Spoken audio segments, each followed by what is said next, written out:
Audible Realms presents 1,000 Ways to Make Money by Paige Fox, narrated by John Kelsey. Chapter 1. How to Get a Place.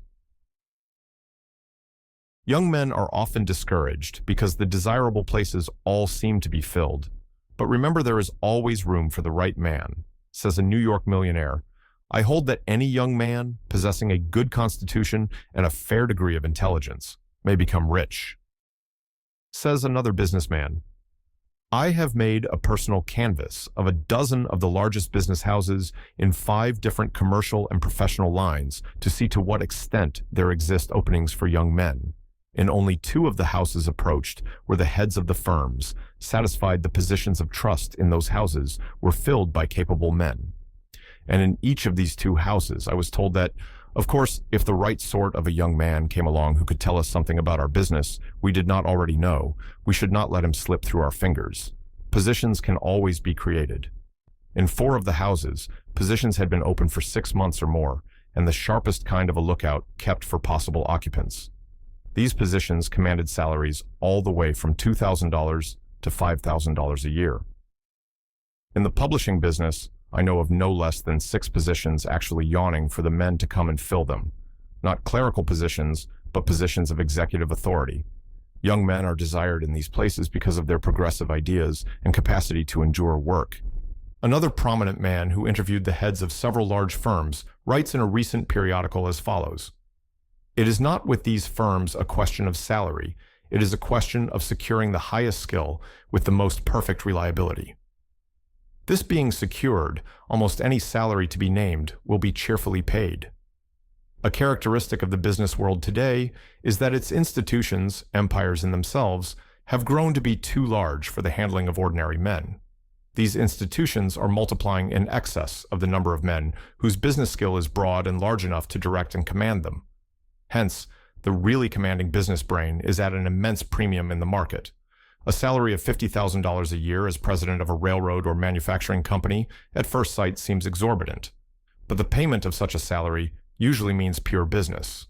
The right or the wrong man at the head of a great business interest means the making or the unmaking of fortunes for the stockholders. Only a single glance at the industrial world is needed to show that here is room for the advent of genius of the first order. This world, seething like a cauldron, is boiling to the brim with questions of the most vexing and menacing kind. Look at the men who reach the top of fortune's ladder and see under what discouraging circumstances they began. James Fisk, called the Prince of the Erie, rose to that position from a ragged newsboy. Stephen Girard began on nothing and became the greatest millionaire of his time. Young men, would you scorn to row a boat for a living? Cornelius Vanderbilt plied a boat between Staten Island and New York. Would you tramp the country as a surveyor for a map? Jay Gould began in that way, and 40 years later satisfied certain doubters of his financial standing by showing them certificates of stocks worth $80 million. Do you fear to have your hands calloused with axe or saw? John W. McKay, who acquired a fortune of $20 million, started in life as a shipwright. Is it beneath your social station to handle butter and eggs? Lucky Baldwin, the multi-millionaire, kept a country store and made his first venture by taking his goods overland in a cart to Salt Lake City. Are your fingers too delicate for the broom handle? A T. Stewart began his business career by sweeping out the store. Do you abhor vile odors? Peter Cooper made $6 million in the glue business. Tens of thousands are looking for a place. Most of them have had places, but could not keep them. If you follow all the rules below, having obtained a place, you will never need to seek one again. The place will seek you. Employers are in search of the qualities herein to be considered, and they are willing to pay liberally for them. They are qualities that come high everywhere. If you possess them, you can in a short time command your own price. But do not scorn to take the humblest place. Merit, like murder, will out. Be sure you have the winning cards and wait. 1. The secret of work. Men will employ you if you mean business. When you find men working, work with them. Lend a hand. Every employer would rather employ a busy man than an idle man. When he sees you working, he will watch you. If he likes you, he will make you an offer. A glazier, being refused work at a place where a church was being erected, put down his kit of tools, picked up the broken pieces of glass, which the workman had thrown away, and, laboring just as if he had been hired to work, fashioned the finest church window in the world and became rich and famous. 2. Nature's furrow. Plow in nature's furrow. In general, a man is fitted for the thing he likes. Do that which you can do best. What you want to do, you are called to do, and what you are called to do, you can do. Darwin says that the fittest survive because they have a slight advantage over those which do not survive. Your liking for an occupation is the advantage you have over those who do not like it. Follow the hint, whether it be to publish a paper or peg shoes. A leading merchant in New York found his calling through having loaned money to a friend. He had to take his friend's store to secure his money and thus learned his gift for merchandise. The man was A.T. Stewart. 3. General details. The best general is general details. In business life, no matter is small enough to be despised. To master an infinite number of small things is to prepare yourself to master great things. When your employers see that you have everything at your fingers' ends, they will entrust you with larger interests, and greater responsibility means greater pay. John Jacob Astor knew the minutest point about every part of his great business. That was the secret of his success. 4. The prismatic brain. Be many-sided but transparent. Tell your employer where you have failed. Do not try to cover up a fault. Be absolutely honest. You may get along for a time on shady lines, but such success is only gained at the expense of ultimate loss. It is absolutely essential that your employer should have the utmost confidence in your integrity. Try by every means to gain that confidence. Court examination. Invite inspection. Remember that his profound belief in you when out of business hours as well as in, is your surest stepping stone to promotion. Character is power. Your success depends as much upon what you are as upon what you know or do. Stephen Girard once trusted his drayman to buy a shipload of tea worth $200,000. He trusted him because he knew his man, and he gave the young man the profits of the transaction, which amounted to $50,000. 5. The bridled tongue. Do not cross your employer in any way. Never dispute with him. You may be sure that you are right, but do not say so. You need not be a Democrat or an Episcopalian because your employer is, but if you are wise, you will avoid discussing with him questions of politics or religion. Courtesy pays. Ross Winans of Philadelphia secured a business that netted him $100,000 a year simply through his politeness to 2 Russian agents to whom others in the same trade had accorded scant courtesy. 6. Studying the stair above. Study not stars, but stairs. Learn all about the position next above you. When you can point out new methods to your employer, advance new ideas, or suggest new channels of trade or lines of work, you are surely on the way to promotion. Only be sure that your new ideas are practical. There is no more direct road to the confidence of your employer than for him to see that you understand any part of his affairs better than he does himself.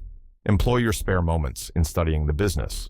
While the other clerks are joking, do you be learning? While the students at the boarding house in Andover were chaffing each other during the wait for breakfast, Joseph Cook would turn to a big dictionary in one corner of the room and look out a word. He climbed many stairs above them. 7. The missing factor. Your employers are wrestling with a question. They are uncertain whether to invest or not. They are doubtful about the character or standing of some man with whom they are or may become heavily involved. It will be worth thousands to you if you can procure any scrap of information that will help to set them right. A young clerk who discovered an error in Bradstreet's was soon admitted to partnership in his employer's firm. 8. The magnifying glass. Make the most of your present position. Wear magnifying glasses. Exalt the importance of every item. Let not the smallest thing be done in a slipshod way. If you are answering letters for the firm, answer them briefly but completely. Remember that brevity is not brusqueness. If you are waiting on customers, treat the small customer just as courteously as the large one. You may be sure that your employer knows the market value of politeness. In the Bon Marché in Paris, the employers determined that something must be done more than was done in other stores, so that every visitor would remember the place with pleasure and come again. The result was the most exquisite politeness ever seen in a mercantile establishment, and it has developed the largest business of its kind in the world. 9. The microscopic eye. The microscope shows 100 things the naked eye cannot see.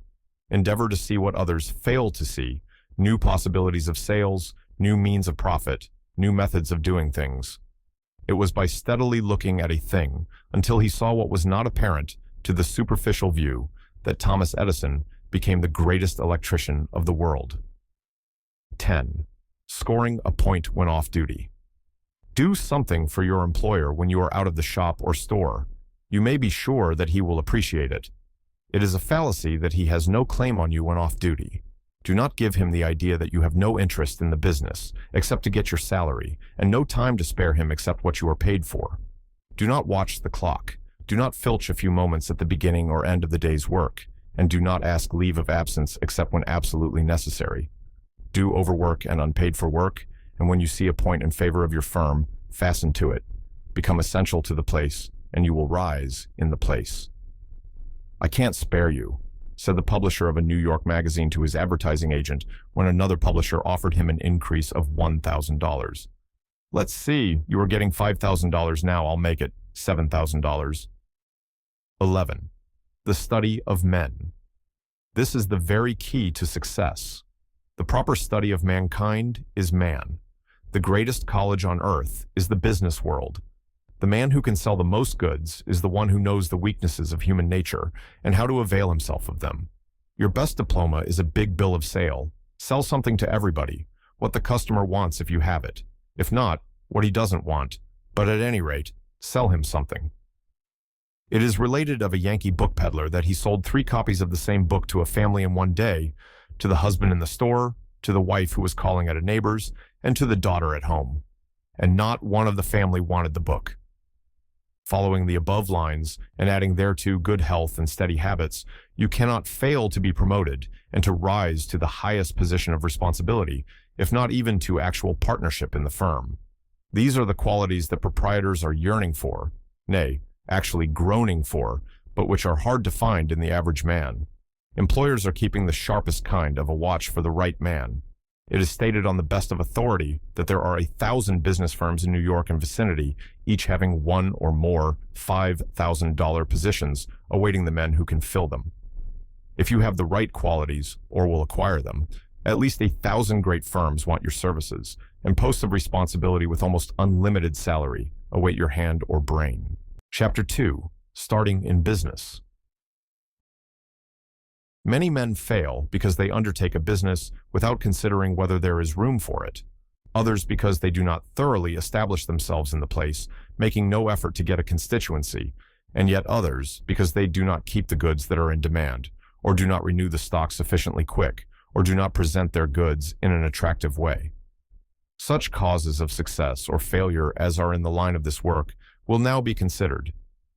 Here are the rules of an old merchant, which he would take for his guidance were he to start anew in business. 12. The minimum basis. Enumerate the entire number of heads of families in the town, village, ward, or neighborhood where you purpose to begin business. Figure out the number of such persons you will require as a minimum basis in order to get on. That is, how many persons or families, spending each on an average a certain amount per day or week at your place of business, you will require in order to make a living. Do not go blindly into your work, trusting to luck. Luck is always on the side of pluck and tact. Determine what percent of the people's patronage is absolutely essential to your success. The first step is to ascertain if such percent is likely to come to you. 13. The house-to-house canvas. Make a personal canvas from house to house. Do not trust the work to your friend, relative, or clerk. Nobody can help you so much as you can help yourself. Nobody has your interests so much at heart as you have. Tell people pleasantly that you are a new bidder for their patronage. Inform them what you propose to do. Make them to understand that no man shall undersell you or give them in any way a better bargain. If possible, take a few samples of your choicest goods with you. 14. The choice location. If you become popular, the people will come to you, but at first you must go to them. Your place need not be central or on a corner, but it must be where many people pass. Step out largely and conspicuously. You could make no greater mistake than to rent a shabby place on a back street. Have out all manner of signs, curious, newsy, and alluring. Do not think to sustain yourself by people's sympathies. Men will trade most where they can do best. 15. The maximum basis. The maximum basis is the high watermark. It is the number of persons or families that under the most favorable state of things can be your patrons, all you cannot expect. Kindred, religion, politics, friendships, and secret fraternities will hold a portion of the community to the old traders. The sharpest rivalry will meet you. Also, you must consider what incursions are likely to be made by out-of-town dealers and what prospect there is of others setting up business in the place. But you should have an ideal trade toward which you steadily work. Declare daily to yourself, my gross earnings shall be dollars per day, or so many persons shall be my patrons. When you fall below the mark, bestir yourself in many ways. 16. The personal equation. Remember that you yourself in contact with your customers count for more than anything else. The weather of the face, the temperature of the hand, the color of the voice will win customers where other means fail. Make your patrons feel that you are their friend. Inquire about members of their family. Be exceedingly polite. Recommend your goods. Mention anything of an especially attractive or meritorious nature you may have. Join the church, the regiment, the fire company, and the secret society. Become all things to all men, if by any means you can sell to some. Be everywhere in your place of business. Oversee the smallest details. Trust as little as possible to your clerks. The diamond of success is the master's eye. Remember, there is no fate. There are opportunity, purpose, grit, push, pluck, but no fate. If you fail, do not lay the blame upon circumstances, but upon yourself. Enthusiasm moves stones. You must carry your business in your brain. A bank never gets to be very successful, says a noted financier, until it gets a president who takes it to bed with him. There was an angel in Michelangelo's muddy stone, and there is a fortune in your humdrum store. Hard work and close thought are the hands that carve it out. Chapter 3. Money in Trade. Thousands fail in business every year when an idea put into practical operation would have tided them over the trouble and opened the road to a competence. This chapter will tell you how to succeed. No man with common ability and industry who puts the half or even the quarter of these ideas into practice can possibly fail. The great thing is to make people buy your goods, but to induce them to purchase, you must first of all call attention to what you have to sell. Here are a few of the ways in which this is to be done. The following methods will fairly compel the people to trade with you, but you must bear in mind that as soon as the influence of one device begins to flag, it must be immediately succeeded by another. 17. The interlined advertisement. Advertisements are not read unless persons are looking for something in that line. This is because they are all placed by themselves. Your bid for patronage must be put in the midst of the reading matter if it is to attract general attention. Many publishers will not do this, but your chief and only point in appearing in the paper is to have your advertisement read, and it pays better to insert it in a journal with 5,000 readers who will all see it than in one having 100,000 subscribers, hardly 100 of whom will glance at the advertisement. You can afford to pay handsomely if the publisher will give you a line of black-faced type to 8 or 10 lines of news. 18. The picturesque name. Have a name for your store such as will easily fit everybody's mouth. The Beehive, the Blizzard, the Buttercup, or the Bonanza are suggestive titles. Many customers are attracted by the talk of their acquaintances, and it is much easier to tell a friend that you bought an article at the Hub or the Sun than to attempt the unpronounceable name of a proprietor or to give a forgotten number. Successful men in several lines of business assert that they owe much of their good fortune to the happy hit of a popular name. 19. The pictorial wreck. A writer with the gift of a lively imagination can write something interesting in the way of a fanciful battle between customers and goods. Headlines: Great slaughter in the taking name of your store, wreck of old conservatism, smash of high prices, ruined by the rush.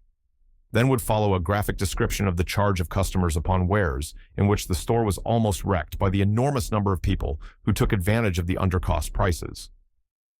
People enjoy this kind of pleasantry, and the impulse to follow the crowd is almost irresistible. A certain New York house grew from a small to a great one by this method of advertising. 20. Red Letter Day. Have a day in which you offer special bargains to the people of a certain town, village, or hamlet. Put up flaming posters announcing Squashville Day, Jonesboro Day, Bloomington Day. 21st Class Discount. You may draw numbers of men to your place by this means. Secret fraternities, working men's orders, church societies, wheelmen's leagues will be attracted to you if they know you specially favor them. Fortunes have been made by close attention to these great organizations. 22.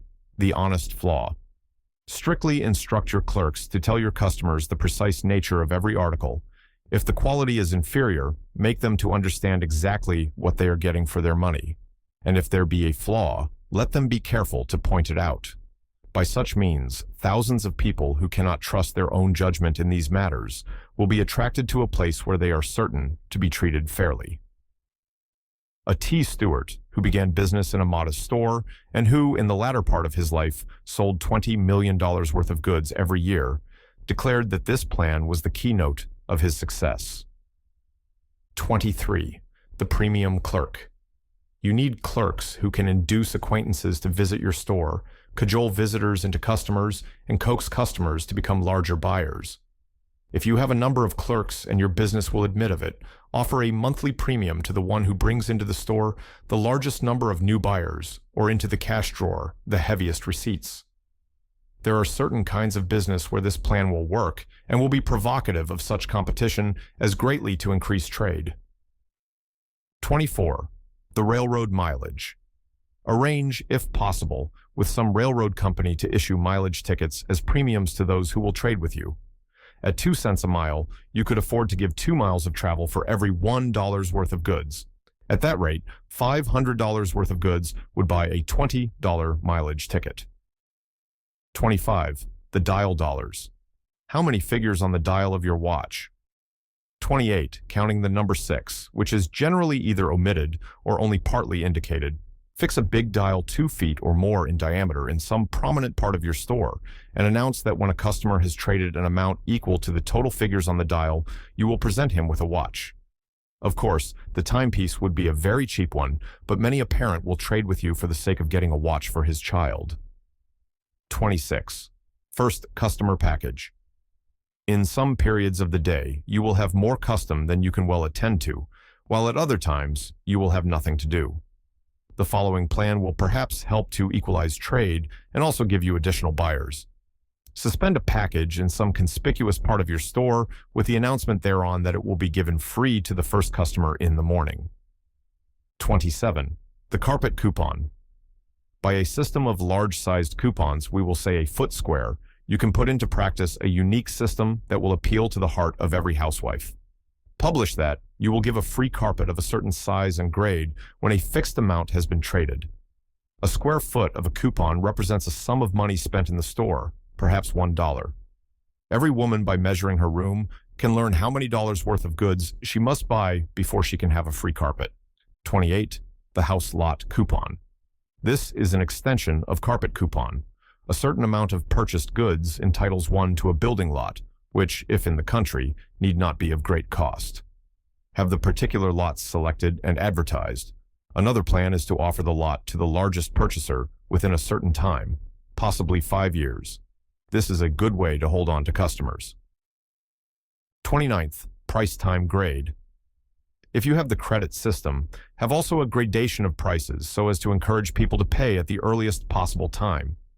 A system like this would do 40 days full price, 30 days 2% off, 20 days 3% off, 10 days 4% off, cash 5% off.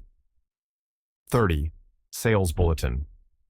People like to buy where others buy. Success brings success. If you are doing well, you may do better. Have a large bulletin board in front of your store or near it, announcing your sales for the past week. Newspapers boom themselves in like manner by publishing their enormous circulation. 31st. Best Reason Prize. Offer a prize to the one who will give the best reason for trading at Push and Plucks, and then insert in the form of an advertisement in a leading paper a list of the best reasons. 6 months before Christmas, offer presents to all who will trade a certain amount before that holiday. 32nd birthday calendar. A calendar with the birthdays of your customers, age of course omitted, would attract attention, and the offer to give a present to anyone trading a certain amount before his birthday would certainly add to your receipts. 33rd, conspicuous price list. Buyers are caught like fish. Display in your window a list of cut prices. Passers-by who cannot resist the opportunity of a bargain will come in and often be induced to purchase the goods which are not reduced. 34. The early discount. In order to equalize the trade of the day, announce that you will give a slight discount to persons trading during the dull hours. 35. The money space counter. Determine that every portion of your store shall pay. Have every lineal foot of your counters calculated at a certain rate of profit. If you find a department that does not pay, change methods or your goods, and if still unsuccessful, drop it. Many large dealers fail because they keep departments where the expenses are more than the profits. But if every foot of room pays only a little, the entire store must pay handsomely. It will be seen in the foregoing how every leading impulse in human nature is appealed to: curiosity and cupidity, honesty and economy, personal flattery and local pride. If, in addition to these powerful inducements to patronage, you combine shrewdness in buying and cautiousness in trusting, if your goods are excellent in quality and generous in quantity, if your place of business is neat and attractive, and your service marked by promptness and politeness, then it is impossible to fail. You have all the elements of prosperity and are certain to be a great and successful merchant. Chapter 4. Money in the introduction of a new article. New articles in all lines of trade are constantly appearing. Inventors of mechanical appliances, authors of books, proprietors of patent medicines, introducers of something novel in groceries, and promoters of new departures in dry and fancy goods are all anxious to have the public take their products and pay them in cash. The problem is how to introduce the article. However meritorious it may be, it is useless unless the people find it out. The following are believed to be unique methods of advertising. 36. The puzzle. Buy some patented puzzle which can be manufactured cheap and scattered broadcast over the land. There is no better way to advertise. If men do not solve the puzzle, they will remember what is stamped on it. The get-off-the-earth Chinese puzzle enormously advertised its purchasers. 37. The toy imitation. Wooden nutmegs and shoe-peg oats have duly advertised the shrewd ways of the people of Connecticut. A man recently made a hit by the imitation cigar, which is only a piece of wood of the shape and color of a cigar. Every boy wants one. As an advertising medium, it was an immense success. Think of something as common and cheap as a cigar, get up an imitation for the children, have your enterprise stamped upon it, and it will go from one end of the land to the other. 38. The cartoon. A caricature of some political person or situation is always taking. Hit off some social craze, or give a witty representation of some matter of passing interest. Drops of ink in this way are seeds of gold, and the harvest will be golden. 39. The conjurer. This is a good way to advertise when the article is a cheap affair which can be shown in the street. There are few things so attractive to the masses as the tricks of the sleight-of-hand performer. Mr. P.T. Barnum uttered at least an half-truth when he said the people like to be humbugged. For a few dollars, you can get an equipment, and in a few days' practice, you can acquire enough of the art for your purpose. You can draw a crowd wherever there are people. When you have performed a few tricks, your climax should be a shrewd advertisement, which can be worked into the last performance. 40. The striking figure. If your goods are on sale in some prominent store, this device is sure to draw attention. Make a figure of some animal or vegetable or other form if your article will lend itself to such a work. The figure could be some prominent man, or represent an historic scene, or illustrate some popular movement. A dealer in confectionery had in his window a bicycle made all of candy. 41. The advertising story. Offer a prize to the one who will write the best story about the merits of your article. The latter must be brought deftly into the story, and the award should be based upon the merits of the literary production and the skill in the use of the advertisement.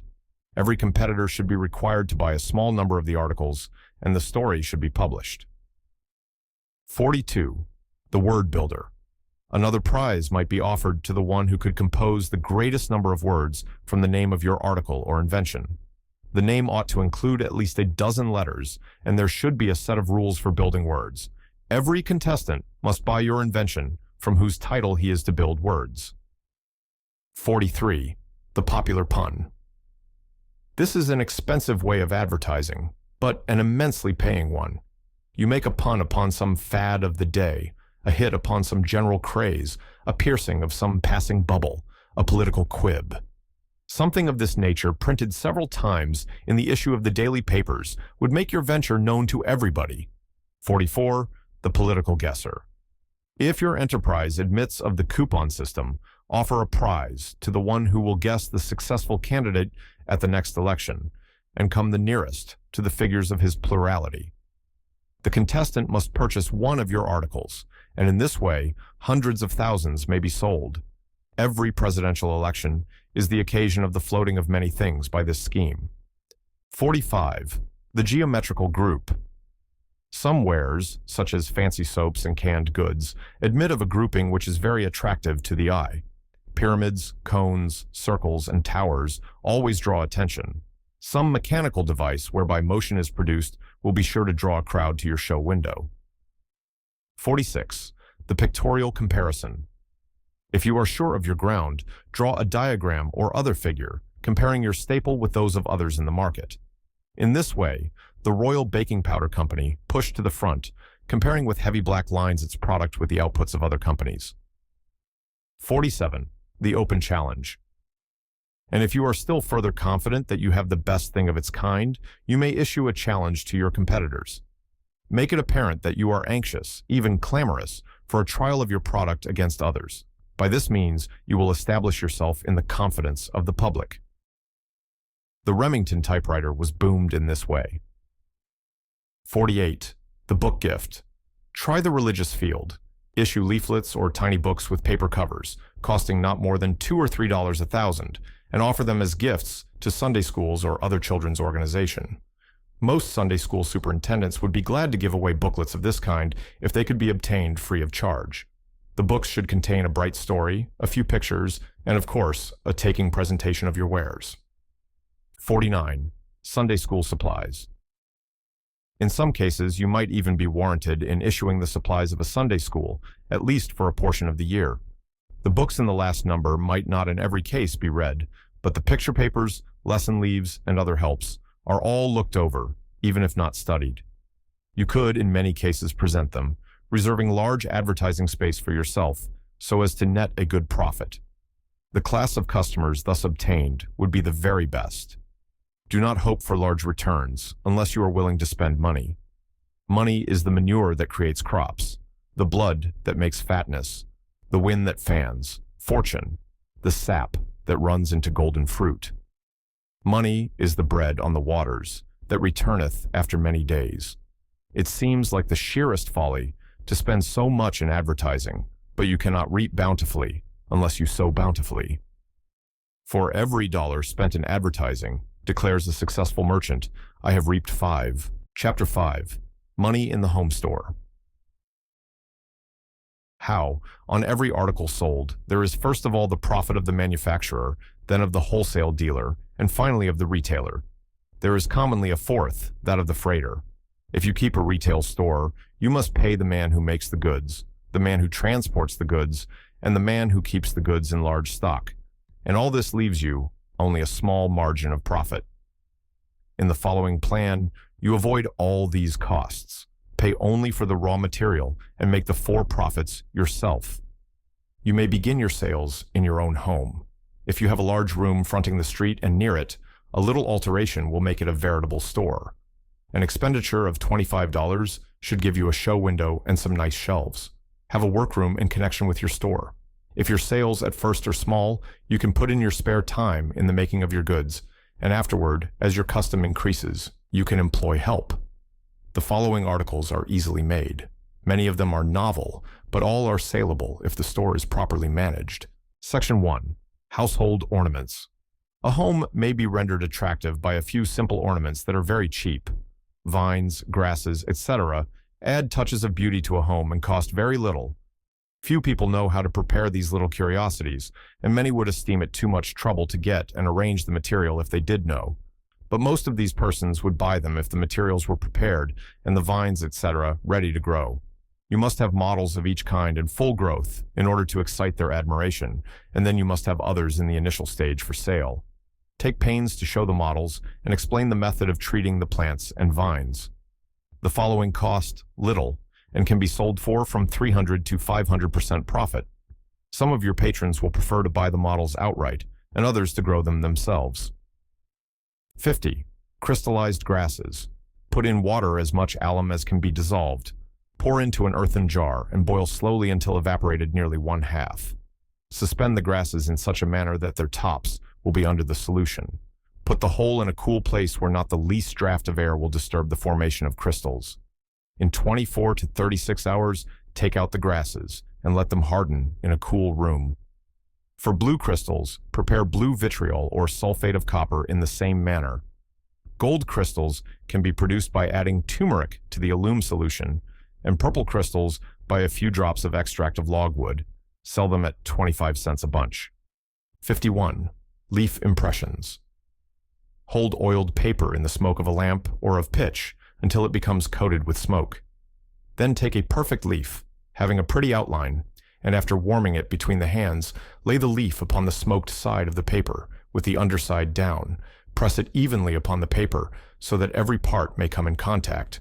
Go over it lightly with a rolling pin, then remove the leaf with care to a piece of white paper and use the rolling pin again.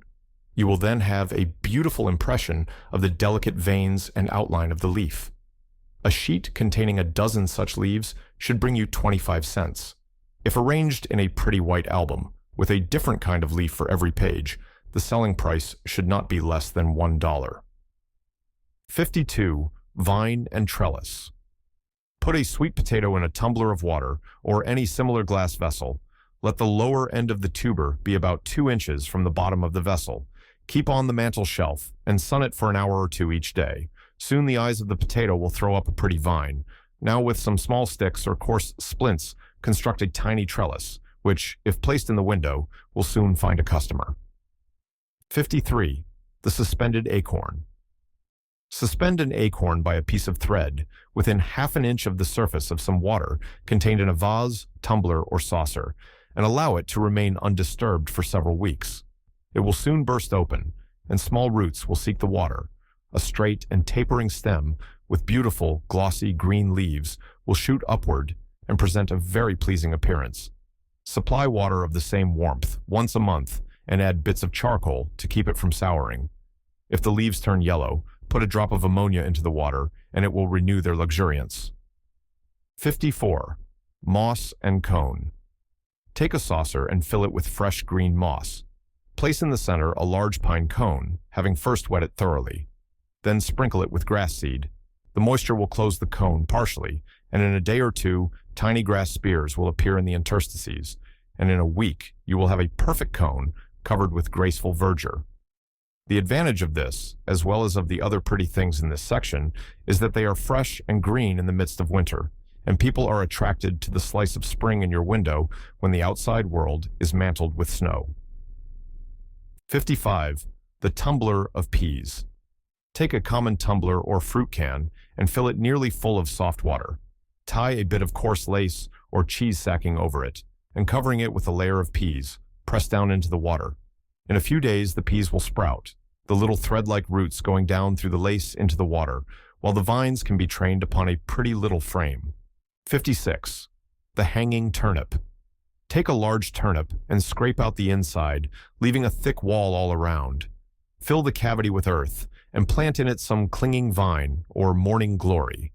Suspend the turnip with cords, and in a little time, the vines will twine around the strings, and the turnip, sprouting from below, will put forth leaves and stems that will turn upward and gracefully curl around the base. 57. Bleached leaves. Mix 1 drachm chloride of lime with 1 pint of water and add sufficient acetic acid to liberate the chlorine. Steep the leaves about 10 minutes or until they are whitened. Remove them on a piece of paper and wash them in clean water. They are now ready for sale, and all you need do is to arrange a dozen of them on a sheet of black paper or in a dark-colored album and expose them in your show window. 58. The artificial plant. Take the glossy silk stuff known as taffeta. Dye the piece the proper green color before cutting. After it is dried, prepare with gum arabic on one side to represent the glossy surface of the leaves, and with starch on the other to give the velvety appearance of the underside. Use a fine goffering tool to make the veins and indentations. Glue the leaves to the stem and place to advantage in your store window, where, if you have been skillful, they can hardly be distinguished from the leaves of a growing plant. If you are moderately successful, procure a book about household ornaments and artificial plants, and you will learn to make many more designs. We have selected these because they are the cheapest and most easily made. All the above, except the albums, should sell for 25 cents. Remember that a great deal depends upon your taste in arranging, your manner of explaining, and your adroitness in recommending.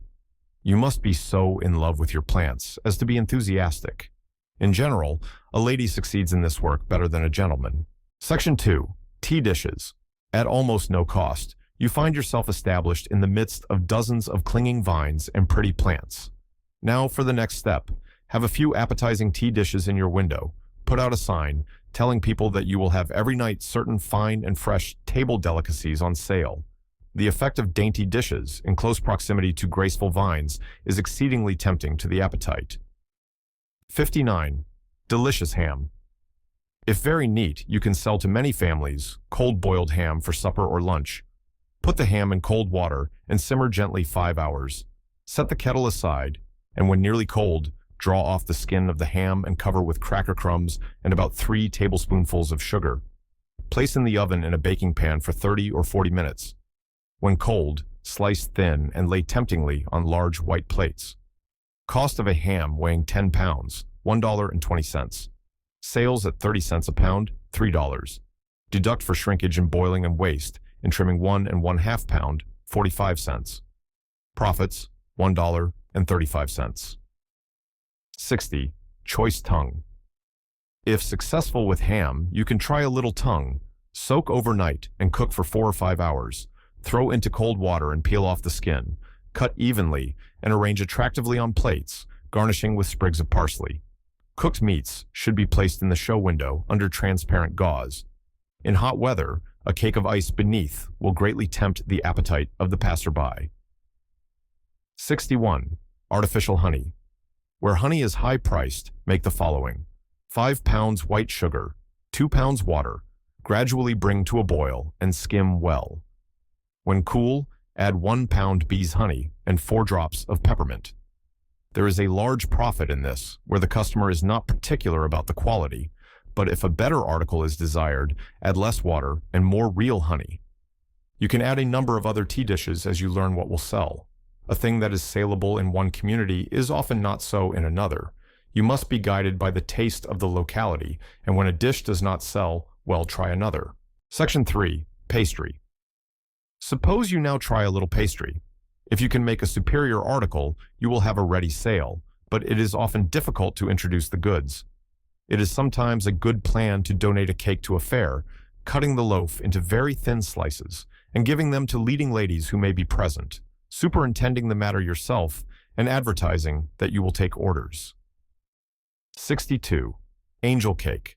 The whites of 11 eggs, 1 1/2 cupfuls of granulated sugar, measured after being sifted 4 times, 1 cupful of flour measured after being sifted 4 times, 1 teaspoonful of cream tartar, and 1 of vanilla extract. Beat the whites to a stiff froth and beat the sugar into the eggs. Add the seasoning and flour, stirring quickly and lightly. Beat until ready to put the mixture into the oven. Use a pan that has little legs on the top comers, so that when the pan is turned upside down on the table after the baking, a current of air will pass under and over it. Bake for 40 minutes in a moderate oven. Do not grease the pan. This cake should sell for $1 or cut in 20 pieces at 5 cents each. 63. Dominoes. If you are located near a schoolhouse or on a street where many children pass, you can do a big business in dominoes. Bake a sponge cake in a rather thin sheet. Cut into small oblong pieces the shape of a domino. Frost the top and sides. When the frosting is hard, draw the black lines and make the dots with a small brush that has been dipped in melted chocolate. They will sell like hotcakes. 64. Soft gingerbread. All children like this. Here is an excellent kind. 6 cupfuls of flour, 3 of molasses, 1 of cream, 1 of lard or butter, 2 eggs, 1 teaspoonful of saleratus, and 2 of ginger. You can sell this, when light and warm, almost as fast as you can make it. 65. Donuts. These too are tempting to children. 4 eggs, 1/2 pound sugar, 2 ounces butter, 1 pound flour, boiled milk, nutmeg, cinnamon, and a few drops of some essence. Beat the eggs and sugar and melt the butter and stir it in. Then add a pound of flour and enough boiled milk to make a rather stiff dough. Flavor with nutmeg, cinnamon, and a few drops of some essence. Cut into shapes with tumbler or knife and fry brown in hot lard. When done, sift on fine sugar. Made fresh every day and placed temptingly in the window. They will sell fast. After you are well established, you should sell at least 2 dozen donuts at a profit of a penny apiece, 2 cards of gingerbread at 7 cents profit each, and 3 dozen dominoes at a profit of 5 cents a dozen. Total profit per day on 3 last articles in this section, 53 cents. Section 4. Sweetmeats and confectionery. If you find that children are your best customers, you may cater yet further to their taste. Remember that your success depends upon your keeping choice articles. It is surprising how children find out the best candy stores and how quick they are to discern between good and bad stock. By making your own goods, you can sell a little cheaper than the dealers who have to buy. 66. Walnut candy. This is something which all children like. Put the meats of the nuts on the bottom of tins previously greased to the depth of 1/2 inch. Boil 2 pounds of brown sugar, 1/2 pint of water, and 1 gill of molasses until a portion of the mass hardens when it cools. Pour the hot candy on the meats and allow it to remain until hard. 67. Chocolate caramels. A favorite with girls. Boil a quart of best molasses until it hardens when put in water. Before removing from the fire, add 4 ounces of fine chocolate. Pour a thin layer into tin trays slightly greased. When it hardens, a little cut into squares. You can sell these as low as 30 cents a pound and still make a good profit. 68. Peppermint creams. Take 1 pound of sugar, 7 teaspoonfuls of water, and 1 teaspoonful of essence of peppermint. Work together into a stiff paste. Roll, cut, and stamp with a little wooden stamp such as are bought for individual butter pats. 69. Molasses candy, white. All children want molasses candy. 2 pounds of white sugar, 1 pint of sugar house syrup, and 1 pint of best molasses. Boil together until the mass hardens when dropped in cold water, and work in the usual manner. Sell by the stick or in broken pieces by the pound, half and quarter. 70. Blanched almonds. Shell the nuts. Pour over them boiling water. Let them stand in the water a minute, and then throw them into cold water. Rub between the hands. The nuts will be white as snow, and, if placed prominently in the window, very tempting. Sell by the ounce. 71. Fig paste. This always has a good sale. Chop a pound of figs and boil in a pint of water until reduced to a soft pulp. Strain through a fine sieve. Add 3 pounds of sugar and evaporate over boiling water until the paste becomes quite stiff. Form the paste into a square mass and divide in small pieces with a thin bladed knife. Roll the pieces in fine sugar and pack in little wooden boxes. 72. Fig layer candy. 1/2 pound of drum figs, 1 pound of finest white sugar, white of 1 egg, 1 tablespoonful of cold water. Make sugar, egg, and water into a cream and mold like bread. After figs are stemmed and chopped, roll a fig to 1/4 of an inch in thickness. Place the rolled fig between 2 layers of cream. Pass rolling pin over lightly and cut into squares of any desired size. Delicious if well made and always saleable. It is astonishing what vast sums accumulate from the children's pennies spent for candy and sweetmeats. Many cases could be given of persons who have kept small stores and been supported solely by the little streams of coppers and nickels. Get the children's confidence, learn their names, always have a bright, kind word for them, and bait your hook occasionally with little gifts of sweets. They will flock to you like bees to a flower garden. Section 5. Preserves, pickles, and jellies. We put these sweets and sours into one group because they sell best when in proximity. Almost everything depends upon the way they are put up. If the fruit shows artistically through the glass jars, or the pickles are put up attractively in cute little bottles with fresh painted labels, he must be a stoic indeed, who can pass your show window without a coveting glance. Here are a few of the most popular things in this line. 73. Orange marmalade. Take equal weights of sour oranges and sugar. Grate the yellow rind from 1/4 of the oranges. Cut all the fruit in halves, pick out the pulp, and free it of seeds. Drain off the juice and put it on to boil with the sugar. When it comes to a boil, skim it and let it simmer for about 15 minutes. Then put in the pulp and grated rind and boil 15 minutes longer. Put away in jelly tumblers. Sell large glasses for 25 cents, small for 15. 74. Brandied peach. The Morris Whites are the best. Take off the skins with boiling water. To each pound of fruit, allow 1 pound of sugar and a ½ pint of water to 3 pounds of sugar. When the syrup is boiling hot, put in the peaches, and as fast as they cook, take them out carefully and spread on platters. When cool, put them in jars and fill up these with syrup, using 1/2 syrup and 1/2 pale brandy. This is a very choice brand and will only pay you where you have customers who are not sparing of their money. 75. Oxheart cherry. Of showy fruits, none can excel this. To each pound of cherries, allow 1/3 of a pound of sugar. Put the sugar in the kettle with ½ pint of water to 3 pounds of sugar. Stir it until it is dissolved. When boiling, add the cherries and cook 3 minutes. Put up in jars that can be sold for from 25 to 50 cents. 76. Pound pear. They hardly weigh a pound apiece, but they look as if they do with their great white bulks pressed up against the sides of the transparent glass. Take the largest kind, Bartlett, Seckel, or any that have a delicious flavor. Pare the fruit, cut in halves, and throw in cold water. Use 1 pound of sugar for 3 of fruit and 1 quart of water for 3 pounds of sugar. When the syrup is boiling, take the pears from the water and drop into the syrup. Cook until they can be pierced easily with a silver fork.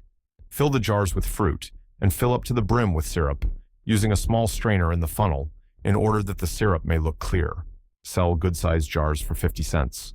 77. Grape jelly. Jellies in little tumblers take up small room, and they can be grouped in artistic shapes. Here is a good grape.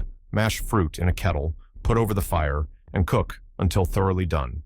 Drain through a sieve, but do not press through. To each pint of juice, allow 1 pound of sugar. Boil rapidly for 5 minutes. Add the sugar, and boil rapidly 3 minutes more. 78. Sweet pickles, apple, pear, or peach. For 6 pounds of fruit, use 3 of sugar, 5 dozen cloves, and a pint of vinegar. Into each apple, pear, or peach, stick 2 cloves. Have the syrup hot and cook until tender. Put up in attractive little jars with colored labels. Jars should sell for 25 cents. 79. Chow chow. Here is a very taking kind. Take large red peppers, remove the contents, and fill them with chopped pickles. The red of the peppers against the white of the glass gives a very pretty appearance. Small bottles that can be sold cheap will be the most popular. 80. Pickled walnuts. Pick out the nuts as nearly whole as possible and steep in strong brine for a week, then bottle, add spice, and fill with vinegar boiling hot. Put up in very small jars. Have a jar from which to give samples if the dish is not common in the place. There are a vast number of other fruits, vegetables, and nuts which you can use as custom shall demand. If you grow your own fruit and do your own work, the result is nearly all profit. If you have to buy the fruit, the selling price should be such as to give 1/3 profit. This is the percent which all manufacturers expect. Section 6. Toilet articles. These have a perennial sale. They are not confined to any season or age. Most of them, especially the French makes, come high, but they are composed of a few simple ingredients and can be made by any person of ordinary skill. Here are a few of the best-selling. 81. Rose oil. Heat dried rose leaves in an earthenware pipkin, the leaves being covered with olive oil, and keep hot for several hours. The oil will extract both odor and color. Strain and put in little cut glass bottles. 82. Cologne water. Take 1 pint of alcohol, 12 drops each of bergamot, lemon, neroli, 60 drops of lavender, 60 drops of bergamot, 60 drops of essence of lemon, and 60 drops of orange water. Shake well and cork. 83. French face powder. poudre de chypre, 1½ pounds. O. Water of millefleurs, 1½ drachms. Put up in small cut glass bottles and give it a French name. Poudre de millefleurs will do. 84. Night blooming cereus. This is a very delicate and fragrant perfume. Spirit of rose, 4 ounces. Essence of jasmine, 4 ounces. Tincture of tonka, 2 ounces. Tincture of civet, 2 ounces. Tincture of benzoin, 4 ounces. Cost $1.65 per pint. Put up in half-gill bottles at 50 cents each, $4. Profit, $2.35. In selling expensive perfumery, remember that the glass is cheaper than the contents, and you should therefore select thick bottles with small cubicle space. Tie pretty colored ribbons around the necks of the bottles and put them 4 or 6 together in attractive boxes with the lids removed. You must in every way court the patronage of the ladies, and you can in some cases well afford to give a bottle to the leader of a social set with the understanding that she recommend it to her friends. Section 7. Varnishes and polishes. With your plants, meats, preserves, candies, and perfumery, you have already got much beyond your show window. You now have a department store on a small scale, and as you make the goods yourself, you ought to be making money. There are some things you can add for which the demand will not be great, but then the cost of making is small. Besides, the goods, put up in bright tin boxes with colored labels and built up in pyramids on your shelves, will give your store an artistic and attractive appearance. Here are a few things that might profitably occupy your spare moments. 85. Stove blacking. Take ½ pound of black lead finely powdered and mix with the whites of 3 eggs well beaten. Then dilute it with sour beer or porter till it becomes as thin as shoe blacking. After stirring it, set it over hot coals to simmer for 20 minutes. Then, after it has become cold, box and label. 86. Shoe blacking. Mix 6 parts of fine bone black, 28 of syrup or 4 of sugar, 3 of train oil, and 1 of sulfuric acid. Let the mixture stand for 8 hours, then add with vigorous and constant stirring 4 parts of the decoction of tan, 18 of bone black, and 3 of sulfuric acid, and pour the compound into a little tin boxes. Cost 1 cent per box. Sell for 5 cents. 87. Furniture cream. Take 8 parts of white wax, 2 of resin, and 1 pint of true Venice turpentine. Melt at a gentle heat, and pour the warm mass into a stone jar with 6 parts of rectified oil of turpentine. After 24 hours, it should have the consistency of soft butter. Sell in small 10-cent boxes. 88. Leather polish. Beat the yolks of 2 eggs and the white of 1. Mix a tablespoonful of gin and a teaspoonful of sugar. Thicken it with ivory black, add it to the eggs, and use as common blacking. This will give a fine polish to harnesses and leather cushions, and also may be used as a dressing for ladies' shoes. These are the varnishes and polishes that sell the most readily, but you must not think they will sell without advertisement, recommendation, and display. Label them attractively, and tell just what they will do. It is well to have a little hand press so that you can print your own labels, and also some marking ink for posters. Use ink freely. And, if you can get the recommendation of some townsman who has tried one of your varnishes or polishes, give it a large display. Section 8. Soaps and starches. Soaps are easily made and very profitable. Several firms have made fortunes in soap during the last few years. You can make just as good an article in your own home and reap all the profits. With starches, take pains to let your customers know that you have different ones for different kinds of goods. Many use the same starch for all kinds of washing. You must show people that your starches are made especially for various kinds of garments, and that the effect will not be so good if the wrong starch is used or one kind applied indiscriminately to all kinds of goods. 89. Poland starch. Mix flour in cold water until the mass will pour easily. Then stir it into a pot of boiling water and let it boil 5 or 6 minutes, stirring frequently. A little spermaceti will make it smoother. When cold, put in pasteboard boxes and sell cheap. 90. Glue starch. For calicos. Boil a piece of glue 4 inches square in 3 quarts of water. Put it in a well-corked bottle and sell for a little more than Poland. 91. Gum Arabic starch. For lawns and white muslin. Pound to a powder 2 ounces of fine, white gum Arabic. Put it into a pitcher and pour a pint or more of boiling water upon it and cover it well. Let it stand all night. and in the morning, pour it carefully from the dregs into a clean bottle and cork it tight. Recommend this to your customers and tell them that a tablespoonful of this stirred into a pint of starch made in the ordinary manner will restore lawns to almost their original freshness. 92. Starch luster. This is a substance which, when added to starch, gives the cloth not only a high polish, but a dazzling whiteness. To produce this result, a little piece the size of a copper cent is added to half a pound of starch and boiled with it for 2 or 3 minutes. Now, we will give you the whole secret. The substance is nothing more than stearine, paraffine, or wax, sometimes colored by a slight admixture of ultramarine blue. You can buy it in quantities for a trifle and sell it in little balls or wafers at a profit of 500%. 93. Hard soap. 5 pails of soft soap, 2 pounds of salt, and 1 pound of resin. Simmer together, and when thoroughly fused, turn out in shallow pans so as to be easily cut.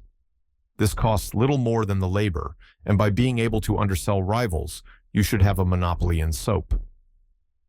94. Savon de Monde. This is a celebrated French toilet soap. The recipe is French sweet 9 parts, olive oil 1 part, saponified by caustic soda. Toilet soaps are also made of white tallow, olive, almond, and palm oil. Soaps, either alone or combined in various proportions and scented. The perfume is melted in a bright copper pan by the heat of a water bath. Section 9. Soft drinks. You may now, if you have a counter, try a few soft drinks. A soda fountain is expensive and perhaps would not pay at this stage, but you might try it when you have more capital and customers. First try. 95. Root beer.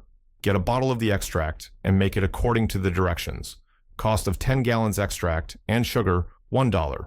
Put up in pint bottles at 5 cents a bottle, $4. Profit, $3. 96. Ginger pop. Put into an earthen pot 2 pounds of loaf sugar, 2 ounces of cream tartar, 2 ounces of best ginger bruised, and 2 lemons cut into slices. Pour over them 3 gallons of boiling water. When lukewarm, toast a slice of bread, spread it thickly with yeast, and put it into the liquor. Mix with it also the whites of 2 eggs and their crushed shells. Let it stand till next morning. Then strain and bottle. It will be ready for use in 3 or 4 days. Profits about the same as the last. 97. Lemonade and orangeade. Get juicy fruit and allow 1 orange or lemon to a glass. The tumblers for orangeade should be smaller than those for lemonade. Profits about 2.5 cents a glass. Have your counter for drinks as near the door as you can. Keep your bottles on ice. Make your lemonade to order, and let it be known that all your beer is home brewed. Ask your patrons if they like it, and take kindly any suggestions they may make. Let them know you want to please them. Section 10. Dairy and other farm produce. If you live in the country, or if your grounds are large enough, you can add immensely to your profits by keeping a cow, a pig, some poultry, and a few hives of bees. You will now need help. A boy to milk your cow, run on errands and deliver goods, and a girl to help you in the workroom and to assist in the store. 98. Golden butter. 99. Fresh eggs. 100. Sweet milk. 101. Sparkling honey. 102. New cheese. And 103. Clean lard are among the attractions and the sources of revenue you can add to your already prosperous business. Churn your butter till it is entirely free of the milk. Salt it well, and put it up in tempting balls, rolls, or pats. A little finely strained carrot juice will give it a golden color without any disagreeable taste. For poultry, the Wyandottes and Plymouth Rocks are the best year-round layers. Have a sign, "Eggs laid yesterday," or "This morning's eggs." Sell milk by the glass, pint, or quart. Only be sure it is always fresh. Get a small cheese press, and if you find a good sale for your cheese, milk, and butter, add to your stock of cows. Find out which of the 3 dairy products pays the best, and work accordingly. Invite people to taste your good things and tell them that everything is homemade and fresh. Bees are perhaps the most profitable things in the world, as they entail no expense after the first outfit. Have honey both strained and in the comb, as you learn the wants of your patrons. The pig will keep you in meat a large portion of the year, besides supplying to your store a limited quantity of nice white leaf lard, which should be sold in little bright tin pails. 104. White pork. If you do not care for swine's flesh, you can sell it for from 12 to 20 cents a pound. People are glad to buy fresh killed meat and to pay a good price for it when their ordinary purchases have been many days slaughtered and often freighted 1,000 miles. 105. Poultry to order. Do not keep your hens beyond the second year, as they are not so good layers after that age. Have always a stock of fat fowls ready for market. Spring chickens. Here is another line in which you can invest. A chick costs in feed about 25 cents for the season, and they sell readily for $1 a pair. Section 11. Garden vegetables. If you have a small garden, you can supply your store with fresh vegetables during the season. It is very important that they should be fresh. Having your own garden, you can guarantee that quality to your customers. Take orders for the following day so that the vegetables may come straight from the garden into the hands of the consumer. Here are the 6 which grocers say sell for the largest profit. 106. Cut to order asparagus. Asparagus is at least 1/2 better when newly cut. Choose the white variety and tie in small bunches. Sell at 15 cents a bunch. 107. Quick market strawberries. Pick them fresh every morning. Put them in the usual boxes and set them on a stand in front of the store. Have 1 or 2 large ones on the top of each box and lay around them 2 or 3 strawberry leaves wet with dew. 108. Round tomatoes. If possible, have them so fine and large that 5 will fill a quart box. Sold even as low as 5 cents a box, they are very profitable. This is at the rate of a penny apiece, and a thrifty tomato plant will bear 50. 109. Pint peas. Peas in the pod are not attractive, but very young peas, when shelled and put in little bright tin pails, are irresistible. The very sight of them tickles the palate. Rise early and pick and shell a pint of peas. If they do not sell, you can have them for your own dinner. Do not keep them overnight, as the succulent quality is soon lost after shelling. 110. String beans. Nothing easier to raise, nothing easier to sell. You can raise a bushel on a square rod if properly managed. Sell at 15 cents a half peck. 111. Green corn. Sell at 25 cents a dozen ears. Be careful to pick before the kernels become large. Have a notice. Corn picked to order. We have found out from the grocers what garden products sell the best. Now, suppose you have only a single rod of ground, about the size of a large room, and want to know how to plant it to the best advantage. Below will be found a comparative table of what, under generous cultivation, may be expected of each of the above in the way of hard cash from a single rod of soil. Asparagus, 40 bunches at 15 cents a bunch, $6. Strawberries, 33 baskets at 15 cents a basket, $4.95. Tomatoes, 150 quarts at 5 cents a quart, $7.50. Peas, 16 pints at 5 cents a pint, 25 cents a pint, $4. Beans, 1 bushel at 15 cents half peck, $1.20. Corn, 8 dozen ears at 25 cents a dozen, $2. If you have 20 square rods instead of 1, your revenue from your garden may be increased by that multiple, and you will have an opportunity to try all the above sources of profit. Find out what fruits and vegetables sell best in your neighborhood and plant accordingly. And remember that the key to your success in garden produce is the single word fresh. Section 12. School supplies. There are a number of articles in use in our schools which can be made at home. Once let it be known that you can make and sell as good a quality as the imported article and at a cheaper price, and you will have the patronage of all the schools in your vicinity. Advertise wisely, and in cases where the trustees furnish the things, make a low bid for the entire school supply. 112. Book covers. Save all your paper bags, iron them out smoothly, and make them into book covers. Sell them at 3 cents apiece, or take the contract to cover all the books in the school at 2 cents apiece. 113. Artificial slates. Take 41 parts of sand, 4 parts of lampblack, 4 parts of boiled linseed or cottonseed oil. Boil thoroughly and reduce the mixture by adding spirits of turpentine so that it may be easily applied to a thin piece of pasteboard. Give 3 coats, drying between each coat. Finish by rubbing smooth with a piece of cotton waste soaked in spirits of turpentine. You have an excellent slate or memorandum book, which may be sold for 10 cents. Use a slate pencil. Made in large quantities, these are very profitable. 114. Cheap ink. Boil 1.5 pounds of logwood with sufficient residue water to leave a residue of 2.5 quarts. When cold, add 1.5 drams of yellow bichromate of potash and stir thoroughly, and the ink is ready for use. The above will fill 25 large ink bottles, which, at 5 cents apiece, come to $1.25. Cost, 25 to 35 cents. 115. School bag. Take a piece of cheap white linen and make it into a pretty bag with a strap to go over the shoulder. Have a colored stamp to put on the initials of the purchaser. Sell for 25 cents. 116. Pen wiper. Take any cheap material and cut in 3 circles of different sizes. Scallop the edges and stitch together at the center. If the circles are of different color as well as size, it will be attractive to the children, and still more so if the smallest circle has an initial letter. Sell for 5 cents. 117. Children's luncheon. Thousands of parents would rather pay a trifling sum than be put to the trouble of providing and preparing lunch. Make a little repast, cheap and neat. 1 large or 2 small sandwiches, a small dish of jelly or a tart, a pickle or a piece of cake. Put in a collapsible paper box and tie with red or blue ribbon. Cost about 6 or 7 cents. Sell for 10 cents. Section 13. Christmas presents. You can do well with these if you are supple with your fingers and nimble with your tongue. Learn what artistic designs are becoming popular and keep abreast of the latest fads.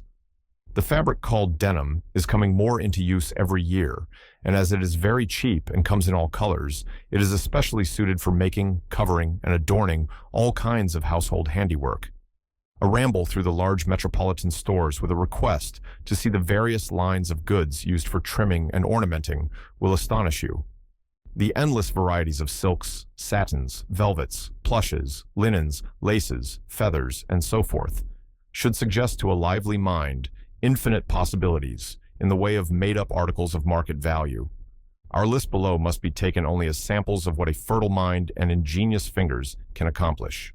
118. Sofa pillow. Take a piece of India silk of different colors and let them all taper to a common center upon which a monogram is worked. Relieve the bareness of the white by a running vine and morning glories. A pillow of this kind, which costs $3, sold for $8. The varieties of the sofa pillow are almost endless. Get a book of designs and learn to make the organdy, butterfly, duck, clover, daisy, cretonne, yacht, mull, poppy, and many others. 119. Jewel tray. Cut a circle of delicate écru linen 22 inches in circumference and sew a piece of bonnet wire around it, notching or looping it so as to give an escalloped edge. Have a pretty little motto in the center and fill the remaining space with snowdrops worked in ivory white, each tiny petal tipped with pale green and with a long green stem. When properly worked, this is very pretty and ought to command a good price. 120. American flag. Make it 5 feet in length by 3 in width, and smaller flags in the same proportion. There should be 7 stripes of red bunting, 6 of white, and a field of blue. On this field, stitch 45 stars of white. Face the inside of the flag with a piece of strong canvas for the admission of the pole. If the stars are of silk, the price should be at least twice that of linen. 121. Hairpin case. Cut a piece of fine white duck in the shape of a square envelope and embroider upon the flap any simple design in wash silk. Close with button and buttonhole. Sell for 50 cents. 122. Chair cushion. Take blue denim with dark and light shades happily combined. Let the tint of pale blue be appliqued on, and then worked in different shades of this color with rope floss in long and short stitch. The back may be of plain denim unadorned. 123. Lampshade. You can get a dozen skeleton frames for a few cents, and French crepe paper which costs little, and your own cultivated taste and deft fingers will do the rest. A cheap kaleidoscope will suggest an infinite number of designs. One lady made an elegant shade at a cost of $2.50 and sold it for $6. 124. Bookmark. Silk, worsted, and 2 hours of spare time will give you a pretty bookmark which should sell for 50 cents at a cost of making, time not reckoned, of only 15 cents. 125. Handiwork box. Take a pasteboard box in line with denim, Include a tiny pin cushion, scissors case, thimble holder, needle book, flap, and spool wires. 126. Pin cushion. Always popular, but the form changes every season. Cover with silk or satin and overlay with strips of fine linen embroidered in festoons of tiny blossoms. Border with ruffle of lace and put small rosettes of baby ribbon at the corners. 127. Catch bag. A convenient receptacle for laundry, school books, shoes, and many other articles. It should be in envelope form, the dimensions 18 by 12. The material may be white linen, upon which you should work a gold border. Make an attachment for hanging on the wall. 128. Court plaster case. Cut 2 circles of celluloid 2 inches in diameter and 4 other circles of thin drawing paper for inside leaves. In these little pockets, place pieces of court plaster, pink, white, and black, cut into strips or squares and held flat and stationary by having their comers thrust into slits cut in the paper. Punch holes in the left side of the case and tie with baby ribbon. Paint or work on outside cover a design of burrs with I cling to thee, or a design of beggar ticks with I stick to thee. 129. Postage stamp holder.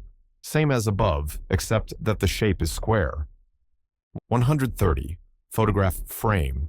Take a piece of stout pasteboard and turn down the corners. Cut the inside to the proper size and stitch a piece of chamois over the pasteboard. Tie bits of colored ribbon on the corners. Sell for 25 cents. 131. Match safe. Cover a tin box of any shape with one of the lesser inflammable materials such as chamois, and on the front attach a piece of match paper. Sell for 10 or 15 cents.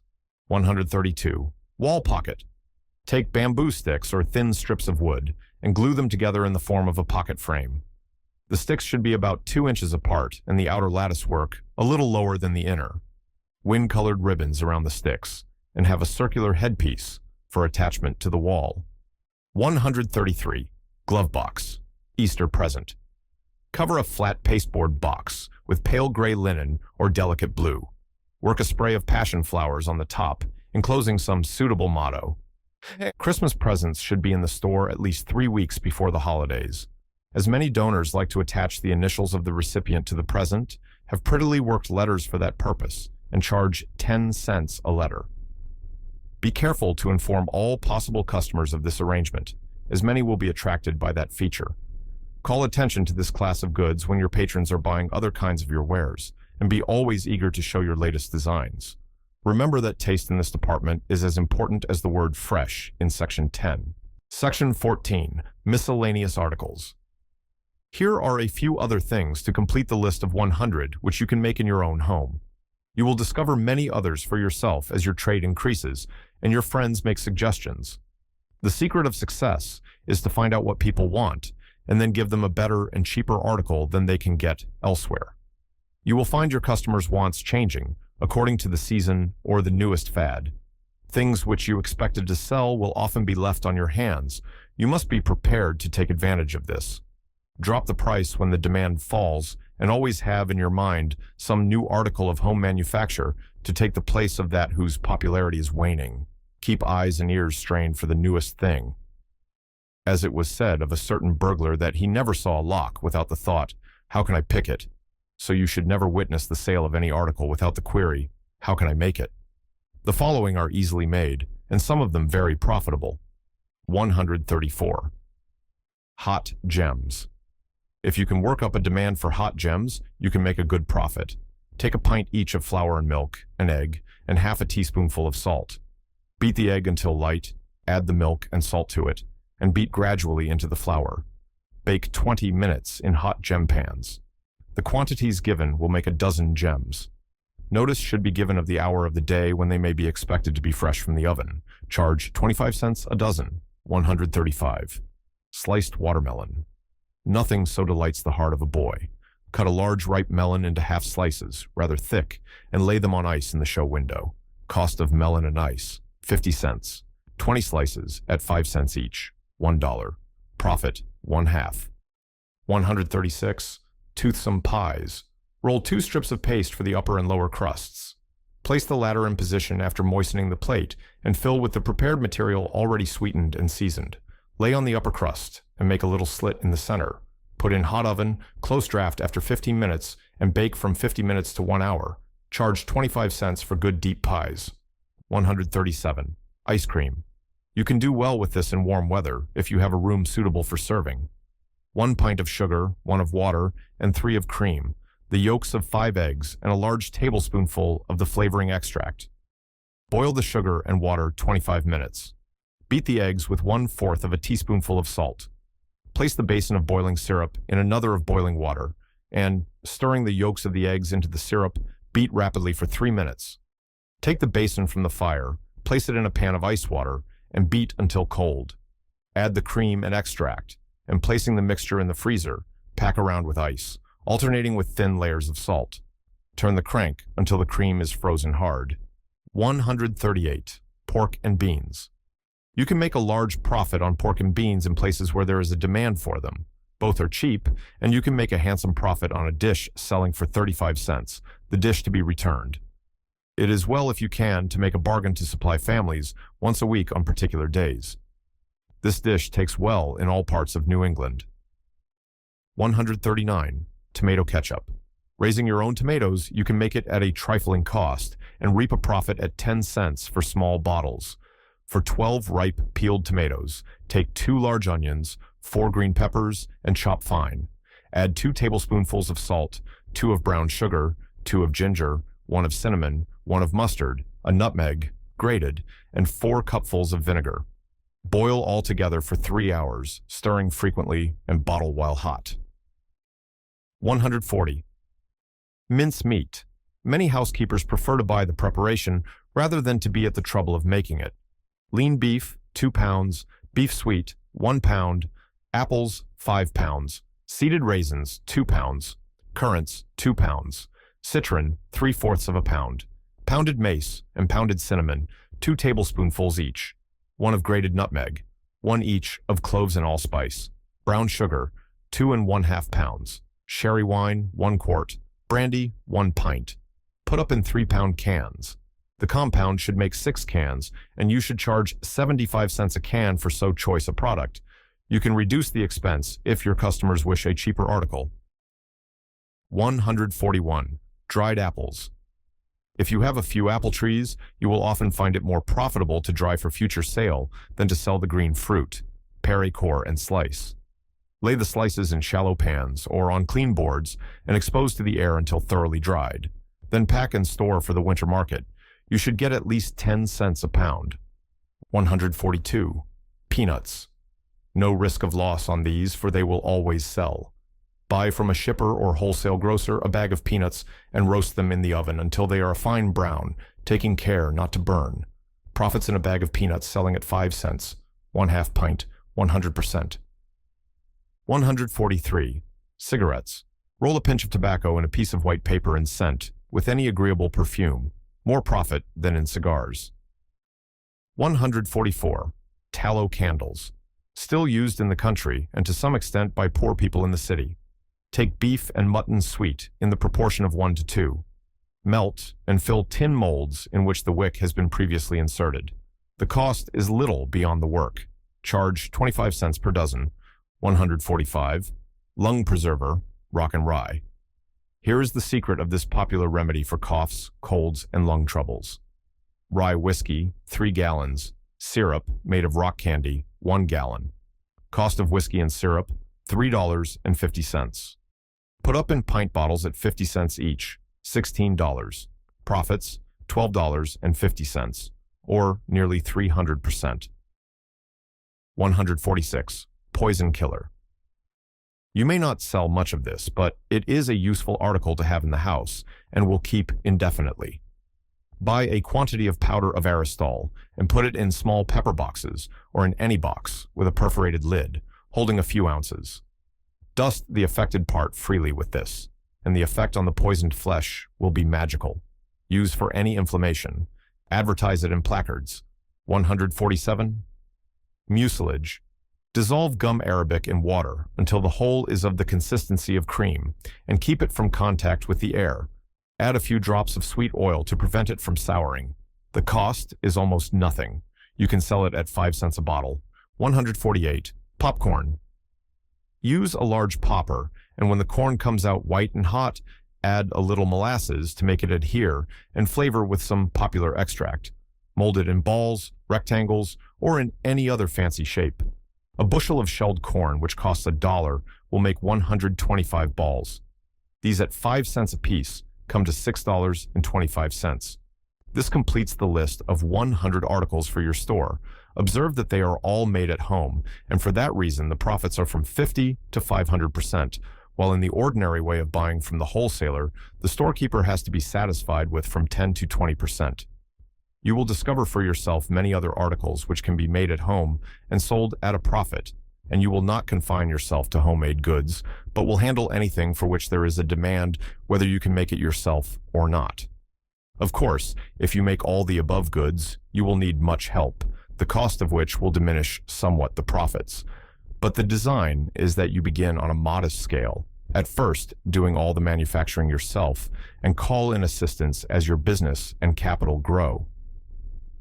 In writing this chapter, the author has contemplated a lady as keeping a store of this kind, but a gentleman can do much of the work as well, and some sections of it better. Perhaps the ideal store would be that kept by husband and wife with growing children to assist. Now, let us have the experience of a lady who has tried our plan. Mrs. G. says, "By the death of my husband, I was left alone with 3 children, Wilhelm 15, Gertrude 13, and Egbert 10. I had no means, though, fortunately, my little place in the suburban town of T was free of debt. It consisted of a neat house and 3 acres of land. Having a fondness for plants, I cultivated them in curious ways, while keeping my little family together by taking in sewing. One day, a lady who was spending the summer in T called and inquired what I would take for a pea vine, which was growing in a tumbler of water. I was surprised, as I had not thought of making merchandise of my plant pets. She purchased a number of pretty little odd things of vegetable life with which I had amused myself, and suggested that I might earn something by cultivating rare forms of plants. It was a new idea to me. I had not thought there was any money in what had been to me only a pastime, but I increased the number of my plant curiosities, and the lady and her friends bought them all. Then my friend said to me, "Why don't you keep a home store? You have so much taste, I think you would do nicely." "And pray, what is a home store?" I inquired. "Oh, it's a store where the things are all made at home." "But I have no capital." "You need no capital." See, the things are all made at home. Begin with a few tea dishes. So I bought a ham, sliced it thin, and laid some sprigs of parsley around it. I also made some artificial honey from a recipe in an old cookbook. With the money I thus earned, I had my window enlarged into a show window, and put in a variety of vegetables from my garden, taking care they should be strictly fresh every day. I had such success that, at the suggestion of my lady patron, I began to make a great many other things: pastry, preserves, sweetmeats, and toilet articles. I also purchased 100 fowls, and served my customers with fresh eggs.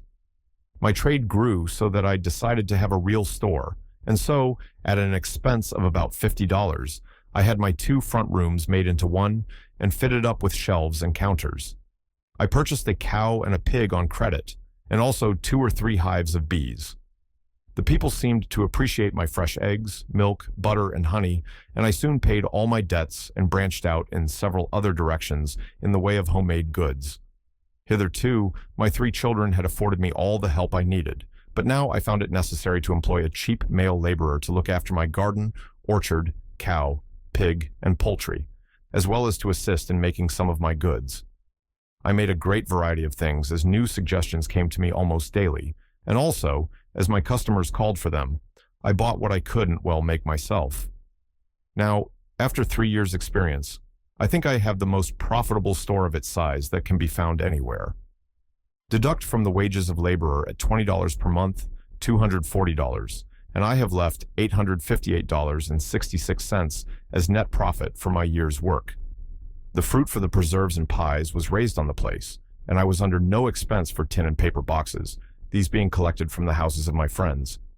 It will be seen that nearly 1/3 of the sales of my home store were of purchased goods on which the profit were only 15%, but so large was the profit on the homemade goods that the total sales were at the gratifying advance of 80%.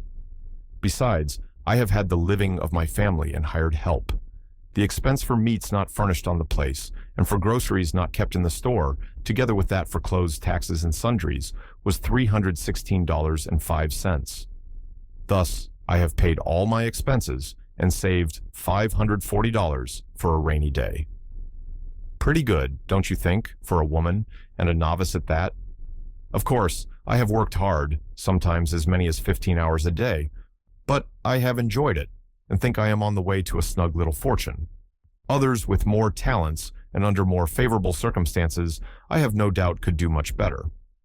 The secrets of my success, if you ask me, are, first, the trading instinct, or the knowing what, where, and when to buy. I never let myself get out of a stock article. Second, courtesy to all, to the little barefoot colored boy just the same as to the grand madam. Third, economy, both in my family expenses, buying only what I need, and in my store, using in other ways that which will not sell in the original form, throwing nothing away unless it is spoiled, and even that giving, as a last resort, to my pig and poultry. And fourth, hard work, making and selling with my own hands everything I can, and carefully superintending everything I cannot. Chapter 7. Money for Women. The field of woman's work has been vastly augmented during the last half-century. From school teaching and dressmaking, which were about the only occupations open to our grandmothers, the number of ways a woman can make a living have increased to over 200. To be exact, there are 221 occupations open to women out of a total of 250. It is the design of the author to give only those methods which are unique, unusual, and presumably unknown to most lady readers. In a few cases, these money-making methods must be considered as only tributary to a larger source of revenue, as when a salaried position or business enterprise is not sufficient for a support, or when a woman wishes to help the family eke out a living. But in most cases, it is expected that the suggestions, if followed, will be an adequate source of income. Several of these ways may often be united where one is insufficient. There is no need for any woman to marry for the sake of a home. The examples given will enable any lady of the least tact, skill, or enterprise to secure an independent living. 166. The school store. If you live near a public school, a small store containing candies, school supplies, and knickknacks for the children will be found to bring much profit. The store need not be large or conspicuous. A room in a private house will do. Children, like bees, are all fond of sweets. The store need be open only for an hour in the morning or noon, and at the close of school, so that other work may be carried on at the same time. A dressmaker, with hours arranged so as not to conflict, could combine very well these two ways of earning a living. 167. The hand album. Have an album made in usual style, except that the places for pictures are omitted. Smear each page with soft wax to the depth of 1/6 of an inch. When a friend calls, slightly heat a page and request him to lay his hands, palms down, upon it. In that way, you can preserve the digits of your friends, and you will be surprised to find there is as much difference in hands as in faces. When your album is full, if you choose, you can consult a patent lawyer and arrange to protect your invention. A novelty of this kind would doubtless be immensely popular and enable the author to reap a financial harvest. 168. The novelty bakery. A woman who knows how to make tempting creations in flour can make a good living. Begin by taking your goods to the Woman's Exchange, of which almost every large city has at least one. If your baking is novel, from the exchange will come demands from private customers and even orders from hotels. A New England woman, beginning in a small way, in a few months, had an income of $33 per week. 169. The front yard snap. With a photographer's outfit, go through the better-class residential sections of a city or town and take the pictures of the children which you will see in every street and in almost every front yard. Get a child in a most striking position, on a wheel or in a swing or hammock or at play. Secure parents' consent to take the picture. No matter if they declare that they will not purchase, they will yield when they see a pretty picture of their child.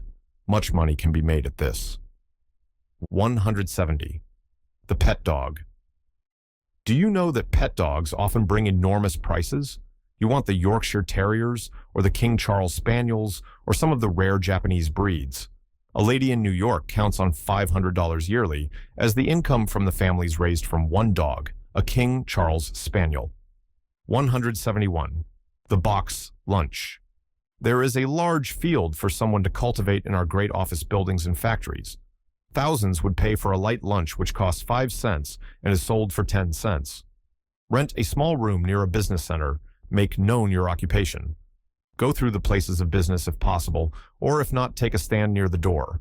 And if your lunch is tastefully arranged, it will find many buyers. After a time, you will get regular customers. Profits 100%. 172. The hairdresser. A refined business for women is the dressing of hair. For $25, you can learn the business. Place samples of all kinds of bangs and switches in the window.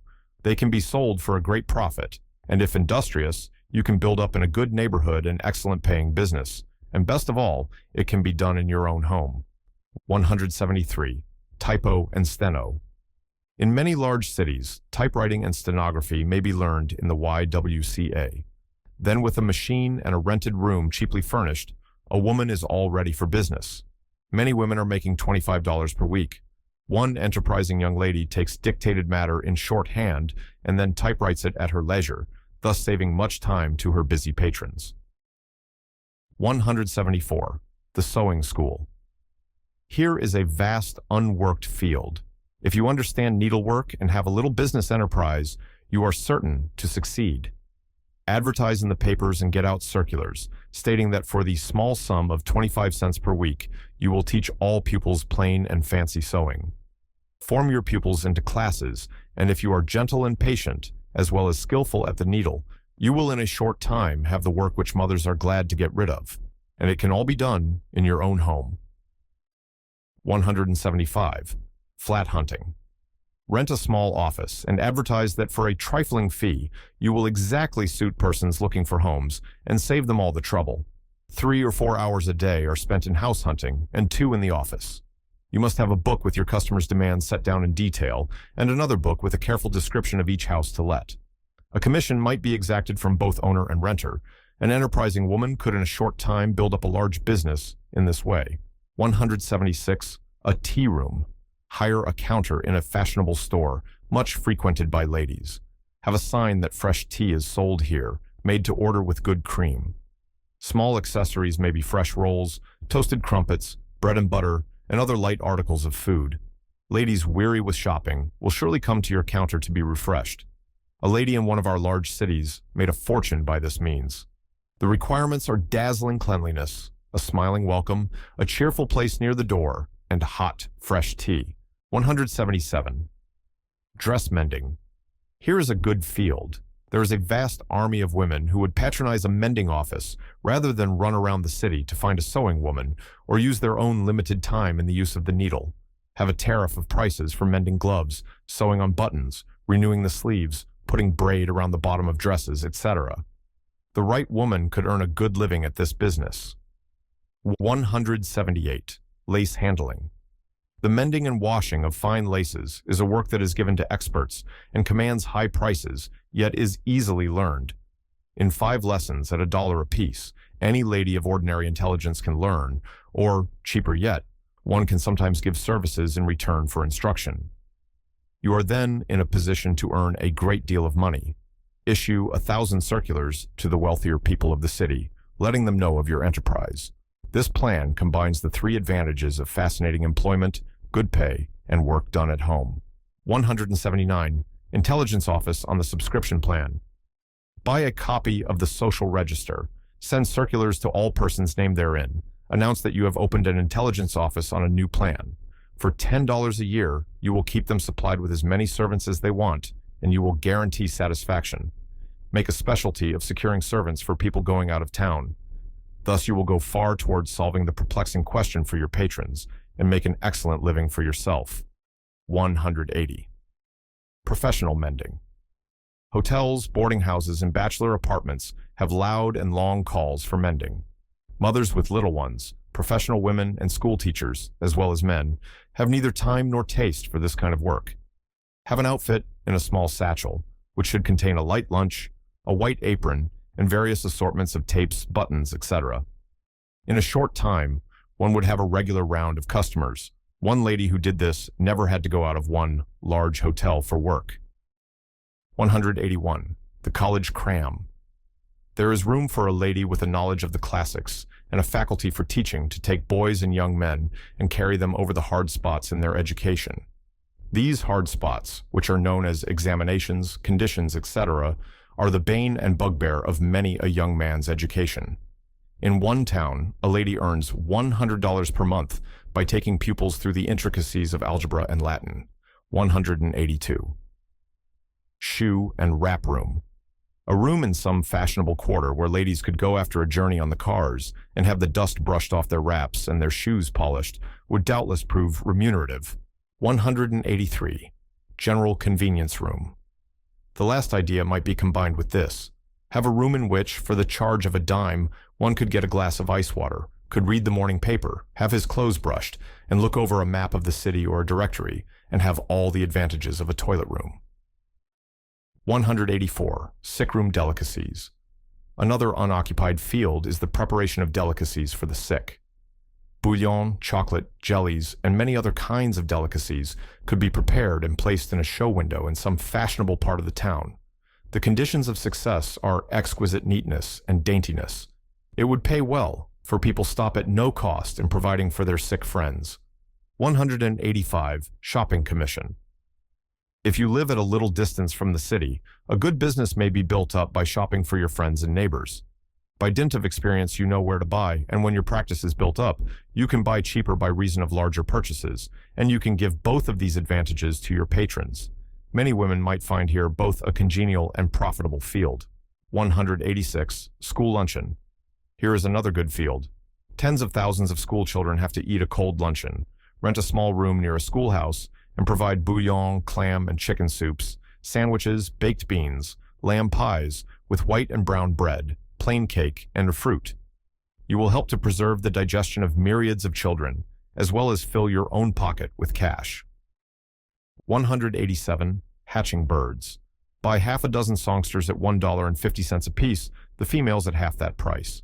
Get proper cages, mate the birds, provide soft nests made chiefly of cotton, and with care you can do an excellent business. Birds in good condition mate 2 or 3 times a year. One lady, with 18 pairs of canary birds, netted $500 a year. 188. Butter and egg store. Butter and eggs are two things which every housekeeper wants fresh, but which are difficult to obtain. Get some reliable farmer to supply you at stated dates, and procure a list of customers. Then with a boy to deliver and a pushcart for the merchandise, you have little to do but figure your profits. An advantage of this plan is that it gives you the most of your time for other work. The business may be extended almost ad infinitum. 189. Saratoga chips. These are a sample of what may be done with a single good article by one who knows how. One family has a weekly income of $12.50 from this means. 190. Fancy lampshades. Made of crepe papers, they are very cheap and look almost as well as silk. Any woman of ordinary ability can make them, and they sell readily. She can buy for 60 cents material for a shade, which she can sell for $1.25, thus more than doubling her money. 191. Beekeeping. This is another means of large profit. It can be carried on even in a city where there is a small plot of ground. Fill all the space not occupied by the hives with white clover and such other flowers as your study of bees will tell you they delight in. Buy a book about bees. The advantage of this industry is that the cost of supporting the bees is practically nothing. There is no risk. After the first small expenditure of capital for boxes and hives, all is profit. 192. Cleansing and bleaching. There are many things too costly to be entrusted to an ordinary washerwoman, and many other cleansing processes that do not come within that woman's sphere. Cleaning feathers, velvets, furs, gloves, silks, and many other articles afford a wide opportunity for one who understands the business, who can take grease spots from carpets, fruit stains from napkins and table covers, paint from windows, thumb marks from books, and scratches from furniture. Here is a useful field. 193. Fancy soaps. Fortunes have been made from fancy soaps. The process of making is easy, and the variety of method is so great, and the possible ingredients so many, that there need be no danger of infringing on anyone's trademark. Get a recipe book and practice on the kinds given in the formulas, then branch out into new kinds. The sale will depend upon your ability. Give your product an attractive appearance. 194. Home architecture. Write to the secretaries or agents of church building societies. Many of these societies publish pamphlets in which, in addition to the designs for churches, will be found many cuts for pretty little parsonages. From these, you can compile an attractive little book of home architecture, which would sell to every person contemplating building a home. And almost everyone living in a rented house hopes someday to rear his own domicile. If you have a friend who is an architect, he would procure for you other books of plans. 195. Home ornaments. What is a home without at least a few trifling ornaments? An inventive mind can think of 100 inexpensive ways of beautifying a room, but most people are not inventive. If, therefore, you have that gift, and can think of a few novelties in lace and embroidered goods which you can make and sell for fractions of a dollar, you will have opened your way to constant and remunerative employment. 196. Doubtful debts. It is well known that in efforts that require perseverance and persistence, women succeed better than men. Grocers, butchers, real estate agents, and in fact almost every businessman has a large number of accounts, a considerable percent of which he considers worthless. To anyone who could succeed in collecting them, the dealer would give a very large percentage, in some cases even amounting to half the bill. Many of these are really collectible if attempted with the persuasive arts of womanhood. Here is a large and profitable field for a woman having the right qualifications. 197. Dressing dolls. A fair profit can be made by taking orders for making dolls' dresses, as they can be bought and dressed for about 1/2 the cost of those already dressed. Persons giving the order should be required to bring the materials for the dress. 198. Fruit preservers. Vast numbers of people are in the country during the fruit season and cannot do up fruits. They must depend on the grocer. Let a thrifty, economical woman who knows how to equip herself with sugar, fruit, cans, and preserve kettles, and she will not long wait for customers if she makes her business known.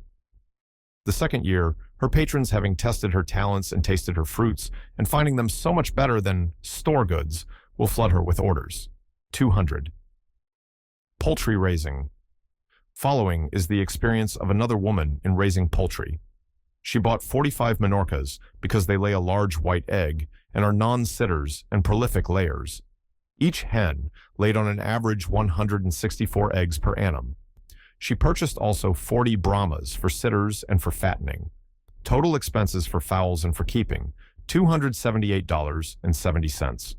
Total receipts, $1,144.11. Net profit, $865.31. 201. Home hothouse. Thousands of people will buy plants already started who would not go to the trouble to buy seeds, slips, and pots. There is also a large demand for cut flowers all the year round. Have a cellar for rooting and a south room for sunning. A liberal use of cards and circulars stating what you propose to do will surely bring custom. The secret of the florist's business is to provide flowers for every month in the year and to force or retard the flowers that suit the demands of each month. This is a very pretty employment for a woman and can be done in her own home. There are 312 floral establishments in this country managed by women. The work is easy and tasteful to ladies. The elements of success are the habit of early rising, business ability, close superintendence of laborers, intelligent advertising, knowledge of plants, and promptness in filling orders. The best location is near a large cemetery.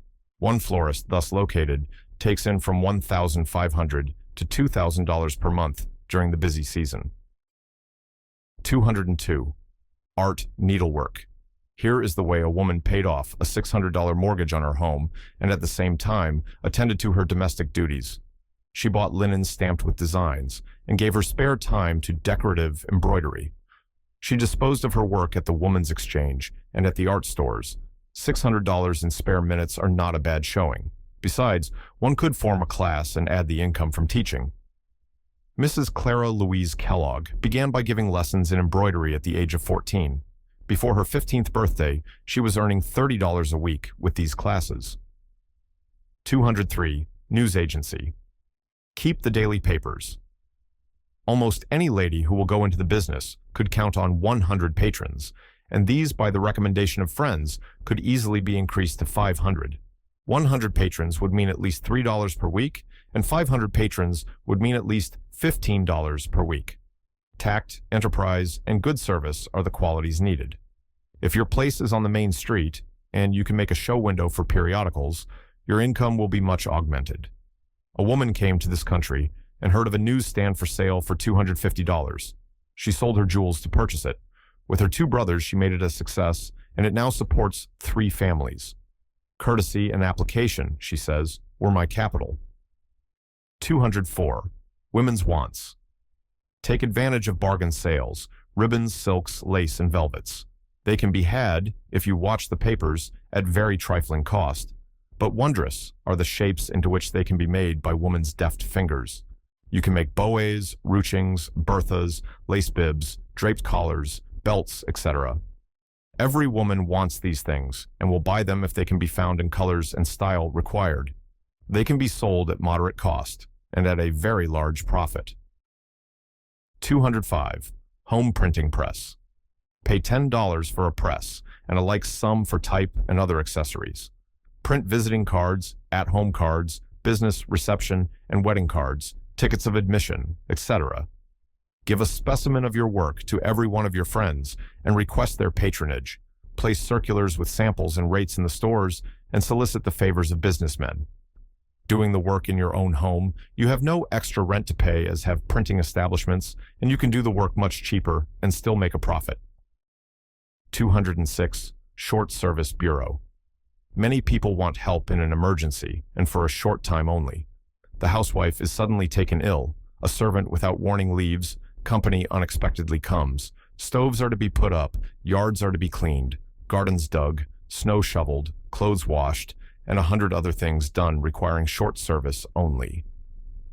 Keep a list of men and women who go out at labor. Know accurately their whereabouts every day. Be ready instantly to supply anyone's demand. When it is known that you furnish that kind of service, your office will be in demand, and your patrons well willing to pay. 207. Delicatessen room. Here is a paying business that is not overcrowded, but success depends upon the quality of the goods. Make yourself a specialist in cookery. Homemade pies, plum puddings, orange marmalade, salted almonds, fancy cakes, jellies, and jams can be made and sold at a good profit. Bakers and grocers will be forced to keep them when once there is a demand for your goods.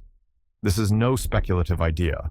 Many a woman has not only made a living, but accumulated a snug little fortune by this means.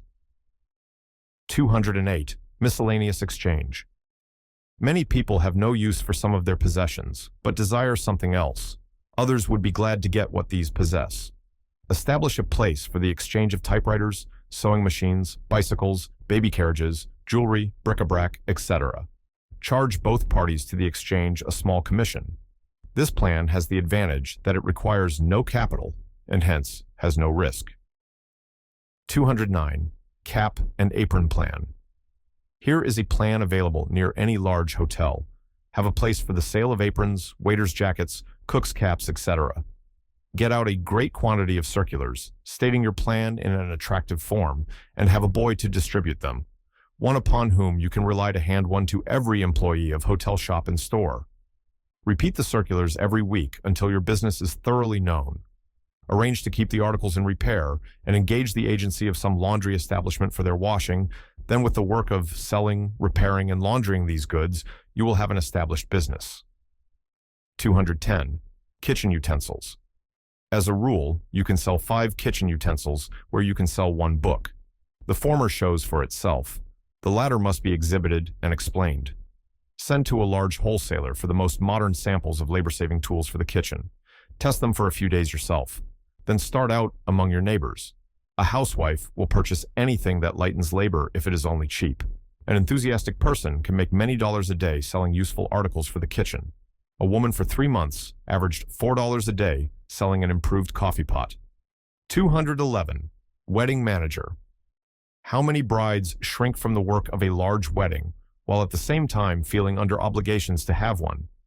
A lady who has an artistic taste and a knowledge of the best social customs may very properly undertake the management of a wedding. She should know what is proper for the bride's outfit and how to dress her, how to decorate the rooms, what style of invitations to issue, and in short, all the delightfully perplexing details of a wedding. For this work, she has a right to charge a fair sum, and if the wedding proves to be a very pretty one, she is entitled to the credit of it. When once the office of a lady manager is recognized, and the relief afforded to the bride's family appreciated, the fashion will quickly spread, and others will wish to avail themselves of your taste and skill. 212. Foreign homes. Here is an example of the pluck and enterprise of an American girl. Miss Mary Whitcomb went to Paris in company with a lady friend and established a home for Americans in that capital. Her rooms accommodated 35, and such was the success of her venture that she is about to open another apartment. Think of it. You can go to a French city and hear the American language, associate with American people, and have American surroundings the same as if in the United States. Here is an opportunity for young women with small capital to see a foreign country and make money at the same time. 213. Lady Barber. There is a school in New York for the instruction of barbers. 3 months apprenticeship will give you a knowledge of the trade. One lady who graduated a year ago from the school now has 2 assistants and is earning from $6 to $10 a day. 214. Mineral collections for schools. Dana's Mineralogy gives 1,400 places in the United States where rare minerals are found. There are 240,968 public schools, and each one needs a mineral collection. Why has no one thought of gathering these rare stones and selling them to our public schools? At $1 a school, the sale should be $240,698, but many rare collections would bring $5 and even $10 each. 215. Turkish bath. One lady opened a place for Turkish and Russian baths. She went around among her lady friends and acquaintances and secured the promise of a paying patronage. 5 promised their patronage every week, 8 every 2 weeks, and 24 at least once a month. Thus, the sum of $60 per month was assured at the start, and this paid for rent and assistance with a good margin of profit. 216. Trained nurses. Trained nurses in our large cities command $25 a week. The duties are exacting, but not difficult. Assistant nurses receive $15. The latter have less responsibilities and are not required to spend so long a time in training. This is an inviting field for ladies who have gifts and tastes for this work. 217. Traveling companion. If you have a good education and can make yourself agreeable, your services ought not to go long, begging for an engagement in this delightful occupation. Watch the advertisements in the daily papers. Better yet, insert an advertisement of your own, modestly stating your qualifications. The remuneration depends upon the wealth and liberality of your employer. 218. Paper flowers. This has become a distinct trade. You can learn in a few months. There is a paper flower store in Broadway, New York, which does an immense business. There are great possibilities in this line in every city. 219. French perfumer and complexion expert. How does this sound? Madame Rassier, French perfumer. Equip yourself with perfumes, essences, tinctures, extracts, spirit waters, cosmetics, infusions, pastiles, tooth powders, washes, cachous, hair dyes, sachets, essential oils, etc. All ladies like perfumes. Once let it be known that you are an authority on the subject, and you will lack neither patronage nor profits. 220. A woman's hotel. A hotel exclusively for women would no doubt be a paying investment. More than 50,000 ladies without male escorts stop every year in the hotels of New York City. A very large proportion of this number would patronize a cheap, clean, well-kept place, fitted up and conducted solely for the comfort of ladies. 221. Guide for shoppers. A department store in New York recently made a census of its customers, and from the count kept for a single week, it was estimated that 3,125,000 persons pass through its doors every year. This for a single store, but there are thousands of stores. Vast numbers of these people are from the country and do not know where they can trade to the best advantage. What a field is here for a shopper's guide. Ascertain what stores make a specialty of certain goods, what ones sell the cheapest in certain lines, and what days they make bargains in certain wares. Show by what routes the places are best reached, where to dine, etc. Fill a little book with just the information a shopper wants to know. Call it The Ladies' Shopping Guide. Put it on the market at 10 cents, and you can sell millions of them. 222. Bicycle instruction. Why, may not a woman teach the wheel as well as a man? Many women are restrained from learning through the dislike of falling from the wheel into the arms of a strange man, commonly a Negro. A woman's bicycle academy would pay in any large city. 223. Cooking school. Madame Parloa and Madame Rohr have set the example, and they will be sure to have many imitators. A course of instruction in cooking, costing $10, is a vastly better investment to any young woman than a course on a piano costing $100, or many times that sum. First, learn the art thoroughly yourself and then teach it to others. There is money in this, but it needs taste, tact, and work. 224. The boarding house. One who has a taste for cooking and a little marketing skill can do well in this somewhat overworked and not always paying business. The gains increase from 0 with one boarder in geometrical progression until $1 a head is realized with 20 boarders. Profits, $20 a week. With great skill and management, this may be doubled. 225. Pen engraving. If you have a circle of 100 friends and can secure their patronage, you can make a fair living for one person at engraving cards. A lady with a large calling list should engrave $500 worth of cards a year. Expenses, $25. Remuneration for work, $475. 226. A ladies' restaurant. A restaurant where delicacies pleasing to ladies are made a specialty would surely pay. A lady who recently established one adjoining a large department store has been obliged to enlarge her premises to accommodate her crowd of patrons. 227. A woman's newspaper. One has just been started in a western city. The editors, reporters, printers, and press feeders are all women. Of course, it advocates woman's reform. An enterprise of this kind requires considerable capital and is not without risk, but a woman of ability and experience can make it pay as well as a man, besides the advantage of an appeal directly to her sex in support of a paper conducted in this manner. 228. Advertising agent. A lady by her courtesy, tact, and gentle address is especially fitted for this work. All our great newspapers and magazines pay large salaries to successful agents, for, as a rule, the advertising department is the one that pays the dividends of the business.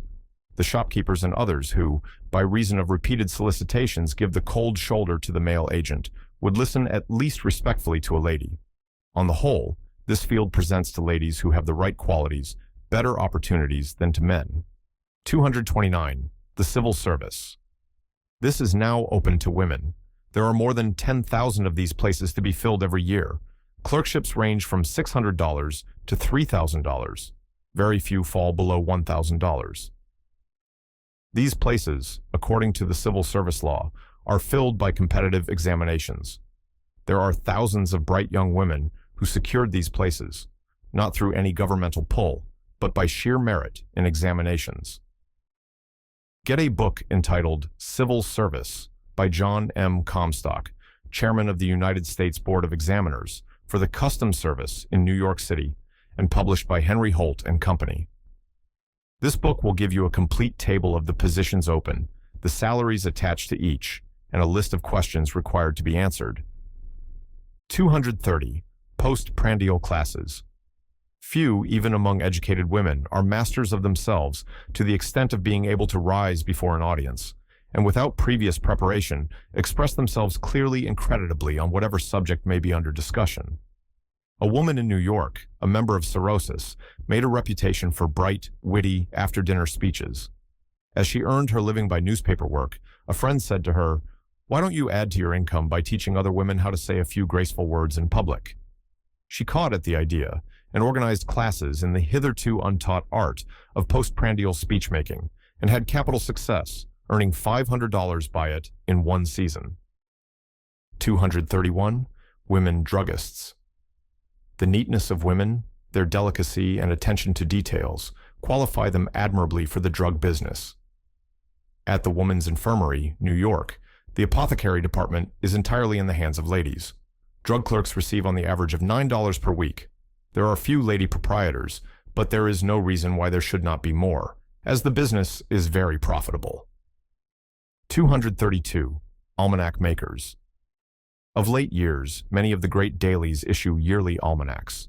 The mass of matter which goes to make up these publications can be collected as well by women, who have gifts for details, as by those of the other sex. In one publication house, a woman is paid $30 a week to manage one of these almanacs, and in another $20 for the compiling of an index for the daily paper. 234. Magazine contributors. In this work, women are paid as much as men, and their facile pens are often able to turn out equal and even superior work.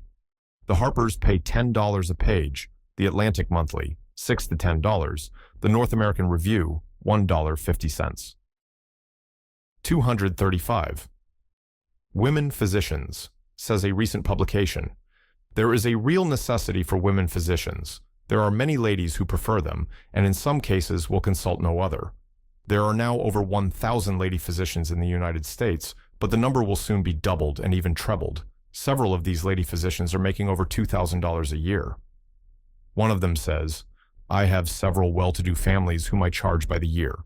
I charge $200 if they are people who are considered well off, less if they are poor." 236. Paper box making. Hundreds of women are making paper boxes, but as employees, not as proprietors.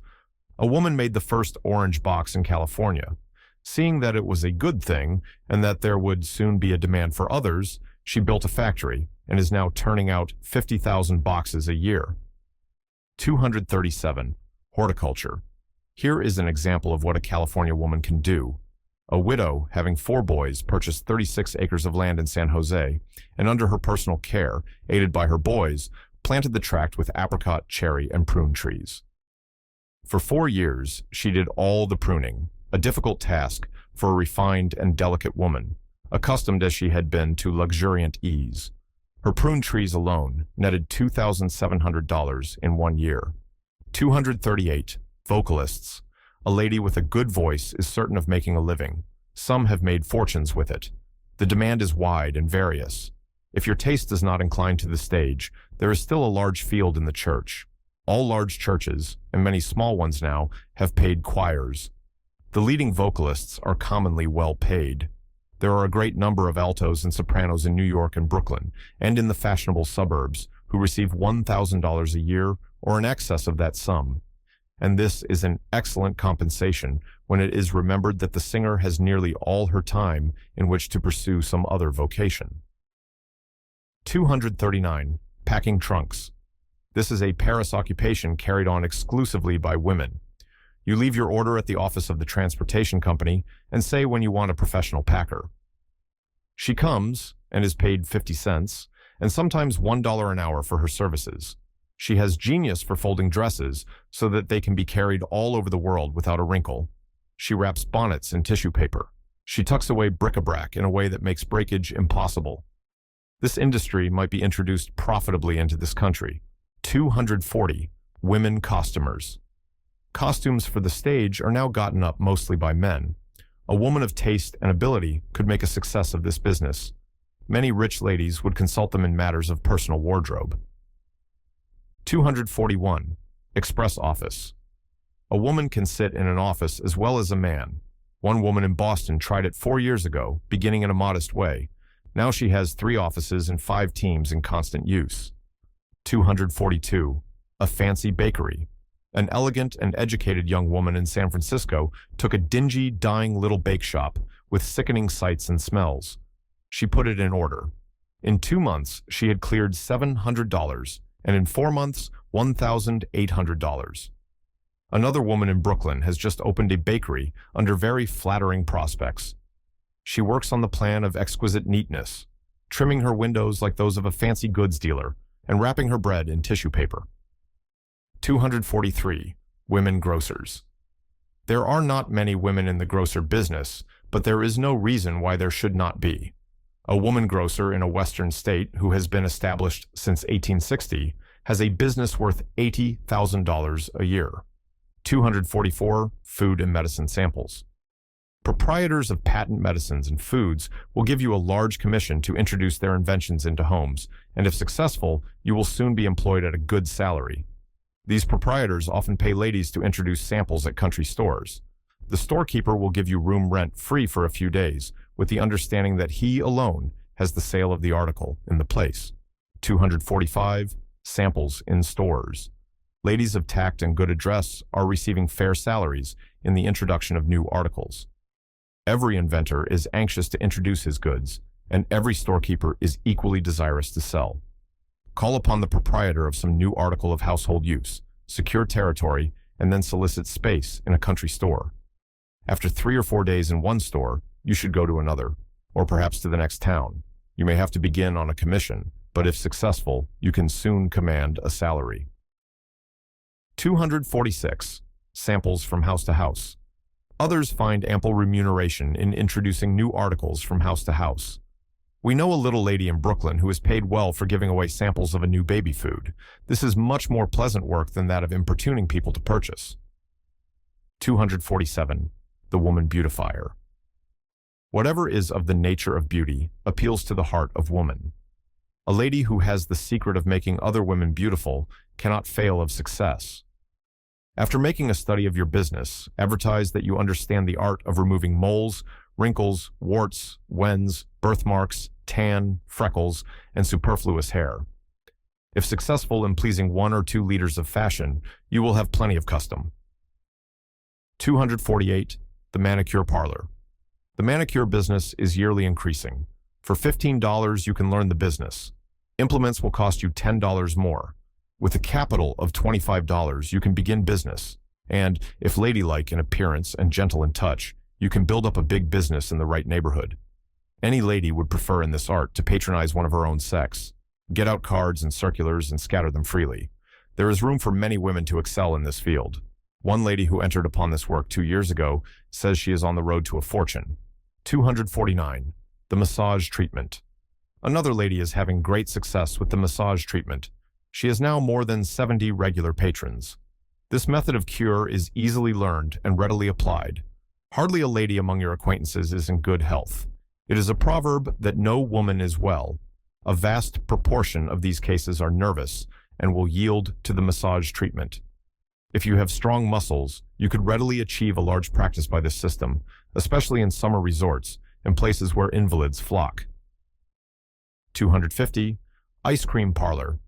This is not new, but possesses possibilities of a good living where the field is not overworked.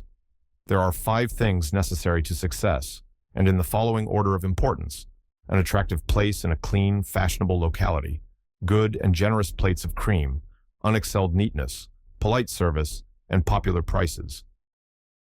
We have known a lady commencing business on these principles to oust quickly an older establishment run on slacker methods. 251. Flower packets. Buy quantities of flower seeds of all varieties. Put them up in very small envelopes, a few seeds in each one. Advertise that you will send samples for a penny a kind, 10 for 6 cents, 25 for 15 cents, 50 for 25 cents, etc. A large mail envelope will hold 50 or more of the smaller ones containing seeds. 252. Lady caterer. A woman has a fine chance to succeed as a caterer. Her taste in arranging tables should at least make her hold her own with business rivals of the opposite sex. Mrs. A.B. Marshall, a woman caterer of London, often manages a supper for 100 guests. 253. Delicacies for invalids. This is a new field which is being worked with much promise. Mrs. Kate Teachman, as she is known in the New York Sun, is working in this line with great success. She says, "Of course, if you want this sort of thing, you must pay for it. 65 cents for a pint of broth, 75 cents for a pint of puree, 65 cents for a half pint of jelly, 25 cents for chopped chicken sandwiches." 254. Insect powder. A California woman who now owns 400 acres of land has a history that ought to inspire other women with a belief in their to get on in the world. In 1861, her husband died, leaving her with a debt of $1,400, 3 children, and a small farm mortgaged. Within 5 years, she had paid the mortgage by taking boarders, raising chickens, and doing whatever offered. In 1877, she began to raise pyrethrum, the plant from which insect powder is made, some years having 100 acres planted with it. Now she has from 50 to 80 employees of both sexes, and is said to be worth $500,000. 255. Rice cultivator. A few years ago, a young Iowa girl squatter, with her 16-year-old brother, took up a government claim in Louisiana and went to planting rice, the first crop of which paid her $1,000. She lives in a 3-room cottage and has a few fruit trees, plenty of good fences, and a sea of waving rice blades. Her nearest neighbor is another girl farmer who also settled a government claim and is bossing an orchard that is giving her a comfortable living. 256. Yeast cakes. Here is what one woman did. Being thrown on her own resources instead of following the beaten path of custom, she engaged in something novel. She made yeast cakes. Gradually, her trade increased until she was obliged to hire help, and in time had to build an addition to the house to provide room for her thriving business. She now makes a good living, finding her work congenial as well as profitable. Here is her recipe. Take 1 dozen hops and boil 2 or 3 hours. Remove from the fire and strain through a sieve, adding boiling water until there are 3 or 4 quarts of the liquid. Then thicken with cannelle until quite stiff, and 1/2 tablespoonful of ginger and 1/4 cup of molasses. Let it stand until cool. Add 1/2 cup of salt yeast or 1 cake of lard, and in the morning, stir down with a little fine cornmeal. Let it rise again, then mix with cornmeal, roll, and cut with a cutter. This rule makes 100 cakes. They sell for 75 cents per 100 and retail for 1 cent apiece. 257. Physical culture. There are 12 million young women in the United States. The great majority of them have an ailment of some kind. In fact, it is almost impossible to find a perfectly healthy woman. Physical culture will add years to one's life. An eminent physician has estimated that 24 million years, or an average of 2 years each, can be added to the lives of our young women by simple bodily exercise of 1 hour each day. Get a book, study a chart, employ a teacher. Then, after a thorough course, go about among your friends and form a class. Induce your pupils to bring other pupils. Advertise, lecture, give class exhibitions. Charge $5 a quarter for a class of 12, $4 for one of 15, $3 for one of 20. Mr. John D. Hoover of Los Angeles, California says, "When I entered a college of oratory, I was almost penniless. I took a special course in physical culture with a view to teaching that art. It is now 18 months since I left the college, and during that time I have earned in clear cash, from teaching physical culture, the sum of $20,960. I have 1,507 pupils. My sister also has been very successful in teaching since she graduated, and has made quite a large sum of money." 258. House cleaning. Enterprising men have taken up the work of house cleaning with considerable success, but the business can be managed better by a woman than by a man. If your patrons are not too many, you can personally superintend the work in each house yourself, to the great satisfaction of the lady, who would commonly prefer to have it managed by one of her own sex. If your business increases so as to require your presence in the office, you can send a lady assistant to superintend the work. Have a fixed price per room where there is no extra work, such as painting, calcimining, and paper hanging. In the latter case, it is better to take the work by the job. 259. Selling oysters. Here is the way a woman with 5 little children gets a living. She hires a boy to open the oysters, which she then puts up in little pint pails and takes from house to house. She has many customers whom she serves regularly on certain days. Sales per week, 50 pints or 25 quarts. Boy's wages, $1. Net, $3, 260.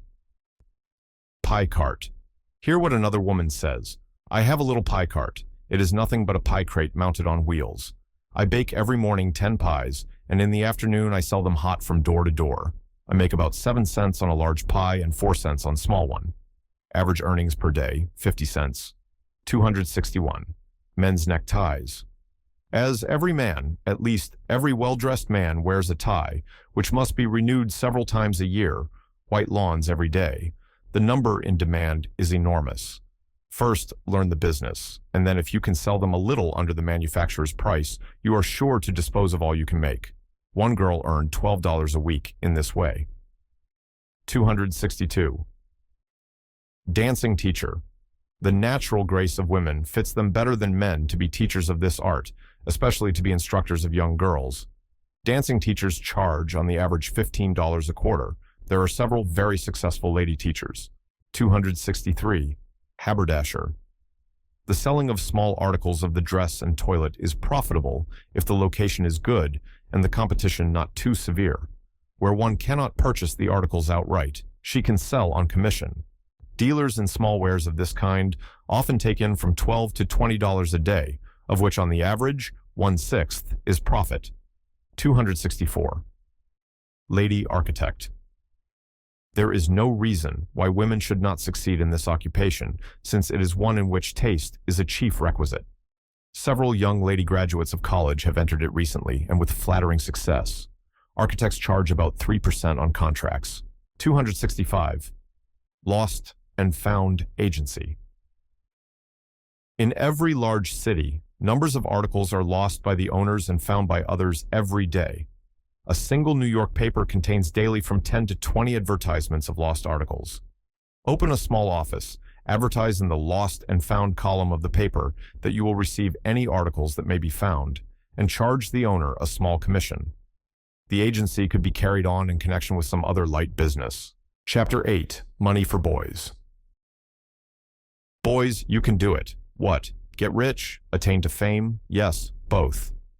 But I have no chance. Neither had Humphrey Davy, nor Jay Gould, nor Henry Wilson. But the first became one of the greatest of scientists, the second, the richest man in the country, and the third, Vice President of the United States. The best school is the school of adversity, said Rousseau, who, from a waiter in a restaurant, became the most noted man of his age. The boy, Horace Greeley, wandered up and down the streets of New York, asking of printers if they wanted a hand, and was everywhere laughed at and turned away. And the boy, George W. Childs, worked for $2 a week as a clerk in a bookstore, saved money, bought the Philadelphia Ledger, and became a millionaire. I have no capital, you say, but you have 10 servants, fingers, to work for you. Daniel Manning, ex-President Cleveland's Secretary of Treasury, started as a newsboy. John Wanamaker, the great merchant, commenced in a bookstore at $1.25 a week. Fred Douglass, the colored orator, began life as a slave without a cent. And P.T. Barnum, the world-famed showman, rode a horse for 10 cents a day. No chances. You have 5 on each hand. No capital. It is the blood that fights and wins. If you have no opportunity, make it. Do not wait for something to turn up. Turn something up. Be a match for events. The world's great and rich men have forced their way to success at the bayonet points of their fingers and with the iron pry of an unconquerable will. Boys, here are a few hints for you. 7 ways to get a position. Section 1. How a boy can get a place. 266. Free service. Make friends with a clerk. Offer to go with him on the delivery wagon. He will be only too glad of your assistance. The next step will be to help in odd jobs about the store. After a little familiarity with the business, you will find an opening. Your friendly clerk will have a sick day or a leave of absence or a vacation. The employer knows you have assisted the clerk and will gladly give you his place for a day or a week, and from temporary employment, it is but a step to a permanent place. 267. Special department. Make yourself familiar with a particular department of the work of shop or store. Suppose you take a pound of tea. It will surprise you to find out how many things you can learn about so insignificant a thing as a pound of tea. Ascertain the different brands, what markets they come from, where they are raised, how they are manufactured, in what quantities they are shipped, what are the fluctuations in price, who are the largest dealers, in what section of the country the trade is chiefly carried on. A study of these things will suggest other branches. A year given to a study of this kind, and you will know more about tea than the most trusted employee, whose knowledge is commonly of a superficial kind. Then, if you have an opportunity, you can surprise the merchant with a knowledge of his business, and he will be sure to give you a place as soon as he has an opening. One merchant says, I always have a place for a person who can tell me anything about my business I don't know myself. 268. Show superiority of goods. A man occupied his spare moments in measuring the linear feet of advertisements contained in the different Sunday papers and sent the result to the one which had printed the most. Go around among customers and find what brand of goods they like the best. Then report to the makers of these brands, and you may be sure they will take an interest in you if they see that you take an interest in them. 269. Advertising. Here is an advertisement for the right kind of boy. A brisk-footed, up-to-date boy not afraid to work will take a place at low wages for the sake of learning the business. Here you have 4 qualities in 2 lines: quickness, intelligence, industry, and low wages. The 4 things men are looking for, and such an advertisement will not wait long for a reply. 270. Influence. Great names are mighty. Introduce yourself to the greatest man in your town and tell him your qualifications and ambitions. Do not be afraid of him. A truly great man is more willing to do a real kindness to a meritorious boy than you think. Robert Lennox, an old-time New York merchant, one Sunday at church saw a timid young person looking anxiously around as if for a seat. "Come with me," said Mr. L., "and I will give you a seat." The next day, the young man took a letter of recommendation to the store of a merchant. "Can I get a small bill of goods to begin business with?" he inquired. "I will trust anybody that Robert Lennox invites into his pew," was the reply. "I owe all my success in life," said Jonathan Sturgis, "to the invitation of Robert Lennox to sit in his pew. With the great and good man's endorsement, you will find places waiting for you." 271. A trial week. All many boys want is a chance. When you apply in vain for a place, tell the proprietor you are sure that he needs you, and that you will come a week for nothing. Better a month if you can afford it. If you really have the merit you think you have, it will be strange if you cannot displace some indolent or indifferent employee. 272. Commission. Offer to sell the dealer's goods on commission. You must leave a deposit to cover the worth of the goods. Take the articles to your friends and tell them you are trying to get a place. In most cases, if the goods are cheap, they will try to help you, and you will be able to make an excellent report to your employer. When he sees that your service means money in his pocket, he will be eager to employ you at a salary. Section 2. What boys can do. 273. The Boy Magician. For 50 cents, you can buy a book entitled The Parlor Magician, containing 100 tricks for the drawing room. A few weeks' practice should make you master of these arts, and then with your outfit, you are ready for a money-making tour. It is best to take along a friend, as in some of the most clever tricks, you will need an assistant. 274. The Glass Blower. For 25 cents, you can get a book with full instructions in the curious art of glass blowing. The wondrous forms you will be able to produce, the pleasure of the work, and above all the money derived from the sale of your products, will delight the heart of any boy. There is money in glass blowing after you have mastered the art, but if you would make a business of it, you must apprentice yourself for a time to a master of the trade. 275. The Dime Lunch. There are thousands of businessmen and clerks in our large stores and offices who would prefer to pay 10 or 15 cents rather than go out to a restaurant. Especially is this the case in rainy weather. Pretty boxes with tasteful lunches could be prepared at a small cost and taken through the places of business. The important item is attractiveness. 276. Canceled stamps. In every large city, there are dealers who will pay you for canceled stamps. Ordinary stamps bring about 10 cents per thousand, but rare ones bring very high prices. Ask all your friends for their canceled stamps. In a store in New York, there are several barrels full of postage stamps collected by boys. Each barrel contains 1,000,000. 277. The Boys' Press. Do you know you can get a printing press with complete outfit, a full font of type, and 100 cards for $3? You can make money easily by printing cards and doing other small press jobs. Charge 50 cents, 75 cents, or $1 for cards, according to the quality of paper and amount of printing. 278. Saw and Scroll. Most interesting articles, both of use and ornament, can be made by the scroll saw. Some have earned boys' fortunes in making these curious articles, and there is as much pleasure in making them as in getting the money for them. 279. The Magic Lantern. The very best lantern and slides can be obtained for $6. From that figure, the price runs downward to 50 cents. Purchase a good one and give parlor exhibitions at a charge of 5 cents admission. As you become more expert, you can increase your price. If you are a success at the business, your services will be in demand for more pretentious entertainments, where you can make $5 or more in a single evening. 280. Candy making. What can please a boy better than candy making? Offer your services free for a short time to a confectioner. When you have learned the trade, which you can do in a little while, commence the business on your own account in a small way. Beginning with those sweets, which are easily made, you can extend your art as your business increases until you have a good trade. 281. Odd jobs. I push baby carriages through the park at 5 cents apiece, says a Chicago boy. I clean and oil bicycles, says a New York lad.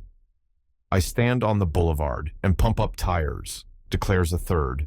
I buy a dozen lemons and a pound of sugar and sell lemonade on all holidays and at times of parade, says an enterprising schoolboy. I carry bundles and valises from the train and make often 50 cents a day, says a Boston youth. I hang up a slate on the front gate and take store orders for neighbors, says a bright village lad. 282. General Employment Agency.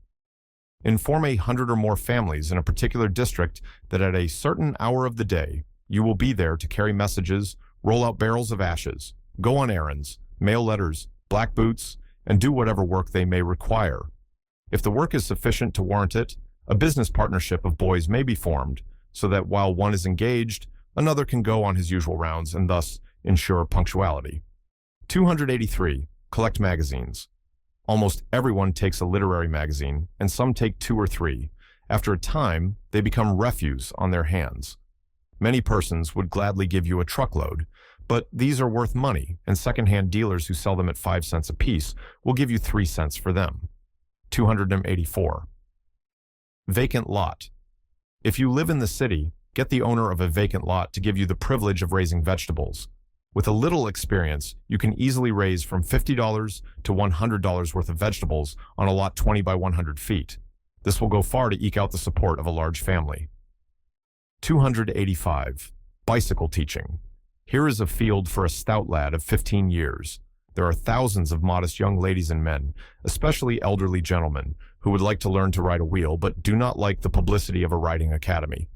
Issue some neat cards and circulate them from house to house with the information that for the sum of $1, you will teach anyone to ride. Most people have a backyard where such instruction could be given. Having no rent to pay, you could easily afford to take them for that price, as you have the advantage over the professional instructor, both of cheapness and privacy. There is a lot of money in this for the right kind of a boy. 286. First cost sales. When public attention is aroused upon any subject, consider how you can turn it to account. Here is what a boy 13 years old says. When Coyne's Financial School came out and the people were talking about it, I wrote to Mr. Harvey, the author, and got a lot of the books and sold them all before they got into the bookstores here. I have made in this and like enterprises $500. Like opportunities were presented in our late war, with the Dewey buttons, battleship pictures, etc. Keep your eyes open. Opportunities to make money are all about you. The alert boy makes the successful man. Boys, there is gold in all the mountains, pearls in all the seas, and money in every street.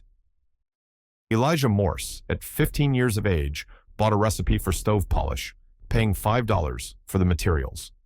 He peddled it in a carpet bag, and from this small beginning grew the celebrated Rising Sun Stove Polish, whose huge factory covers 4 acres at West Canton, Massachusetts, and whose proprietor is immensely rich. Cornelius Vanderbilt was a poor boy without a cent. When he died, his estate was valued at $40 million. Boys, there is a fortune for you. It is not to be found, but made by hard work. Write on your banner, luck is a fool, pluck is a hero. Chapter 9. Money in Agencies. Few occupations offer such inducements for persons with little or no capital as that of the agent. There are 2 classes of agencies. In one, as a book or patent agency, the agent works for 1 or 2 persons at a fixed commission and needs no capital. In the other, as that of servants and of supply companies, the agent is also, in a certain sense, a principal. He obeys no one's orders, fixes his own commissions, and makes his profits directly from the public. Here are a few points for agents. 287. Book agency. The book agency depends partly upon the kind of book, but chiefly upon the kind of man. The right man selling the right book can make enormous wages. An agent selling a commentary on the Bible made sometimes $25 in half a day. An agent for the People's Encyclopedia earned $3,000 in 1 year and spent only about half the time in the work. Many agents for Memoirs of General Grant earned from $10 to $20 a day. Ordinarily, an agent should be satisfied if he can make from $3 to $5 a day. From this sum must come his expenses. Book agents receive from 25 to 45%, according to the nature of the work. 40% is considered excellent compensation. 288. The patent agency. Considerable business is now done in the selling of patent rights.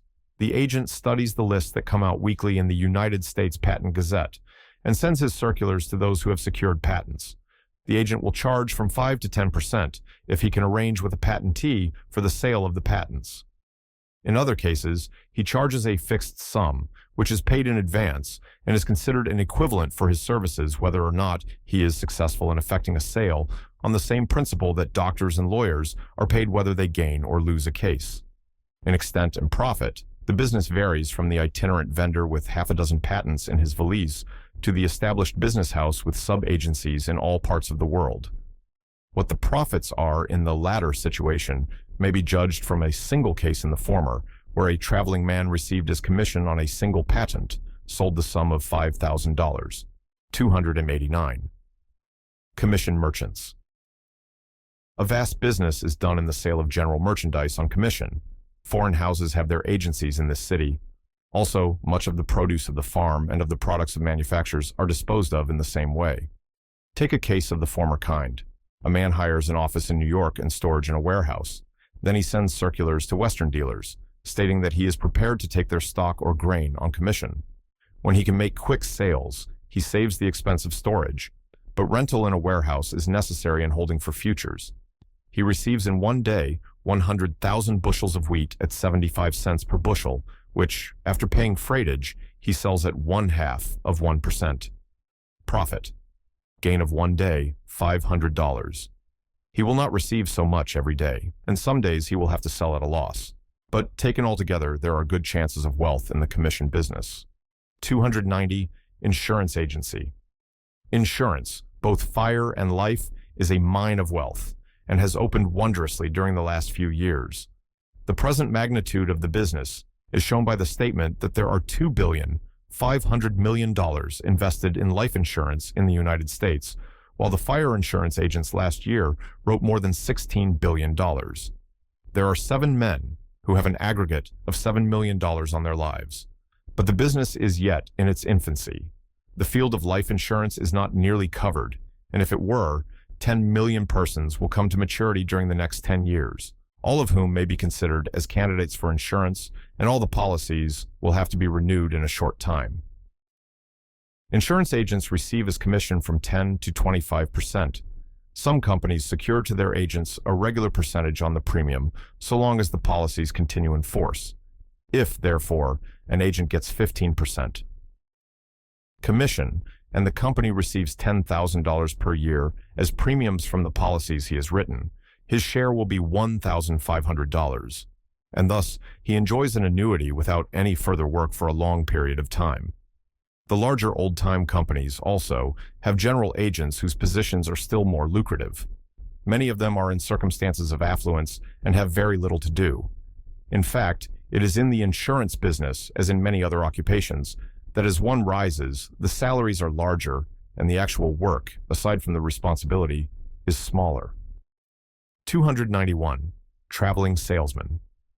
In some houses, a traveling salesman is allowed a standing commission on all goods bought by firms whose custom was secured through his influence. As the commission continues, as long as the customer continues the trade at that house, some agents, after a few years of active work, are enabled to retire on incomes of $2,000, $3,000, and in some cases, of $5,000 a year. The business done by drummers is immense. 300 million tons of goods are shipped by them yearly, and the business amounts to nearly $2 million a day. 292. Supply companies. A supply company differs from an ordinary merchant's firm in that it does not keep goods in stock. It is a mammoth general agency for procuring whatsoever you desire. Specimens only are kept in the store, and from these, the customers make selections. The advantage of supply companies is the saving of large rentals, of expensive clerk hire, and of loss or damage in the long keeping of goods, and most of all, of risk in unsaleable articles and in the fall of prices. Thus, a supply company can undersell an ordinary dealer, and if alert and prompt, can make vast profits. Another great advantage is the smallness of the capital required. Here are great opportunities for bright young businessmen of limited means.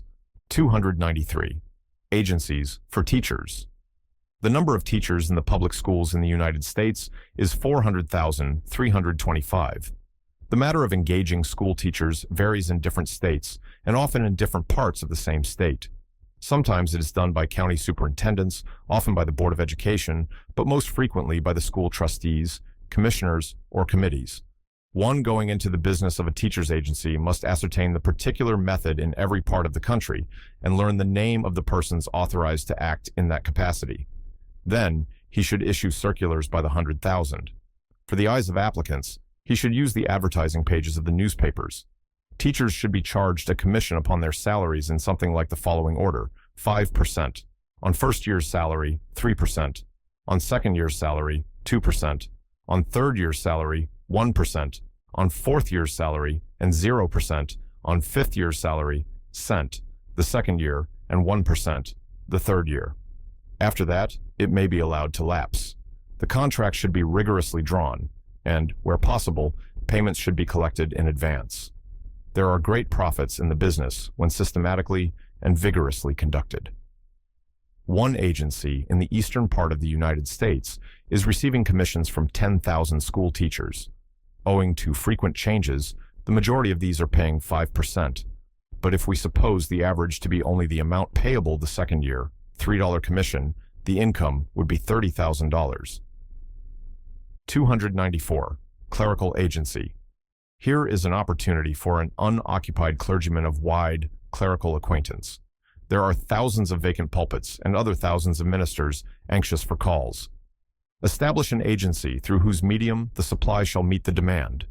Your list should comprise the names of all churchless pastors, together with those desirous of change, and their experience, qualifications, education, family, age, personal appearance, together with other interesting information, should be properly tabulated for the inspection of church committees. Candidates should be graded according to the catalog and sent out in order as pulpit candidates. As clerical engagements are commonly much longer than those of teachers, it is right that you should receive a larger percent for your services. If a church pays its pastor a salary of $10,000 and you are successful in the search for an available man for its pulpit, it would hardly be a presumption for you to charge $500 for your services. 295. Matrimonial agencies. These should be conducted with the greatest care and only by the most conscientious persons on account of the great responsibilities involved. They are, however, capable of vast development and of immense good. In Massachusetts alone, there are 70,000 females in excess of the males, while in Illinois, the men preponderate to the number of 50,000. Your task of bringing together the unmated is a most delicate one, and you should accordingly be well compensated. Where there is much wealth on either side, your commission may be expressed in 3 figures, and even in 4. $1,000 is a small sum for a man to pay who secures an accomplished wife and a happy home. We have known several marriages made in this way to turn out exceedingly well. 296. Agency for servants. This is not new, but you might revolutionize it by a new plan. Written recommendations are worthless because almost everyone will compensate the disappointment of the discharged servant by a certificate of good behavior, in the writing of which the elasticity of the conscience is more or less drawn upon. Instead of accepting a valueless paper, let an employee of the office personally visit 2 or 3 of the places where the servant has been employed. The lady of the house will tell you many things she would not write in the letter. This will consume time, but the compensation is in the better class of service you will be enabled to offer. When it is known that you make personal investigation, sifting out the useless and offering only first-class help, your patronage will be vastly increased, and you can charge much higher commissions. Tell your patron that at the end of a month, she may pay you $10 if satisfied, and most people would prefer to do that than to pay a half or a quarter of that sum in advance with small guarantee of fitness. 297. Agency for farm hands. There are thousands of idle people in the great cities who would gladly go on farms for a portion of the year. If they make personal application, they are commonly regarded by the farmer as tramps. Besides these, there are thousands of emigrants arriving in search of work. Many of them are valuable as farm help, having tilled the soil at home. An agent who has a keen knowledge of human nature and knows how to ask questions, sifting out the useless and the vicious from the valuable and the virtuous, can, through proper advertising in agricultural papers, send at least 1,000 of these men into the country every summer. Through an arrangement with the farmer by which $5 of the first month's wages shall be withheld and forwarded to the agent, the sum of $5,000 as commission for these 1,000 laborers is secured. But the energetic agent ought to do far better than this. Chapter 10. Money in proprietary compounds. Owners of proprietary compounds have built up great fortunes in the sale of their concoctions. Our drugstores are filled with patent medicines, and millions of cures are sold annually. The names of some of these, such as Hostetter, Brandreth, and Mother Winslow, have become household words, proving how largely and universally their medicines have sold. The story is told of one credulous hypochondriac who, on the theory that of many shot someone is likely to hit, actually took every kind of patent medicine in the world, or at least of every sort he had heard about. As there are more than 360 diverse concoctions, this genius must have taken a different kind for every day of the year, or else have extended his experiments through a long period, which seems impossible under the circumstances. It is said that Perry Davis obtained his famous discovery in the form of a recipe in an old newspaper which he found in an outhouse. This was the foundation of one of the largest fortunes in patent medicines, and it was the parent of all the killers. The men who have made their piles in pills may be counted by the hundred. Perhaps the soothing syrup success is the most signal example of multum in parvo. It is sold by the million bottles, and yet it is nothing but a little paregoric dropped in some sweet mixture. Lubeck is a mighty name, but anybody can be a Lubeck, so far as the question of perfumery goes. Among the anecdotes of medicine vendors, we have only space for one or two. A man was crying up the virtues of an electric belt, and it was found that he had adroitly attached a strip of mustard plaster to the magic band, and this, when heated by contact with the warm skin, produced redness and an itching, which were supposed by the too trusting patient to be the effects of the healing electricity. Another man has made a fortune with an Indian plant. He travels about the country with what he advertises to be a troupe of Indians, giving performances and hawking his cures. The Indians are New York toughs, and the medicine plant is a common pasture weed. We give no sort of countenance to these frauds, but dismissing them all, there are still both profit to the patient and profit to the maker in the taking of proprietary medicines. To succeed in this line, one should first have an article of genuine merit, and then advertise lavishly. Below are given some recipes quite as good as those that have made fortunes for their possessors, and in some cases the exact formulas of these widely renowned medicines are given. 298. Healing ointment. One of the most celebrated of ointments is composed of these simple ingredients: butter, lard, Venice turpentine, white wax, and yellow wax. Here is a rule for another ointment: fresh butter, 3/4 pound, beeswax, 4 ounces, yellow resin, 3 ounces. Melt together. Add vinegar of cantharides, 1 fluid ounce, and simmer the whole with constant agitation for 10 or 12 minutes, or until the moisture is nearly evaporated. Then add of Canada balsam, 1 ounce, express oil of mace, 1 drachm, balsam of Peru, 10 or 12 drops. Again stir well, allow mixture to settle, and when about half cold, pour into pots previously slightly warmed, and allow it to cool very slightly. There is nothing else but to put on your label and expose for sale. 299. Spasm. Killer. Acetate of morphia, 1 grain, spirit of sal, volatile, and sulfuric ether, 1 fluid ounce each. Camphor julep, 4 ounces. Keep closely corked in a cool place and shake well before use.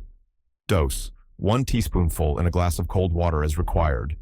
Here is another.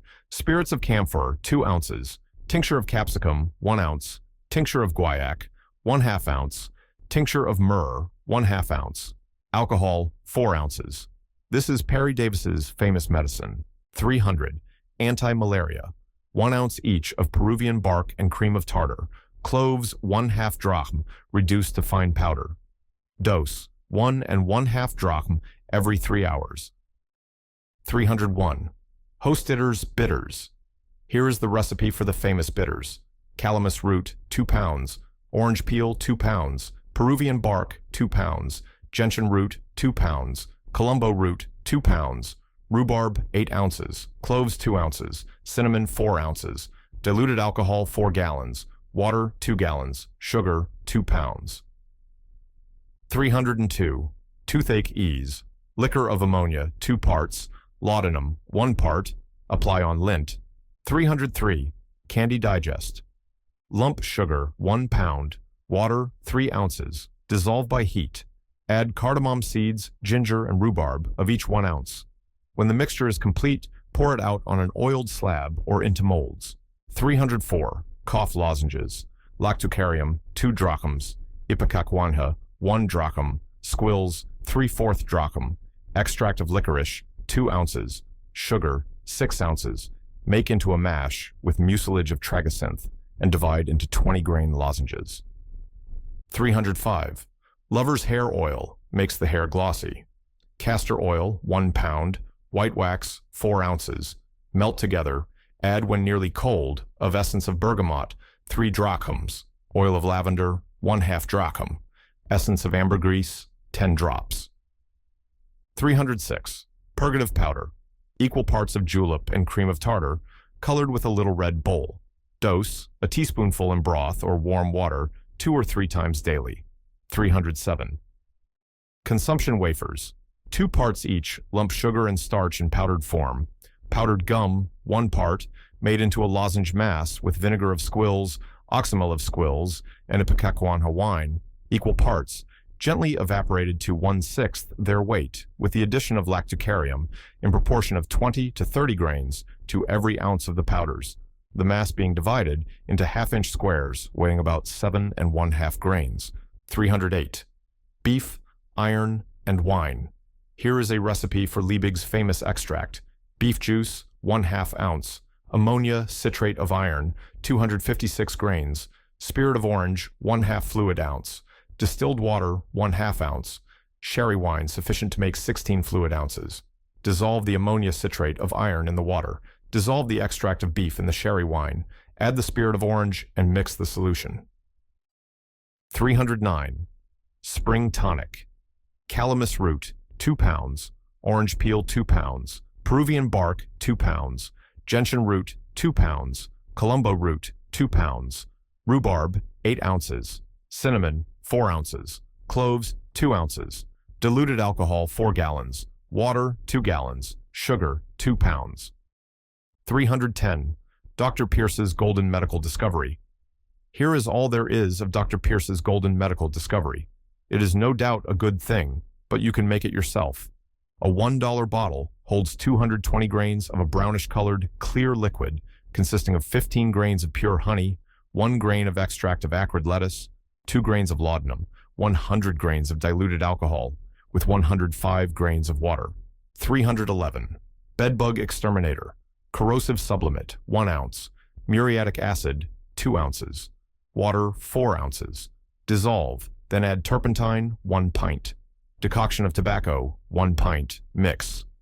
For the decoction of tobacco, boil 2 ounces of tobacco in 1 pint of water. The mixture must be applied with a paintbrush. If well applied, this is a sure destroyer of bedbugs. It is a deadly poison. 312. Catarrh cure. 1/2 gram of carbolic acid, 1/2 gram of camphor, and 10 grams of common salt, which are to be dissolved in 4/7 of a liter of water and injected into the nostrils. You can call it the excelsior, for it is excelled by none. 313. Lip pomatum. For chapped lips, lard, 16 parts. Cacao oil, 24 parts. Spermaceti, 8 parts. Yellow wax, 3 parts. Alcanna root, 1 part. The substances are fused for 1/4 of an hour at a gentle heat, then strained through a cloth and mixed with oil of lemon and oil of bergamot, each 1/6 part, oil of bitter almonds, 1/15 part. Then the mass is poured into suitable vessels to cool. 314. Ointment for chapped hands, camphor, 60 grains, boric acid, 30 grains, lanolin and white vaseline of each 1/2 ounce. 315. Cod liver oil emulsion, yolks of 2 eggs, powdered sugar, 4 ounces, essence of oil of almonds, 2 drops, orange flower water, 2 ounces. Mix carefully with an equal bulk of cod liver oil. This is a delicious emulsion. Of course, the dose is double that of the clear cod liver oil. 316. Beauty water, to remove freckles. Sulfocarbonate of zinc, 2 parts. Glycerin, 25 parts. Rose water, 25 parts. Spirits, 5 parts. Dissolve and mix. Anoint twice daily, keeping the ointment on the skin from 1/2 to 1 hour, then wash off with cold water. Wear a dark veil when exposed to the sun. 317. Cough mixture, syrup of poppies, syrup of squills, and paregoric, each 1/2 ounce. Mix. Dose, a teaspoonful in a little warm water, night and morning, or when the cough is troublesome. 318. Dr. Sage's catarrh remedy. Here is the famous secret: 1/2 gram of carbolic acid, 1/2 gram of camphor, and 10 grams of common salt, which are to be dissolved in 4/7 of a liter of water and injected into the nostrils. Its reputation is believed to be well deserved. 319. Diarrhea mixture, wine of opium, 1 fluid ounce, tincture of valerian, 1 1/2 fluid ounces, ether, 1/2 fluid ounce, oil of peppermint, 60 minims, fluid extract of ipecac, 15 minims, alcohol enough to make 4 fluid ounces. This is the formula for a most celebrated patent medicine. The dose is a teaspoonful in a little water every 2 or 3 hours until relieved. 320. Blood purifier, equal to the best-selling compounds. For a bottle holding 220 grams, take 15 grams of pure honey, 1 gram extract of poisonous or acrid lettuce, 2 grams laudanum, 100 grams of diluted alcohol with 105 grams of water. Make large quantities in like proportion. Chapter 11. Money in real estate. No class of men have made greater or securer fortunes than dealers in real estate. W.C. Ralston, James Lick, and J.J. Astor are examples of persons who have accumulated vast sums through investments in land. The points of real estate are: first, a sound title; second, a keen foresight of the wants and the roads of civilization; third, a careful inspection of the neighborhood where a contemplated purchase is located; fourth, a thorough knowledge of market values of this kind of property; fifth, non-professional advice in the disinterested judgment of men thoroughly familiar with property and prices.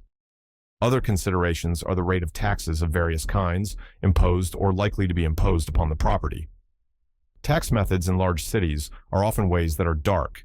For this reason, George Gould, the multimillionaire, and Mr. Rockefeller, the Standard Oil magnate, have disposed of their urban properties.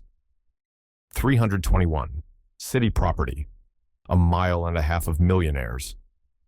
Midway between the East River and the Hudson, there lay a few years ago a neglected tract of land which could have been bought for a few $100,000. Today it is the wealthiest 1.5 miles on the western continent. $100 million would not purchase the ground alone. 40 years ago, a piece of land which is now almost downtown was called Eno's Folly because he paid for it what was supposed to be an extravagant sum. It is now the site of the Fifth Avenue Hotel.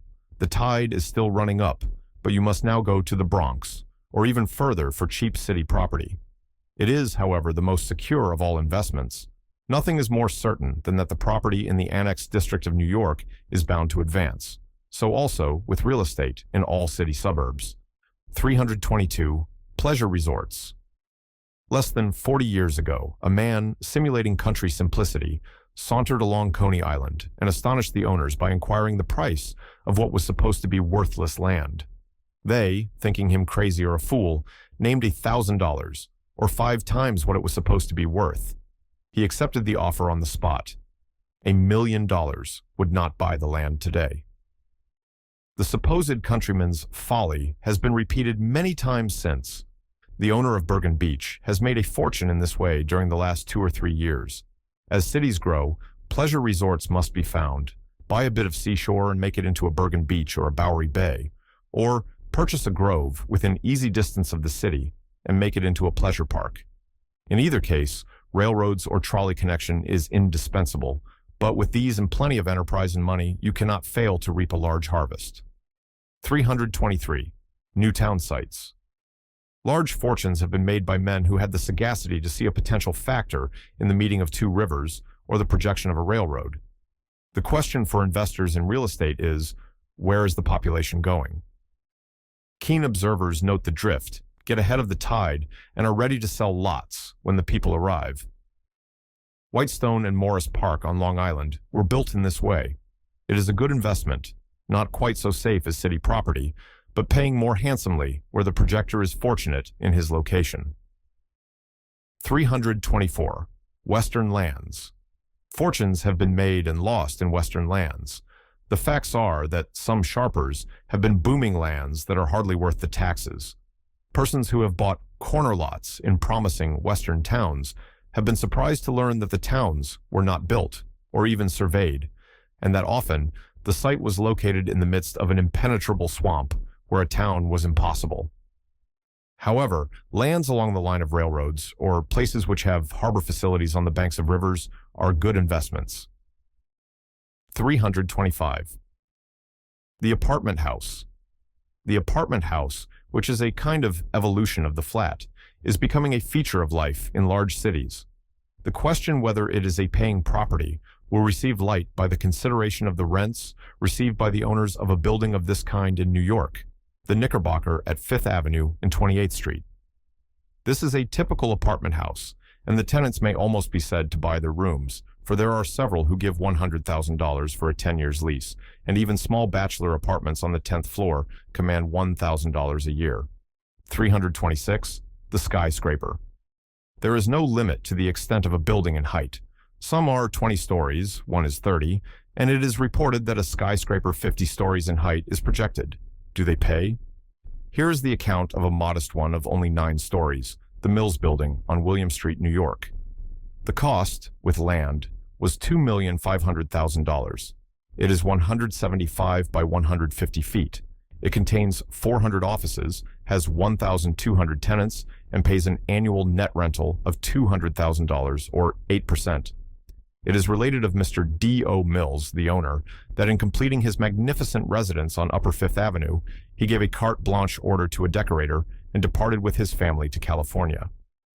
On returning, he was delighted to find the place transformed into an Aladdin's palace, but his joy was somewhat modified at the presentation of the bill, which amounted to $450,000. 327. The Jersey Flats. Right over against property, whose taxable value is $3 billion, lies another property worth literally nothing. Step over from Manhattan Island, where every foot of land needs to be overlaid with silver round moons for its purchase, to New Jersey, and you will find 27,000 acres of marsh lying under the very nose of the metropolis, land hardly worth a song. Why is this? Simply because capitalists have not been wise enough to improve this great waste. In Holland, by a system of diking, land in a similar condition is now covered by great warehouses and factories and cannot be bought for hundreds of millions of dollars. Here is the opportunity for capitalists. Why invest money in far-off gold fields when you have a Klondike here at the very threshold of the metropolis? The first step, says the state geologist, is to build an embankment and a pumping station. The cost will be about $1 million. The main ditches should be made, and the whole area laid out in 20-acre farms and sold on the express condition that each plot shall be immediately ditched and brought under cultivation. If we put the cost of ditching and of other incidental expenses at $500,000, we have a total cost of $1,500,000. $500,000. Then, if we estimate the worth of the land at only 1/4 the average price of land on Manhattan Island, which is the average worth of land in Jersey City, we have a value for the total 27,000 acres of $50 million, profits $48,500,000, 328 abandoned farms. There are 4,300 abandoned farms in New England alone. These, with a little expense, could all be made profitable. Some are selling, buildings complete as low as $700 and even $500. Many of these abandoned farms, costing $1,000, could, at the expense of another $1,000, be put in a highly thrifty condition and sold for $4,000. An abandoned farm company will sometime be organized with chances of good profit. Chapter 12. Money in the Fine Arts. This is one of the most enjoyable, as well as one of the most remunerative occupations. One of the noblest things which Peter Cooper ever did was to found a free art school for women. Not only is it absolutely free to all women, but opportunities are afforded for meritorious pupils to earn no mean sums during their period of instruction. 329. Crayon work. A teacher in the Cooper Institute says, "During the previous year, 40 of my pupils in art have made $7,000 or $175 each while learning the art of crayon photography. Every year, 100 women on leaving the Cooper Institute make from $400 to $1,200 a year by artwork." 330. Drawing. One graduate of the Cooper Union is now receiving from $2,000 to $3,000 as a teacher of drawing in the New York public schools, and another has been appointed manager of a decorative art society in New Orleans with a salary of $150 a month and opportunities to earn as much more by private tuition. 331. Photograph coloring. "A little girl," says Mr. Cooper, "came to my house to thank me for what she had learned at the Institute. 'I have earned $300 coloring photographs,' she said with enthusiasm. The coloring of photographs gives employment to many hundreds of young women, and there is no prospect that the market will become glutted." 332. Oil painting. A man in middle life met Mr. Cooper on the stairs of the Institute. "My daughter," he said, "makes $1,300 a year by teaching painting, and I never earned more than $1,200 myself. The chief points of oil painting are a good tooth, a canvas which will take color from a brush readily, perspective, fineness of touch, delicate perception, an eye for shades of color, and a bold, free hand. Oil paintings bring from $5 to $50,000 according to merit." 333. Watercolors. Paintings in watercolors are popular because less expensive than those done in oil. Good work in this department is, however, well paid. Much depends upon the subject and its treatment. It is said that the artist, Mr. John Lafarge, sold about $15,000 worth of watercolors last year. 334. Wood engraving. A young woman from California sat on the sofa of Mr. Cooper's library. "I have come to thank you," she said. "I feel as rich as a queen." I have 30 pupils in wood engraving. 335. Book decoration. Publishers of books, and especially of magazines, pay large prices for decorations for the covers, title pages, and other important parts. The secret of success is in the design. If you can find a happy idea, you will get a large price for it. Of course, the point in most cases is to illustrate the subject matter. A unique conception, happily worked out, will give both fame and money. 336. Dyeing. This may not be thought one of the fine arts, but it requires a skill hardly inferior to that of the painter or sculptor. There is a large field in the recoloring of tapestries, silks, and woolen goods. The requisites of success are taste, a good eye for color, knowledge of dye stuffs, and indefatigable industry in finding a market. 337. Designs. These are constantly in demand. Wallpaper manufacturers, dressmakers, architects, builders, home decorators, carpet manufacturers, fine art workers, all want designs. An ordinary kaleidoscope will furnish you thousands of suggestions every day. From these, select a few of the best and work them on a fine, white drawing paper. Have a separate folio for each department of drawings and advertise what you're doing.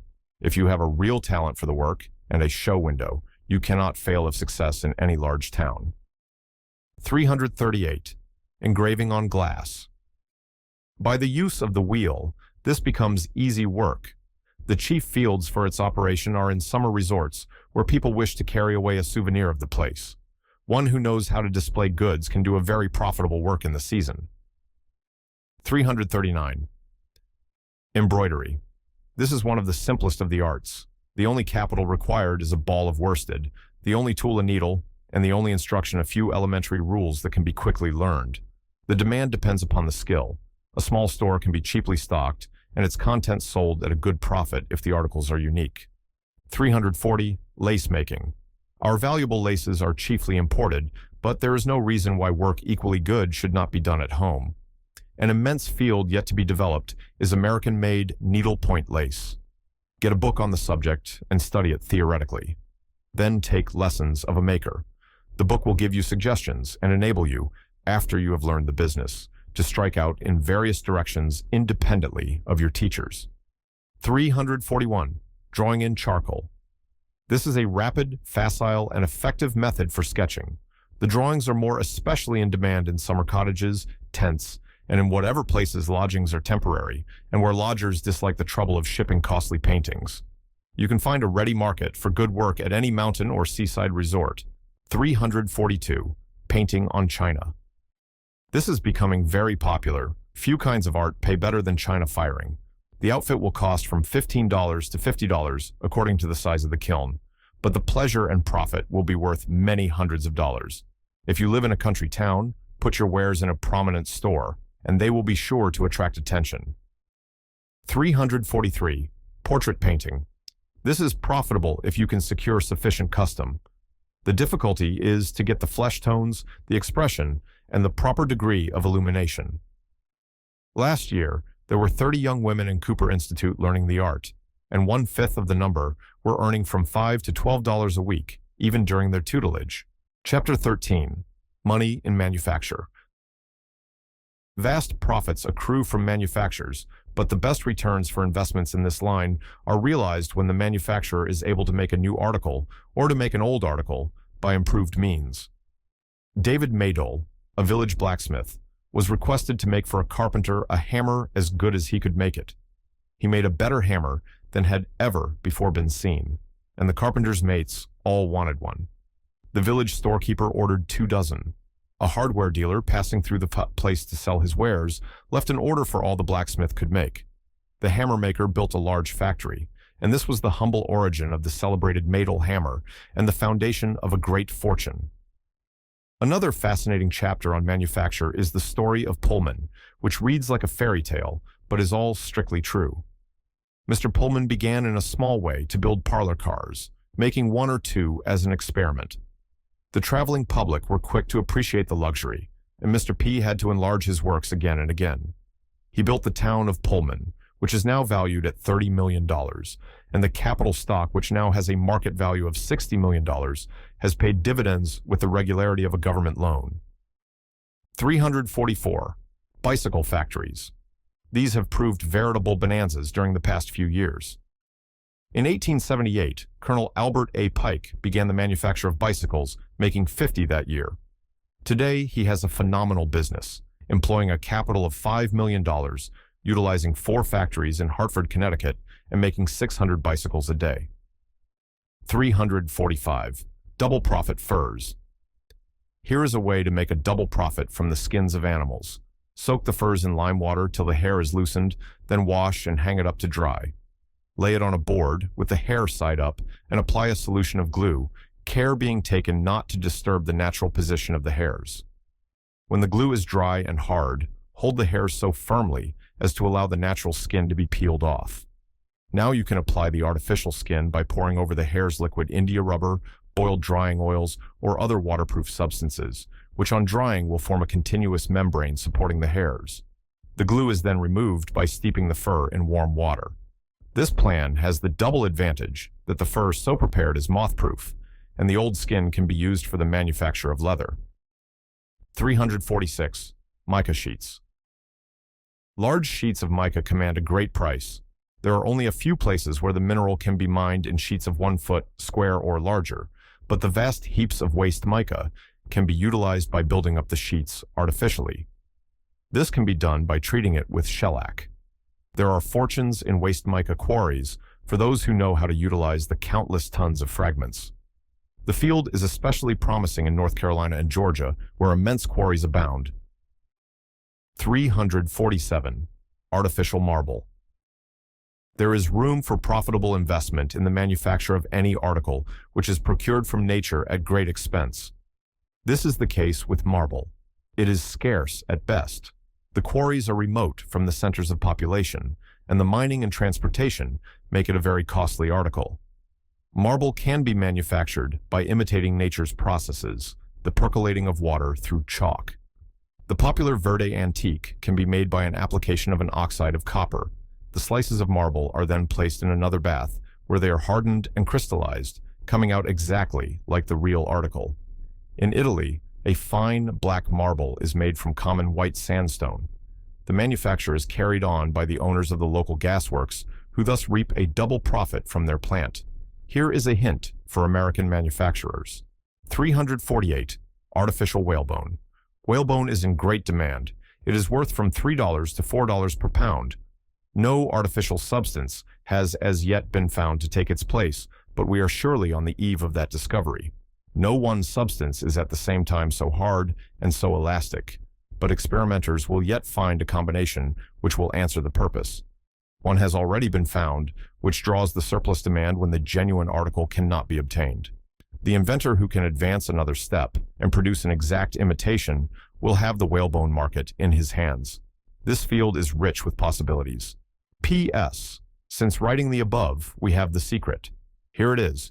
Treat the raw hide with sulfide of sodium, remove the hair, immerse the hide 26 to 34 hours in a weak solution of double sulfate of potassa, and stretch it upon a frame or table in order that it may not contract in drying. The desiccation is allowed to proceed in broad daylight, and the hide is then exposed to a temperature of 50 to 60 degrees. The influence of the light, combined with the action of the double sulfate of potassa absorbed by the skin, renders the gelatine insoluble in water and prevents putrefaction, the moisture being completely expelled. Thus prepared, the skin is submitted to a strong pressure, which gives to it almost the hardness and elasticity which characterize the genuine whalebone, with the advantage that before or after the process of desiccation, any color desired may be imparted to it by means of a dye bath. 349. Artificial India rubber.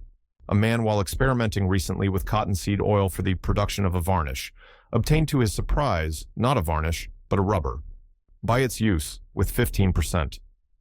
Of genuine rubber, an article can be produced so exactly like the real as to defy detection. The process is so simple that a patent is not obtainable. So, manufacturers, the field is open. Rubber is high and in great demand. 350. Artificial camphor. Here is another trade secret. The genuine camphor is scarce. The artificial is made in England, shipped to Hamburg, and then re-shipped to England as the real article. Here is the way it is made. Pass a current of dry hydrochloric acid gas through spirits of turpentine cooled by a freezing mixture. The liquid deposits crystals, which are dissolved in alcohol and precipitated by water. The separated crystals are drained and dried. They are perfectly colorless, with an odor like camphor. At the ordinary temperature, its vapor tension is sufficient to cause it to sublime like ordinary camphor in small brilliant crystals in the bottles in which it is preserved. It is insoluble in water and gyrates when on the surface of that liquid, like true camphor. 351. Car building. Someday another Pullman will arise, but with developments in car building in a totally different direction. We quote from a recent magazine article, "The time is sure to come when a new railroad genius will arise and make an end of the game of brag between American general passenger agents. This reformer will probably substitute light and easily cleaned bamboo seats for those now in use. He will save a good deal of the money now spent in useless ornamentation and spend it in better ventilation and lighting. And he is likely to design frames and trucks much lighter and at least as strong and durable as those which carry the average day car of the present time. It is possible, too, that he may accomplish a good result by lowering the center of gravity of the prevailing type of passenger car. thus preventing it from rolling at high rates of speed and obviating the supposed necessity of placing 2 or 3 tons of old rails in the floor to keep it steady. It is perhaps needless to say that such a man as Mr. Pullman or Mr. Wagner will become a multi-millionaire through this much-needed reform. 352. The transverse wooden pavement. One day the celebrated wit, Sidney Smith, was talking with some vestrymen of the church, of which he was a member, about laying a wooden pavement around the sacred edifice. "Well," said the famous jester, "we have but to lay our heads together, and the thing is done. But here is a pavement which some capitalists will one day lay their heads funds together to produce, and it will be no joke. It has been ascertained that the most durable pavement is made from blocks of wood sawed transversely about 12 inches in thickness. The larger and smaller blocks are fitted together, the smaller interstices being filled with wooden wedges. Here is a chance for some enterprising firm." Chapter 14. Money in Mining. The immense importance which minerals play in our industries and the glittering fortunes made by delving into the earth are faintly indicated by the fact that the output of last year aggregated the almost unthinkable sum of nearly $1 billion. Profits in mining come mainly from 4 sources: the buying of mining lands with a view to sale, prospecting for the purpose of selling claims, placer mining, and mining by machinery. Here are a few of the most promising roads to the Earth's hidden wealth. 353. Nevada silver. The Comstock lode produced in 3 years $100 million, of which $30 million went for cost and working expenses, and $70 million for profits. Altogether, $300 million have been taken from that celebrated mine. In the African mines, there are 69 companies. In 1896, the lowest dividend of any of these companies was 10%, and the highest 350. In 1897, the lowest was 10, and the highest 500%. The accounts of the way that such men as James Flood, James G. Fair, and William Sharon obtained their wealth from silver mines reads like the fascinating story of a popular novel. 354. Aluminum, the new mineral. The product of aluminum in the United States, says a mining expert, should be 3 million pounds in 1900. The present price is from 35 to 50 cents per pound. It is found chiefly in Georgia and Alabama at the foot of the Appalachian system, but there is no known reason why it should not be discovered in other parts: the mountains of Tennessee, North Carolina, and Pennsylvania. 355. North Carolina mica. In the mountains of North Carolina are found the best mica dikes in the United States, but the methods of mining are crude and bring small profit. Here is an opportunity to make a vast fortune by the producing of mica with machinery, such as is used in extracting other minerals. 356. Kansas zinc. Zinc is a mineral which has a great future. It is being used largely in place of tin. There are many zinc mines, and especially in the western states, as yet undeveloped. 1 acre in Galena, Kansas, produced $250,000. 357. Missouri caudas. For clay, go to Missouri. It is found in 90 out of the 114 counties of the state. From this mineral, 3 companies in Kansas City are manufacturing sewer pipes and working on an invested capital of $1 million. They have an annual output worth $1,100,000, or more than 100% profit, less, of course, the cost of production. The sewer pipe industry will vastly increase with the growth of cities. 358. Nickel mines. Nickel is a metal for which there is a constantly increasing demand. Aside from the vast number of nickel-plated articles, it has recently been found that steel, alloyed with a small percentage of nickel, makes the hardest substance known which can be produced on a large scale. It is bound to be used in future for the shells of our ironclads. In North Carolina and in Oregon are large deposits of this valuable ore awaiting the hardy miner or bold speculator. 359. Mexican iron. Near the city of Durango, Mexico, are the largest iron mines in North America, but as yet entirely unworked. There are 10 million square feet in sight, 60%, of which is metallic iron, an opportunity for capitalists. 360. Tennessee limestone. In the foothills of the Cumberland Mountains are ranges of blocks, lower Carboniferous and Devonian shales, and impure limestone, but the rocks of the basin proper are pure limestone. This limestone, when pulverized, makes the best phosphate and is worth $18 a ton. A mining authority states that, with proper working, it ought to produce at least 200,000 tons of rock per annum. 361. Fortunes in copper. 48% of the copper of the world is in the United States and Canada. The price is $200 a ton. Almost all the mines of the Lake Michigan region are making profit, but the industry is yet in its infancy. When it is known that a mine has been made to pay which contains less than 1% of copper, it can be seen what fortunes are in the mines that pay from 40 to 50%, and there are some that pay even more. 362. German amber. In Memel, Germany, a dredging company pays the government an annual rental of $25 a day for the privilege of dredging in the Kürische Hof near the village of Schwarzarts. But it is not to be supposed that this is the only spot where amber is to be found. It will doubtless yet be discovered in this country. 363. African diamonds. Diamonds in vast numbers are found in the beds of many South African streams, but if you have capital, you may develop an industry like that of the De Beers Company, which is paying 40% per annum. 364. Tasmania tin. A single company in Murat Bischoff has paid more than $7 million in dividends to the fortunate owners of a tin mine. 365. Georgia sapphires. In 1872, Colonel C.W. Jenks of Boston picked up 100 of these valuable stones at Laurel Creek, Ryland County, Georgia, a single gem of which was sold for $25. 366. Rock salt. Rock salt is found in Syracuse, New York, and in Michigan, also in Louisiana, and in southeastern Arizona. It is believed that if these mines were bored deeper, potassium salt, a salt hitherto not found in the United States, would be discovered, and home plants take the place of foreign imports. Here is a chance for enterprising men. 367.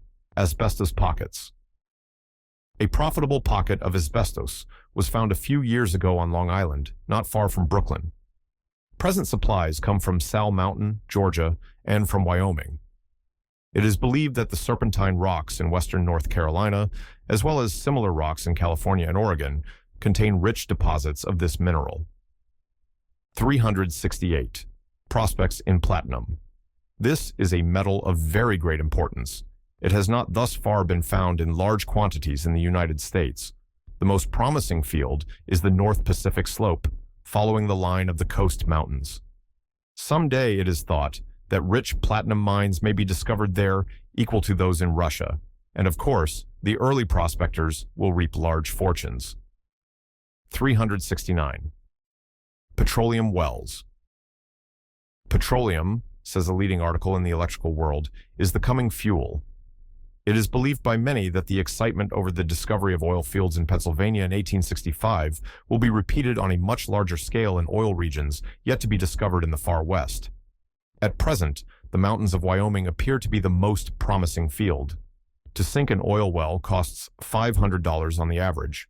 On Oil Creek, Pennsylvania, a few wells have been struck which yielded 3,000 barrels a day. One of the quickest ways to accumulate a fortune is to prospect for oil, and when a rich vein is struck, to buy as much land as you can. A young man named Johnny Steele once owned nearly all the land where the Pennsylvania oil wells were discovered. His income was over $1 million a year, $30,000 a day, or about $2 a minute. But verifying the adage that a fool and his money are soon parted, he not only spent all this enormous income, but also squandered the entire principal and came at last to work as the driver of an oil wagon on the very oil farm he had once owned. 370. Gold discoveries. Draw a line from Colorado Springs, Colorado, north to Laramie City, Wyoming. From these 2 points, draw straight lines 1,000 miles to the west and enclose the parallelogram. You have enclosed what is known as the Great Gold Belt of the United States. Nearly all the gold has been discovered within these comparatively narrow limits. Cripple Creek produced $8 million in 4 years.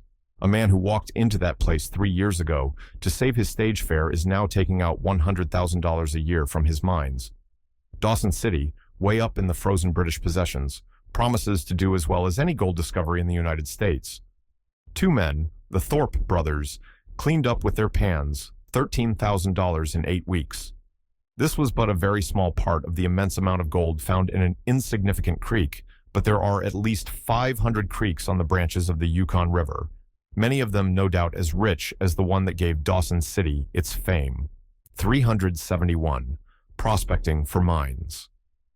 How many undeveloped mines are there west of the Mississippi, which, if developed, would be valuable properties? There may be 10,000. It is far more likely that there are 1 million extract from mines and mining industries in the United States. The same authority also says that a prospector who has spent a year in locating a mine should receive $10,000 from a capitalist as his share.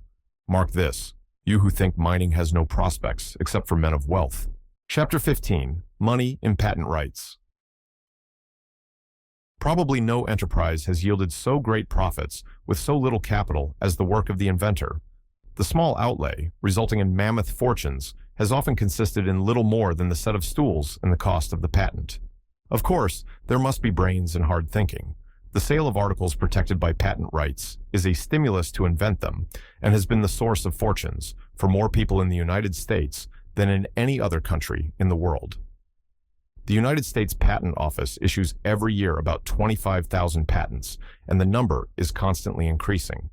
Nor are the patentees in all, or even in a majority of cases, men of genius or persons who have been learned in the occupations in which they have achieved distinction. The greater part of them have been issued to persons in humble walks of life, who made their lucky discovery either by accident or by close application of thought. In every department of human industry, there are possibilities of improvement. He who can find a cheaper, quicker, or better way of doing anything will get rich. Cyrus H. McCormick thought out a better way of cutting grain than with the old scythe. The result was the McCormick harvester, known all over the world. His patents made him a millionaire. Charles Goodyear accidentally mixed a bit of rubber and sulfur on a red-hot stove. The result set him to thinking. He discovered the process of vulcanization, which is the basis of the great rubber industry throughout the world. His patents made him enormously rich. Elias Howe wondered if there could not be some better way of sewing than by the bone and muscle of weary woman's hand. He tried and tried in vain. At last, he had a dream in which he saw a needle with the eye at the point instead of at the head. He awoke, exclaiming, "I have it!" The result was the sewing machine. Mr. Howe received every year more than $100,000 royalties on his patent needle. Eli Whitney, watching some slaves cleaning cotton, set to work to find a better way. He invented the cotton gin by which one machine performs the labor of 5,000 persons. This invention reaped for him untold wealth. These were men of genius, but there are inventions which, being simple, lie apparently within the reach of all men. Mr. Parker, whose invention of the tobacco box fastening is nothing but a bulge and a dent, and which it would seem any child might have thought out, made an immense fortune. Another inventor obtained a patent for a washing machine and sold it in about 15 months for $50,000. A man obtained a patent for a windmill, took a model through the western states, and in 8 months returned with $40,000 in cash. Probably the simplest device of all, which has afforded amusement for millions, is the game of the donkey party, which is nothing more than the picture of a tailless donkey placed upon the wall. The game costs less than 1 cent, but millions are annually sold. A copyright costing $5 ensured this windfall to the inventor. The parlor target and dot patent brought $35,000. The chief examiner of the patent office says, "A patent, if it is worth anything, when properly managed, is worth and can easily be sold for from $10,000 to $50,000. According to an estimate by the Commissioner of Patents, 7/8 of the manufacturing capital of the United States, or upwards of $600 million, is based upon patents, either directly or indirectly. A very large proportion of all patents prove remunerative. This is the reason so many are applied for, and so many millions of capital invested in their workings. There is scarcely an article for amusement, convenience, or necessity in use today that has not at some time or other been the subject of a patent either in whole or in part. The sale of every such article yields the inventor a profit. If we purchase a box of matches, a portion of the price goes to the inventor. If we buy a bicycle, the chances are that we pay royalty to a dozen or more inventors at once. There are gold mines in every walk in life. There are fortunes hid in the smallest and meanest of things. So far from the field being exhausted, more inventions are now being patented than ever before. The world is inexhaustibly full of nuggets for him who can find them. Every sphere of enterprise is like the children's play of hide the thimble. Friend, shall you be the first to spy the golden rim? The cost of a patent in the United States is about $60. This includes the government fee and that of a patent attorney. The way to get a patent is first to think it out, then make the design and take it to a lawyer who makes a business of procuring patents. The government does not now request a model, but it requires a drawing and a specification, and these must be prepared by some competent attorney in the legal form prescribed. The following are a few suggestions in the various departments of toil where inventions are needed, or where the pry of the brain will disclose the flashing ore. Section 1. Money in bicycles. 372. A non-puncturable bicycle tire. Any improvement in the universal wheel means a fortune to the inventor. The Dunlap tire sold for $15 million. 373. A bicycle holder attachment. One that will make it stand upright when not in use. There is a fortune here. 374. The bicycle umbrella holder. It should not be difficult to fit to the wheel a small attachment for holding an umbrella. The device should be made so as to allow the umbrella to turn at an angle. Most bicyclists would want this invention. 375. A bicycle cyclometer clock. A small clock or a watch to be fixed to the front part of the bicycle with cyclometer attachment so as to give the time of day, the number of miles traversed, and the rate of speed. 376. The double power bicycle. One in which the hand or the foot may be used in propelling, to be employed alternately, the one as a rest for the other, or jointly, as when pedaling against the wind or uphill. 377. The folding wheel. One that can be carried lightly on the shoulder and packed in small space for storage or shipment. 378. A bicycle support. A contrivance for holding the wheel in place when the rider stops but does not wish to dismount. A large sail guaranteed. 379. The cushion saddle. The chafing, painful experience of many bicycle riders would be obviated if someone would invent a saddle top as durable as leather, and yet affording a much softer seat. 380. A bicycle guard. One which will enable a lady with a long dress to ride without fear of her skirts being entangled in the wheel. Almost every lady in the land would ride a wheel, if this difficulty could be obviated. 381. A combination. Bicycle lock. 1 million bicyclists want a cheap lock which can be operated without a key and fastened to any object. 382. A bicycle trunk. One made of light material and adapted to carrying on the rear of a wheel. 383. The unicycle. The wheel of the future will doubtless be single. The man who is the first to invent a practical unicycle will reap a gigantic fortune. 384. A bicycle cover. One which will protect the frame and handlebars when the rider is overtaken by rain, and one which can be packed into a very small compass. 385. A package holder. One adapted to be kept on the bicycle frame. As all bicycle makes are nearly uniform in size, this invention should be an easy one. 386. Handlebar cyclometer. Let the indicator or dial face be fixed to the handlebar instead of the wheel. Every bicyclist would want it. 387. The all-selling wheel. A pneumatic bicycle tire with a non-puncturable coating would easily bring 1 million and might even rival the popularity of a Dunlap. 388. Toe and heel clip. An appliance to the bicycle pedal which would hold the heel as well as the toe and which would not increase the difficulty of mounting would have immense sales. 389. The extension bicycle.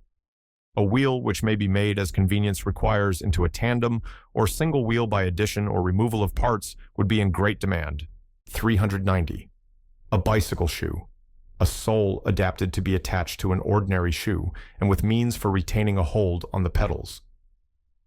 391. The stirrup pedal. A pedal which is shaped like a stirrup, holding the foot and doing away with toe clips. 392. The home bicycle.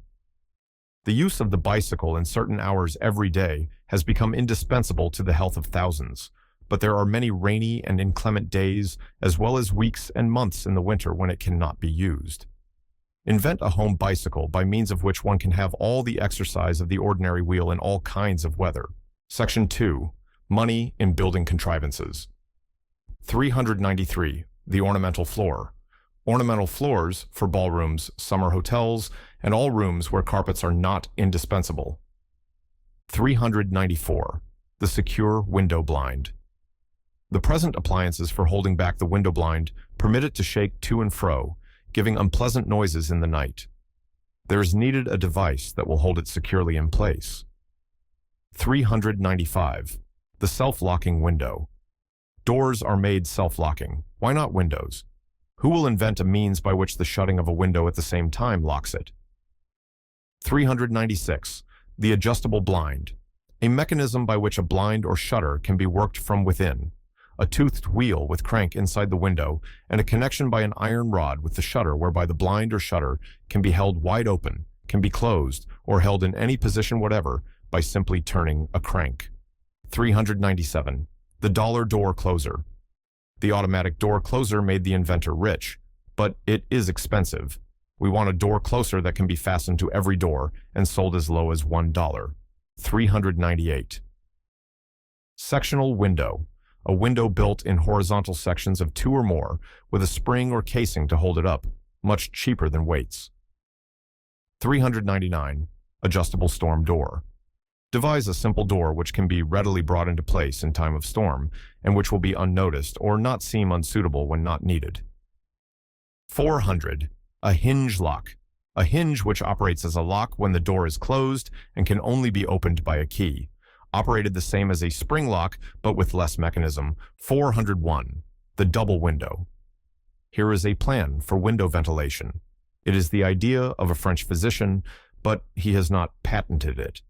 Have a double window with openings at the bottom of one, and at the top of the opposite one, through which the air comes in freely without anyone feeling it. The plan is said to possess simplicity, efficiency, and cheapness. Let the American carpenter take notice and profit thereby.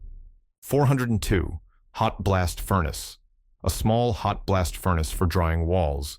Builders who have to wait days for walls to dry call for such a machine. 403. The weightless window sash.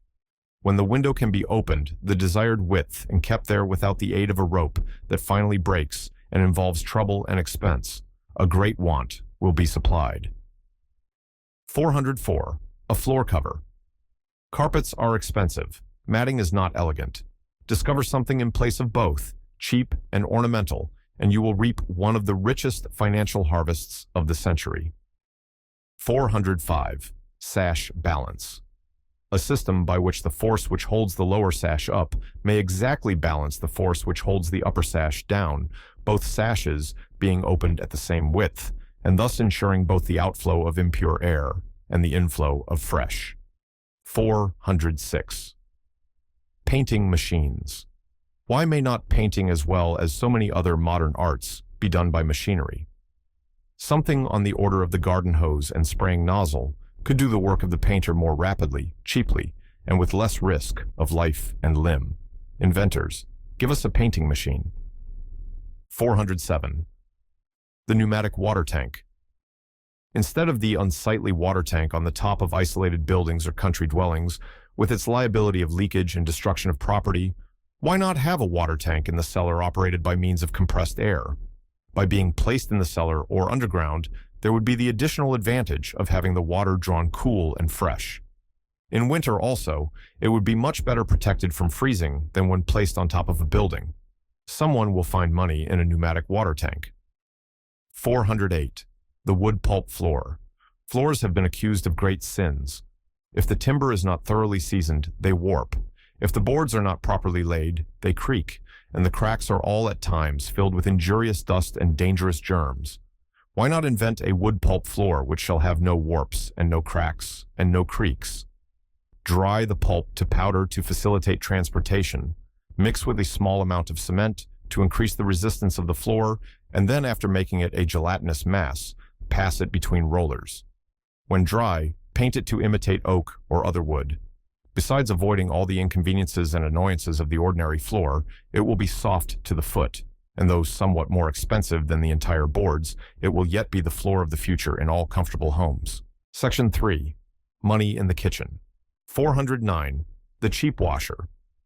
For all the many washing machines, most of our women in middle class and lowly life are still bending painfully over the old tubs. What is needed is a cheap washer that everyone will buy. 410. A meat chopper. One which has a large number of small blades, dividing the meat 10 or 20 times with one stroke, where now the large blades divided only 1/4 or 1/5 that number of times. The scroll bread knife netted a princely revenue to its fortunate inventor. 411. Automatic stove damper. One to take the place of the heedless servant, and close when the state of the fire warrants it. Thousands of dollars worth of coal could annually be saved to housekeepers by this device. 412. Potato extractor. Apply the principle of the glass lemon squeezer to the raw potato, and you have not only a new invention, but also a new preparation of the common vegetable. The potato in the form of the raw pulp can be cooked in various ways, and will have a decidedly new and agreeable flavor. As a salad or a dressing, it would be invaluable. 413. Knife sharpener. One for the kitchen use. That could be sold for 25 cents. Almost every housekeeper would want one. 414. Cold handle. A separate handle, which could be instantly applied to utensils on the stove and remove them without burning the hands, waits to enrich the inventor. The cold-handled smoothing iron brought much money to its inventor. 415. The electric stove. Cooking by electricity will be the domestic feature of the next century. There is a rich field here awaiting some inventive brain. 416. Fruit jar holder. A device for holding fruit jars during the preserving process, so that the can will neither burn the hand nor spill the fruit. 417. Can opener. All the women are crying for an effective can opener. Those on the market are not satisfactory. They must be made to sell very cheap. A gold mine in a can opener. 418. Odorless cooking vessels. An attachment whereby the odors of cooking will be carried into the chimney instead of out into the room. 419. Coal-filled flat iron. Construct a hollow flat iron so that it can be filled with live coals and thus keep in proper heat much longer than those now in use. 420. Automatic soaper. A washboard so arranged that the soft soap is fed to the clothes by the simple act of rubbing. 421. Dishwashing machine. A dishwashing machine which can be sold for $5. There are plenty of machines on the market, but they are too expensive for use, except in hotels or in rich households. A cheap machine could be sold in every house. 422. A stove alarm. Proper cooking requires the heat of the stove to be kept equable. Invent a contrivance by which, when the heat exceeds a certain degree, an alarm will be sounded. 423. The elastic clothesline. Save washerwomen and housekeepers the nuisance of tying and untying of hard knots by inventing the elastic clothesline. 424. Combination line and pin. If the old-fashioned line is to be used, why not invent a cheap clasp which remains permanently on the line and is capable of being moved in either direction? Clothespins are lost, broken, or not at hand when required. 425. A fruit press. A cheap press which will be as much a part of every furnished kitchen as a range. Every housewife needs one for the extracting of juices. 426. The can slide. The opening of hermetically sealed cans is one of the difficulties of life. All can openers so far invented are more or less ineffective. A vast fortune awaits a man who will invent a can slide which will effectually keep the food airtight and which at the same time may be easily opened. Section 4. Money in the parlor. 427. The chair fan. A slight vertical motion of the foot is much less tiresome than a lateral motion of the hand. An ingenious man could attach a fan to a chair so as to cool the face by the action of the foot. 428. Rocking chair. Fan. A fan to be attached to the top of a rocking chair and operated by the motion of a rocker. 429. Christmas tree holder. A device for holding the tree upright in any spot without further support, would sell once a year by the million if made for 25 cents. 430. Picture frame fastener. A device such that everyone can frame his own picture, the parts of the frame being attached without hammer or nails. 431. Adjustable headrest. One that can be attached to any chair and adjusted to any position. 432. Imitation coal fire. The asbestos backlog was quite a hit. Now, let someone invent a fire where gas may be used in the same manner, but the representation be that of red, live coals. 433. Music turner. A piece of music has only a few leaves. It is easy to arrange a series of markers between each leaf with a handle for turning. It may be an ornament as well as a convenience. 434. Roll front fire screen. It is to be constructed on the principle of the roll-top desk, with the difference that it rolls sidewise from one side or from both sides of the fireplace. 435. Removable rockers. A chair with rockers easily adjustable so that it may be a rocker or an ordinary chair as desired. Section 5. Money in the bedroom. 436. A noiseless clock. Many nervous people are annoyed by the ticking of clocks. Who can invent one which will perform this work silently? 437. A narcotic pillow. Will not someone give us a pillow composed of the dried flowers or leaves of soporific plants? The nervous, overworked persons who could thus get a night's sound sleep would bestow upon the lucky inventor the money which he now expends in drugs. 438. The electric fire igniter. In almost every household, someone on a winter's morning shivers over a cold stove and suffers much till a fire is well started. But if the fuel were laid overnight and the stove equipped with an electric wire running to the bedroom, one could press a button with the satisfaction of soon entering a warm kitchen. Such a device would pay the inventor well. 439. Bedclothes fastener. A clamp or clasp which shall fix the cover to the board so that children shall not kick or pull the clothes off in their sleep. 440. The easy working bureau. Who will contrive some device by which a bureau drawer will open readily and evenly at both ends? The present working of these drawers is a vexation of the soul. 441. The extensible bedstead. A bedstead that can be extended to accommodate 2 or 3 persons, or, when room is wanted, contracted to the use of one person. 442. Movable partition and folding bed. Someone should invent a partition that will form a part of the wall of a room, and which will enclose a bed when the latter is not in use. In the economy of space, which forms so important an element in the construction of city houses, it is strange no builder has not yet thought of this. 443. An attachable crib. A combined bed and crib, so arranged that when the crib is not in use, it may be folded in or under the larger bed of an adult. 444. Pulse indicator. Hardly 1 in 100 can take the beats of his own pulse. The first thing the doctor does is to feel your pulse. Invent an instrument so delicate that its clasp on the wrist will accurately tell the pulse. 445. Dress suit hanger. The device for a dress coat should be extended to other parts of a gentleman's wear. Give us a dress suit hanger, which will cause the suit to appear when not in use, very much as it does when on the body of a man. 446. The anti-snorer. It should not be difficult to invent a simple mouth or nose attachment to prevent the intolerable nuisance of snoring. 447. The ventilated mattress. Housekeepers take pains to air their beds, but the mattress remains for years a mass of unventilated feathers or hair, and a fruitful soil for the deposit of disease germs. A kind of honeycombed mattress might be constructed through the holes of which the air could circulate freely. It might be possible on this plan to have the spring and mattress in one piece. Section 6. Money in the cellar. 448. A furnace feeder. Every householder would buy an automatic feeder for the furnace, thus saving the arduous labor of shoveling coal. There should be a bonanza in the right invention. 449. Ice machine.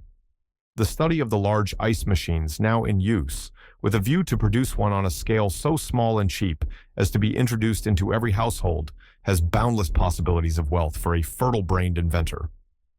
450. Stove ash sifter. The waste of coal in unsifted ashes is enormous, but the process of sifting is disagreeable. What is needed is an attachment beneath the grate, by means of which the ashes will be thrown into one pan and the unconsumed coals into another, an immensely paying invention. 451. Jointed coal chute. Much time could be saved in unloading coal if someone would give us a coal chute, jointed so as to be swung at an angle, thus avoiding delay where the driveway is too narrow to permit the straight chute to be inserted properly. 452. Combined pan, can, sifter, and roller. A useful article would be the pan beneath the grate of the furnace, which could be used also as a can containing a sifter and provided with rollers so that it could be easily transferred to the street. 453. Ash barrel. Much annoyance is caused, especially on windy days, by the blowing of ashes from the carts of the ash gatherers.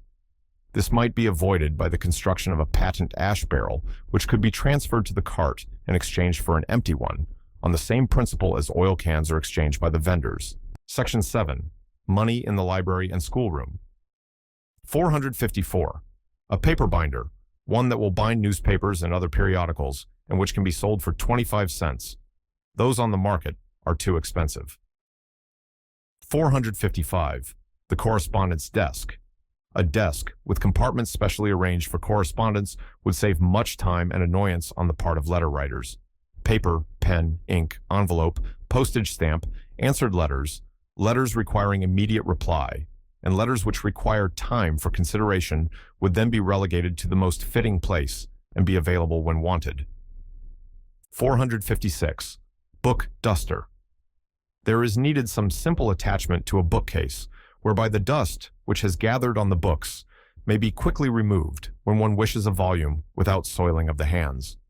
457. The portable library. A useful device would be a combined box and bookcase, so that in packing for removal, the books need not be disturbed, the doors of the bookcase serving as a lid for the box. 458. Pocket lunch basket. A lunch basket which can be folded and put in the pocket when empty. 10 million schoolchildren want this article. 459. The multiple-leaved blackboard. A blackboard attached to the wall and opening outwardly with several leaves so that it can be used by a number of pupils at once, and when not in use, can be folded back so as to occupy a small space. Section 8. Money in meals. 460. Butter and cheese cutter. A device which cuts butter and cheese into small square blocks. It should be shaped like a caramel mold with sharp edges, cutting 10 or 12 blocks with a single insertion. 461. Paper tablecloth. The constantly increasing use of paper for new articles is a feature of the times. We have paper napkins, but why could not a paper be manufactured of a little better quality so as to serve for a tablecloth? 462. Scroll edge meat knife. The scroll edge bread knife is being manufactured as fast as possible, the factories running night and day. Construct a meat knife on the same principle, with difference only sufficient to secure a patent, and a fortune is yours. 463. Carving knife holder. A small wooden or wire frame with depressions for knife and fork when not in use would conduce to cleanliness and save much vexation on the part of those who carve. 464. Lamp cooker. A wire frame with hooks on the bottom for clasping a lamp chimney could be placed on the top of a lamp and would make an excellent patent cooker for light dishes. Think of the convenience of cooking your supper on your lamp chimney. 465. Wine tablets. Here is an idea for the trade. We have lemonade tablets. Why not those of wine? The grapes should be pressed in the ordinary way, and then by means of a knife, transferred to an apparatus where they can be evaporated in a vacuum, the vapor to be drawn off by a pump and condensed. As soon as the mass has the consistency of a syrup, it is to be mixed with the pulp. Thus, a sort of marmalade is produced, containing 80% of grape sugar. Makers of the lemonade tablets have done well, but the inventor of the wine tablets would have an immensely larger market. 466. Extension table. Difficulty is experienced with the present extension table. The boards are not at hand when wanted, and frequently will not go into place readily. A table is needed in which the boards fold underneath, and can be readily brought into place by the turning of a crank. Section 9. Money in the business office. 467. The keyboard lock. A combination lock on the principle of the cash register. Instead of carrying certain combinations of numbers in your brain, you simply remember a definite order of keys and push them in turn, as you would in playing a light air on the piano. This patent would be a great improvement on the present system and contains barrels of money. 468. Automatic safe opener. Run by clockwork and set so as to open automatically at a certain hour of the day and impossible to open at any other time. 469. Paper binder and bill holder. A flat stick, concave at each end, so as to hold a large number of elastic bands. Slip a band over each bill, and you may have 100 or more papers preserved in compact form. 470. Book lock. A pocket contrivance which can be attached to the edges of a book. Notebooks, diaries, and private correspondence could then be guarded during the momentary absence of the writer. A great sale predicted. 471. The perpetual calendar. A calendar which will show on what day or month any event fell or will fall for all time. 472. The lightning adder. It is possible by a system of keys to invent a machine which will set down almost as quick as lightning the sum of any column of figures, thus dispensing with much of the service of a bookkeeper. 473. Copy holder. Typewritists want a copy holder capable of being adjusted to any size of manuscript and which can be sold as low as 25 cents. 474. Envelope, moistener, and sealer. Construct a narrow brass or iron plate, 1/4 of an inch wide, and shaped like the flap of an envelope. A shallow vessel of water is placed underneath, into which by the manipulation of a screw, the plate is occasionally dipped. Above the plate is fixed a second plate, which acts as a sealer and which operates with a screw head. 475. Multiple lock. A device for locking with one movement all the drawers in a desk or bureau. 476. Office door indicator. One to be operated instantly and easily, showing that the occupant is out, and with a dial face to indicate when he expects to return. 477. Automatic ticket seller.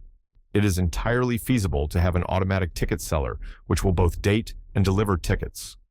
A machine of this kind has been fixed in the Hamerton station at North London and is said to work satisfactorily.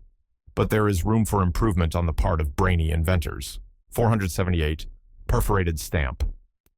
The chief of the London Stamp Office said the government was losing $500,000 a year through the dishonest practice of removing stamps from official papers and using them again. And he offered a large sum, or a life office, at $4,000 a year to anyone who would invent a stamp which could not be counterfeited. Section 10. Money in the packing room. 479. Non-refillable bottle. Such a bottle is an absolute necessity to beer and liquor manufacturers, sauce and patent medicine makers, yet no one has yet supplied the demand. Here is a chance, and there are millions in it. 480. The collapsible box. A box that cannot be refilled for fraudulent purposes. Must be so built that it cannot be opened without destroying it. It would be purchased by every maker of confections. 481. Bottle stopper. There are mines of wealth in a cheap substitute for cork. An inventor will someday make a fortune by the inventing of a paper stopper. 482. Combination. Cork and corkscrew. A bottle stopper which can be removed by simply turning it around like the top of a wooden money barrel made for children. Must be made to sell cheap. 483. The collapsible barrel. A barrel arranged in a series of parts, each one above, smaller than the one below, and so contrived that when not filled, the parts sink into each other like the pieces of a field glass. A barrel of such convenience for reshipping would be bought by the 100,000 and would be full of gold for its inventor. 484. Self-standing bag. A device whereby bags will stand alone with wide-open top while being filled, thus dispensing with the services of an extra man. All shipping merchants would pay largely for such a bag. 485. Barrel filler and funnel cutoff. Barrel filling by the ordinary funnel is slow. Provide 4 openings at the bottom instead of 1. A small rubber hose will connect the opening of each barrel, and a cutoff or a string attachment at the end of each hose cuts off the flow when the barrel is full and permits the contents of the hose to be carried back to the barrel and thence into one of the unfilled barrels, thus avoiding waste. 486. Folding crate. The transportation of fruit and other produce would be greatly facilitated and cheapened if someone would invent a folding crate. An empty crate occupies as much room as a full one. 487. Paper barrel. Who will invent a paper barrel which will be as serviceable as the present wooden one and have the advantage of being light? It would have a universal sale. Section 11. Money in articles of trade. 488. The tradesman's signal. An automatic device for letting the grocer, butcher, baker, etc. know when he is wanted, saving time both to the household and trade. Sure to sell. 489. Barrel gauge. A dial with hands to be attached to a barrel or keg to indicate the amount of its contents. 490. Elastic chimney. An elastic glass chimney which will expand with the heat and not break would sell by the million. 491. Air moistener. A apparatus for moistening the air in the room. It should avoid the objectionable feature of all present devices which sprinkle minute drops of water to the damage of goods. All large manufacturers and proprietors of large stores where many workmen and clerks are employed will pay handsomely for such a machine. 492. Automatic lubricator. Every wheel, axle, pulley, and joint in labor's great beehive needs oil. A vast amount of valuable time is consumed in the work. Invent an oil can which will work automatically, and you can name your own price. 493. Short time negative. A process by which the negative of a photographic camera may be developed almost instantly instead of consuming the time now required. An immediate fortune is assured to the discoverer of this art. 494. Drying apparatus. An invention by which dry air could be produced in abundance so as to dry clothes or be employed in the preservation of fruits would make its deviser independently rich. 495. Rotable hotel register. A revolving frame for a hotel office, so that the register is alike accessible to the clerks within and the guests without. 496. Glass dome. The inventor of the little glass bell for hanging over gas jets made a fortune, but as the gas fixture is commonly attached to a movable bracket, it does not always occupy the same place. A glass dome, which shall be a part of the gas fixture, would be a great improvement and bring much money to the inventor. 497. Round cutting scissors. A scissors or shears that will cut round as well as straight. It would be bought by everyone who uses a needle. 498. Casket clamp. 3,000 people die every day in this country. Undertakers want a clamp, which will keep the casket from moving in the hearse, either laterally or longitudinally. 499. Self-winding clock. An arrangement such that when the weight of the clock touches a certain point, it will set in operation a mechanism which will wind. The prize for perpetual motion has never yet been awarded. Possibly the solution is in the self-winding clock. 500. Dose stopper. A thimble-like contrivance which shall act both as a bottle stopper and a cup to contain the exact dose. 501. Faucet measure. A device for measuring the quantity of liquid that passes through the faucet. Invaluable for storekeepers. 502. Automatic feeder. A feeding rack so constructed that the hay or grain will be fed automatically with a cutoff when the proper amount has been given. 503. Coupon cash book. At present, persons who pay cash are charged the same as those who trade on credit, a practice which is manifestly wrong. A cash book should be made so that those who pay immediately for goods should receive a rebate. Every merchant would purchase a quantity of these books, since the great bane of merchandise is bad debts. 504. Gas detective. A device to be placed on a gas fixture to ascertain instantly whether it leaks. Often there is an odor of gas when it is difficult to tell whence it proceeds. 505. Paper towels. Paper towels having the quality of cloth yet designed only for a single use will doubtless be a feature of the near future. They will make their first maker. 506. Water filter, a cheap device for use in every household, one which could be attached to the water faucet and which would ensure pure water. it would sell enormously. 507. Pneumatic freight tube. If small packages for store and post office use can be sent by tubes, why may not the principle of compressed air be extended so that grain and fruit may be transported thereby, thus saving the great expense of handling and of car freightage? Someday the greater part of our freight will be carried by this means, and he who is first in the field will coin a mint of clean dollars. 508. Storm warning.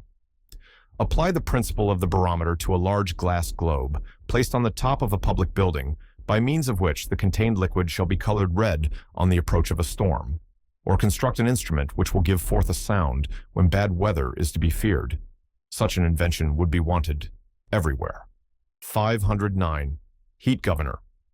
If a regulator could be placed upon heat pipes so as to keep the heat at a desired temperature, the inventor would reap untold millions. Florists, poultry raisers, and in fact, every housekeeper needs this device. 510. Automatic oil feeder. An invention which will feed oil to a lamp at a uniform rate, and which is provided with a cutoff whereby the supply can be stopped when the light is extinguished. 511. Paint brush feeder. A brush with a reservoir of paint, so that when the painter finds the uplifted brush growing dry, he has but to reverse it in order to have it replenished. 512. Inside faucet. The outside faucet is awkward and interferes with cartage. One which could be worked on the inside by a button on the outside is demanded. Improvements in faucets have made 2 or 3 inventors rich, but the right one is yet to come. 513. House patterns. Thousands of people like to plan for themselves the building of their homes. At present, the only means provided is that of pencil and drawing paper. Wooden blocks adapted for the purpose, and ready-made joints would fill a long-felt want. 514. Extension handle. A handle which may be applied to any kind of a brush, and which will enable painters, window scrubbers, and others who have to work at high elevations to do their work from the ground. 515. Wire stretcher. Thousands of tons of wire are manufactured annually, but the wires often are slack. Invent a cheap, simple device which will keep spring beds even and wire fences taut. 516. Price tag. A price tag which can be instantly attached to a piece of goods. Merchants would buy it by the thousands if made for a trifling cost. 517. The handy vise. In the course of time, 100 things need fixing in every house. What is needed is a small vise which can be readily attached to a kitchen table and which would not cost over 50 cents. 518. Folding ladder. A light ladder which is portable and extensible would pay well. 519. Smokeless fuel.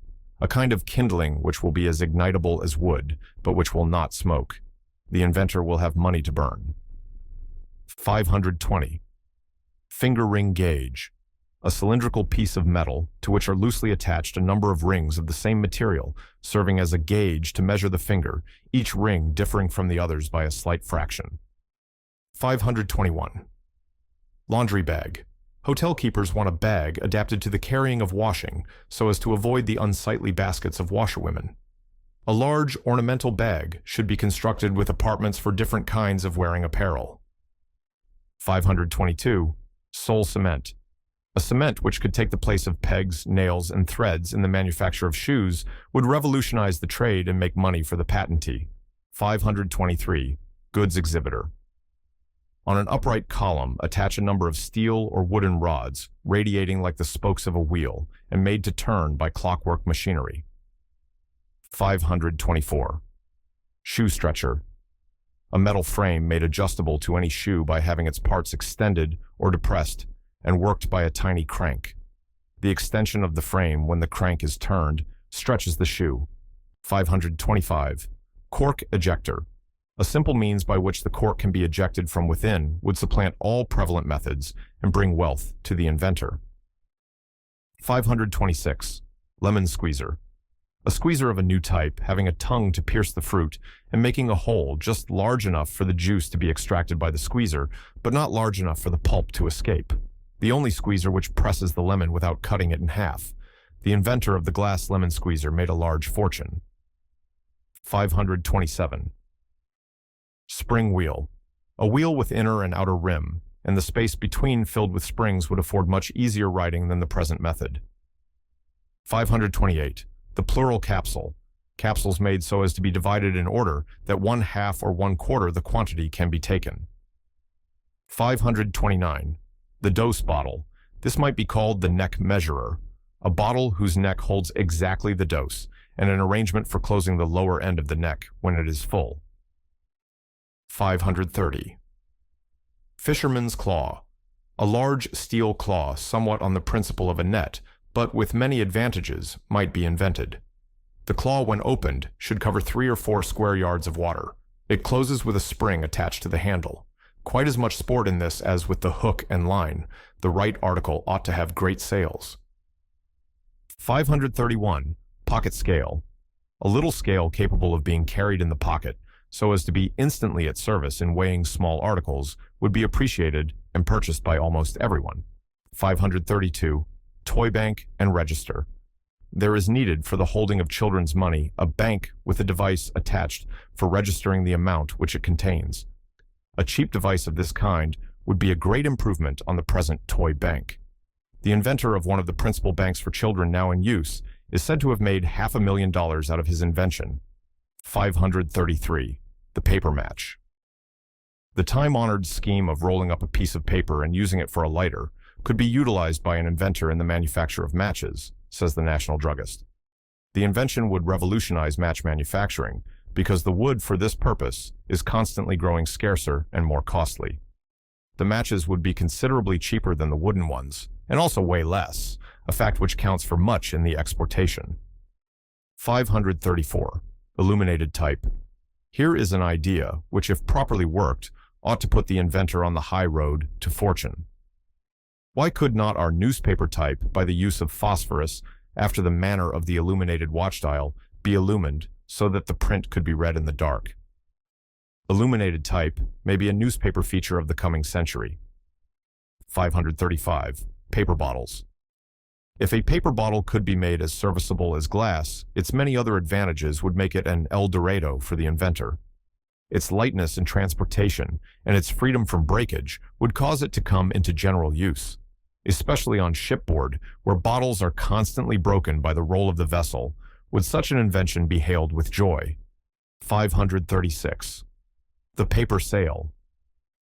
Paper sails, says the Railway Review, are meeting with considerable favor.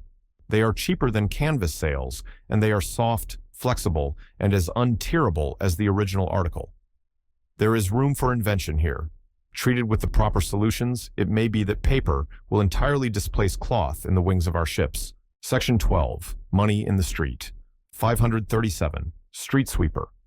A device like the present carpet sweeper to be used on paved roadways will command a large sale. 538. Phosphorescent street numbers. Who has not been vexed in trying to locate an unfamiliar house in the dark? In many streets, not one number in 100 can be seen in the night. Contrive some means of illuminating these numbers, and you will confer a boon to others and reap a reward for yourself. 539. Buggy top adjuster. A contrivance for raising or lowering the buggy top so that it can be readily operated from the buggy seat. 540. Shoulder pack. Men persist in carrying in their hands that which could be borne between the shoulders with much less strain. Who will give us a convenient pack to be carried upon the back? 541. Adjustable cart bottom. A cart with device for lowering the bottom to the ground, or nearly so, for the easy reception of the goods, with jack for raising the same when loaded. Every merchant, carter, and expressman would hasten to possess himself of this invention. 542. Nailless horseshoe.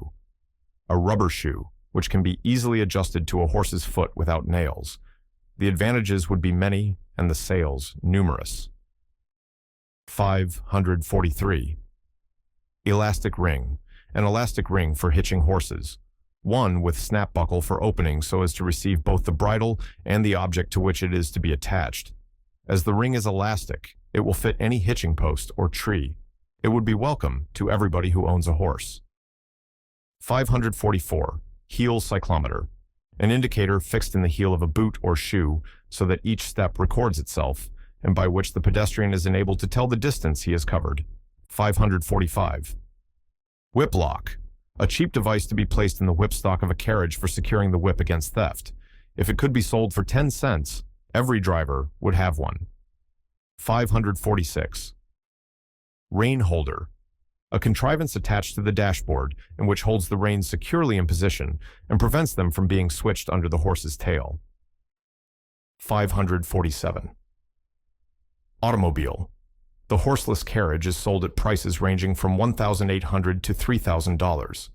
Joseph Hoffman, the great pianist, says he is confident he can build one for $300. Here's a great opportunity for mechanical electricians. 548. The low truck. It would be a great advantage to carters if a truck could be constructed whose body would be much nearer the ground than the one in present use.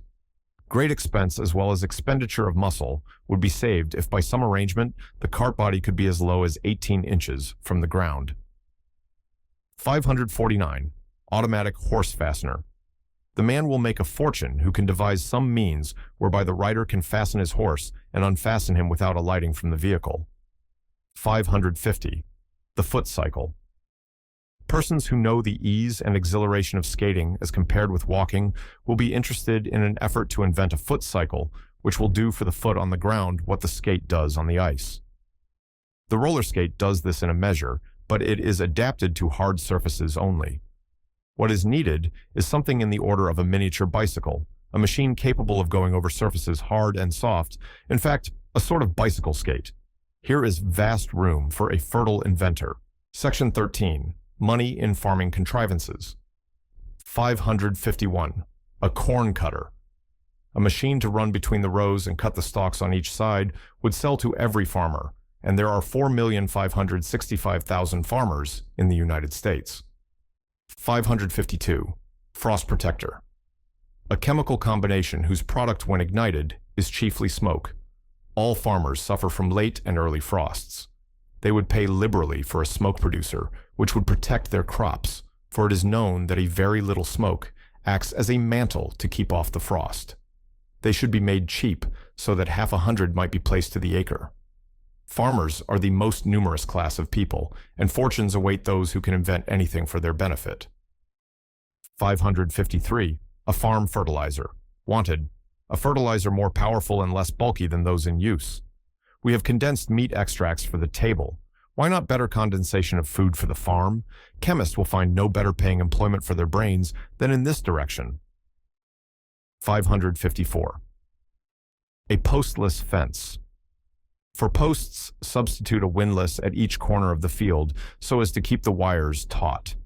If the field is large or irregular, more windlasses would be required, but they could be manufactured at a cost much less than that of posts. 555. Automatic gate opener. Fix an iron bar or rail with a spring contrivance in such a way that the pressure of wagon wheels on one side of the gate releases a spring and causes the gate to fly open, while the pressure on the opposite side causes it to close. The arrangement of the contrivance on one side is, of course, the reverse of that on the other. 556. Corn planter. A long, hollow cylinder filled with seed corn and having rows of holes placed at regular intervals for dropping the kernels, and wedge-like or plow-shaped pieces of iron between the rows so as to throw up a light covering of soil, would plant easily 29 acres a day. Such a simple contrivance would cost only a few dollars and would command a ready sale to agriculturists. 557. The all-seed planter. A device like the above, the wheels and gearing remaining the same, but with the cylinder fixed so as to be readily detached, and other cylinders substituted, having the rows and sizes of holes adapted to the planting of any kind of seed. These sets of cylinders would make the machine much more expensive than the one in the former article, but it would be much cheaper than separate machines for different seeds. 558. Fertilizer distributor. One constructed on the plan of the street sprinkling cart would make much of the farm labor easier than it now is. 559. Bone cutter. Farmers want a cheap bone cutter, cost not to exceed $5, by which bones and seashells can be cut into small bits for fowls. Bone is an egg producer, but no cheap means has been invented for utilizing this kind of refuse. 560. Bucket tipper. A bucket with an attachment at the bottom connecting with a fingerpiece at the top so that the bucket can be tipped and its contents emptied without the wetting of the hands. 561. Post hole digger. A four-sided metal casing is driven into the ground by a sledgehammer. A small handle sunk in one side of the casing pulls a metal plate through the earth at the bottom, thus making an earth-filled box. Two more stout handles on the top are for lifting the digger and its contents. A digger, which could be made for $5, would sell by the 10,000. 562. Well, refrigerator.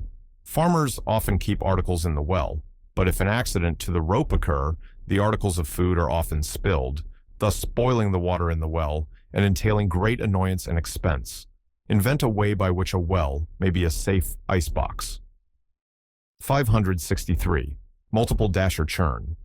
A churn which is constructed on the principle of the common egg beater, and which is operated from the top instead of the side or end. A fortune in this.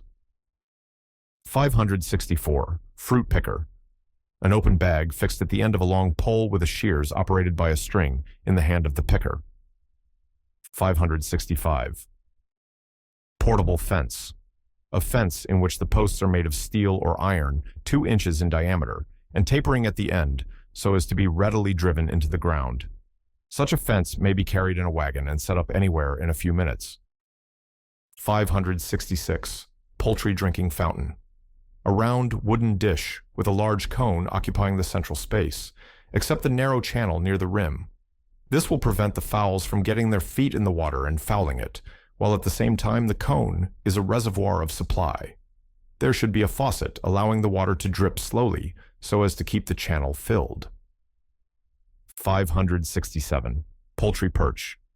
A movable perch with an erect post and numerous projecting arms. It has the advantage that it can be removed and cleansed. 568. Mole trap. One of the greatest pests of the farmer, and the most difficult to catch, is the mole. Invent a trap whose upper part shall be somewhat like an old-fashioned hetchel, full of sharp spikes. The under part is a platform and releases a spring when the mole steps upon it. 569. Seed sower. Apply the principle of the revolving nozzle in the lawn sprinkler to a machine for the sowing of seed. 570. Milker and strainer. Construct a pail in 2 parts, the upper part to receive the milk directly from the cow, while a strainer separates it from the lower part. Thus the milk can be taken from the barnyard already strained. 571. Paper milk can. In time, milk cans will probably be constructed of paper. The saving and cost of transportation would cause every farmer to hail the construction of such an invention. 572. Plant preserver. A German chemist, says Merck's report, has prepared a fluid that has the power when injected into the tissue of a plant of anesthetizing the plant. The plant does not die, but stops growing, maintaining its fresh, green appearance, though its vitality is apparently suspended. It is also independent of the changes of temperature. The composition of the fluid is shrouded in the greatest secrecy, but as the process is not patented, the secret may be discovered and utilized by another investigator. Section 14. Money in the mails and in writing materials. 573. The reversible package. There is needed a package or paper box in which legal papers or merchandise sent for approval can be turned inside out and remailed to the sender. Such a device would have a large demand. 574. Copying paper. A paper used for duplicating manuscripts would command a ready sale. The carbon paper now employed is very expensive. 575. Word printing typewriter. Some typewriters have as many as 50 keys. A small increase in number would cover the words in common use. Many words can be omitted, and yet the sense be conveyed. Letters or postal cards consisting of 1, 2, or 3 lines could thus be written in one moment. 576. Transparent ink bottle. Produce an ink bottle of which the glass shall not be so opaque as the one in common use, and in which the depth of the ink is clearly seen, thus avoiding the too deep dipping of the pen, with the result of blots on the page and stains on the fingers. 577. Double postal card. The United States government would no doubt consider favorably a postal card made double, so that one part could be readily torn from the other and remailed, the one part containing the message and the other left blank, save for the sender's name and address. 578. The safety envelope. An envelope such that it is impossible for it to be surreptitiously opened without the fact being discovered. The government seeks such an envelope. 579. Combination. Cover and letter. An envelope to which is attached a half sheet of paper, which folds in the cover, thus making only one piece. 580. Always ready letter paper. There is room for a device whereby letter paper can be fed out to the writer as desired, so that the pen or machine may travel continuously without stopping for new sheets. 581. Ink regulator. An inkstand provided with a tiny wooden disc which floats on the surface of the ink. The slightest touch of the pen depresses the disc and permits the pen to be filled, and at the same time prevents it from dipping too far, and thus making an unsightly daub on the holder and fingers. 582. The pen finger. Might not a device be attached to the forefinger which could serve the uses of a pen? Think what ease and speed would be gained if one could write directly with one's finger instead of employing the entire hand. 583. Pen rest. There is room for a device which shall rest upon the paper and support the pen while the latter is writing. Those who do every day a vast amount of writing would appreciate this invention. 584. Perpetual pen supply. On a slight elevation, have an inkstand with an opening at the bottom to which is attached a small piece of hose, the other end being connected with a hollow pen holder, thus ensuring a perpetual flow of ink. A saucer on the writing table containing a tiny cup, or several tiny cups, holds the pen or pens in an upright position when not in use, care being taken that the pens in that position are higher than the reservoir so as to cut off the supply. 585. Letter annunciator, constructed on the principle of nickel and slot. The weight of the letter in the house letter box pushes up into view a red card, thus announcing the presence of mail matter at a distance and avoiding the opening of the box in vain. 586. Envelope opener.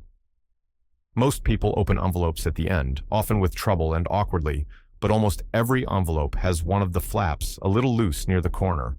A small, flat piece of steel with ivory handle, such as could be disposed of for 10 cents, would be saleable. 587. Mail stamper. A stamper constructed upon a letter box so that it would be impossible to insert a letter without at the same time stamping it. The United States government would pay a large sum for such a device. 588. Rotary stamper. A wheel broad enough to contain the name desired, and which is operated by taking the handle and drawing or pushing the wheel over the matter to be stamped. It would be 10 times quicker than the ordinary way. 589. Invisible ink. An ink which is invisible and must be treated by some chemical to make it appear. It would be invaluable to those carrying on a secret correspondence. Section 15. Money in dress. 590. Bachelor's buttons. Invent an eyeless and threadless button, somewhat on the style of the envelope clasp. The million or more bachelors would surely buy them. 591. Shoe fastener. Some device is needed for the quicker and surer way of fastening shoes. The button is inconvenient, and the tie is unreliable. The foster kid glove fastener made the inventor a man of millions. 592. A trousers guard, one which will effectively prevent the wear at the bottom. Trousers commonly give way first at the end of the legs. The trousers-wearing world is vexed by garments frayed at the bottom. 593. 20th century shoe. It will be one without laces or buttons. The upper can be taken off or put on instantly when desired, and yet be waterproof. There is a gold mine in that shoe.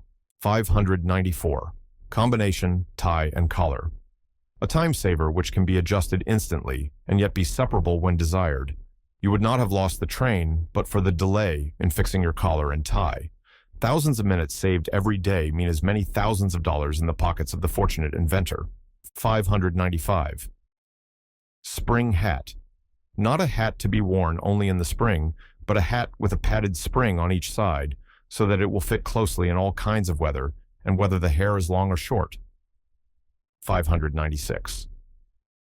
The rear opening shoe. A shoe in which the foot could enter from the back instead of from the top would have the double advantage of ease of adjustment and elegant appearance. The buttons or lacings would then all be upon the sides. There is a possibility of much money here. 597. Detachable rubber sole. An invention whereby a rubber sole may be attached to an ordinary shoe in wet weather, or to the shoes of baseball and tennis players to prevent them from slipping. 598. The instantaneous cement. For the last named invention, as well as for hundreds of other cases, there is required a cement which will set in a minute. The man who will produce it can live at his ease the rest of his days. 599. Elastic hat pin. A flexible pin provided with a clasp at the head so that the pin may be bent around and secured, thus lessening the danger from that formidable weapon. 600. Starch-proof collar band. Shirts first wear on the collar.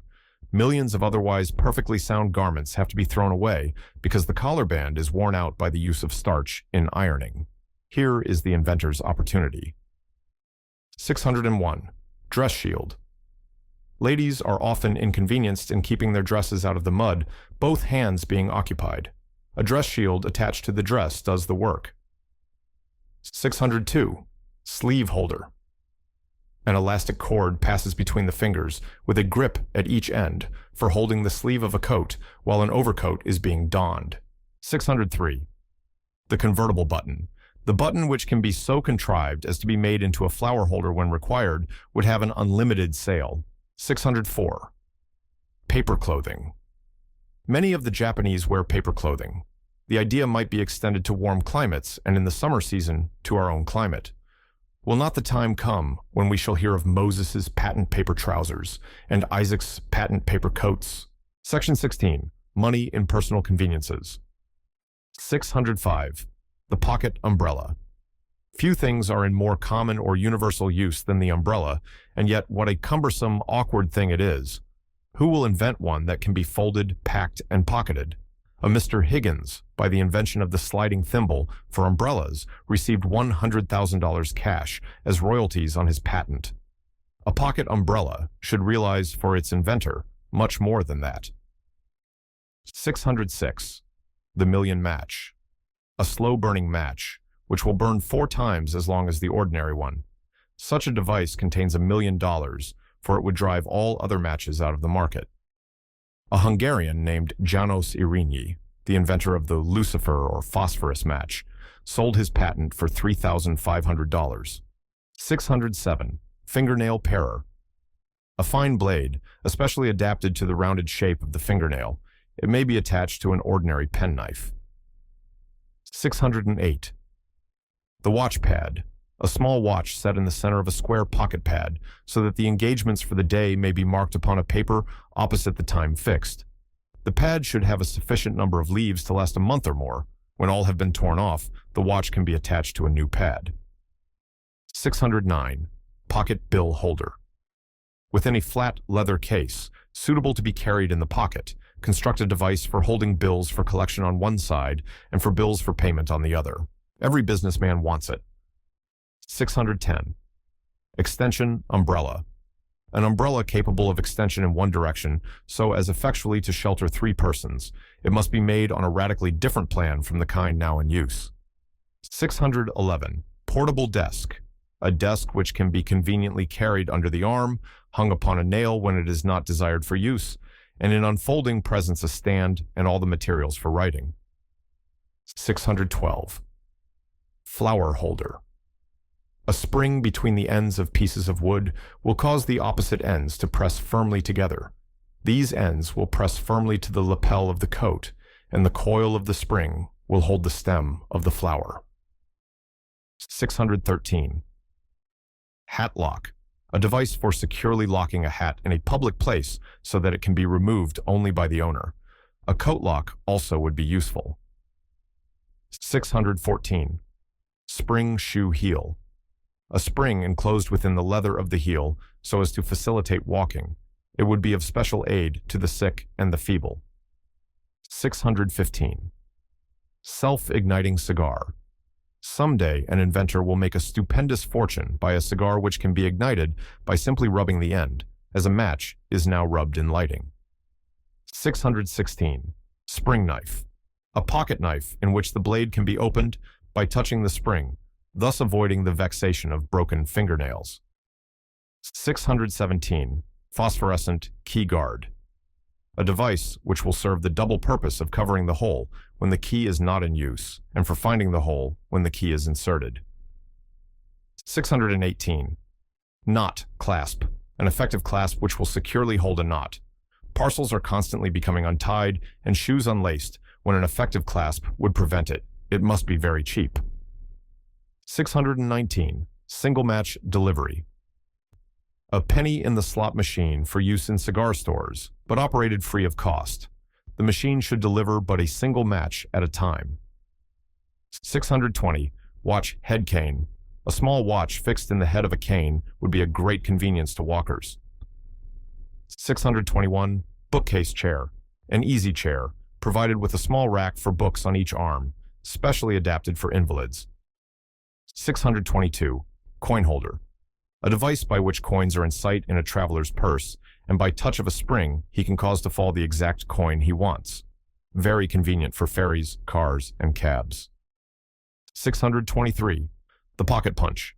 A simple punch by which, with a pressure on a pocket, one could secretly make a record every time he paid out money, and thus keep an account of his daily expenses without resort to bookkeeping.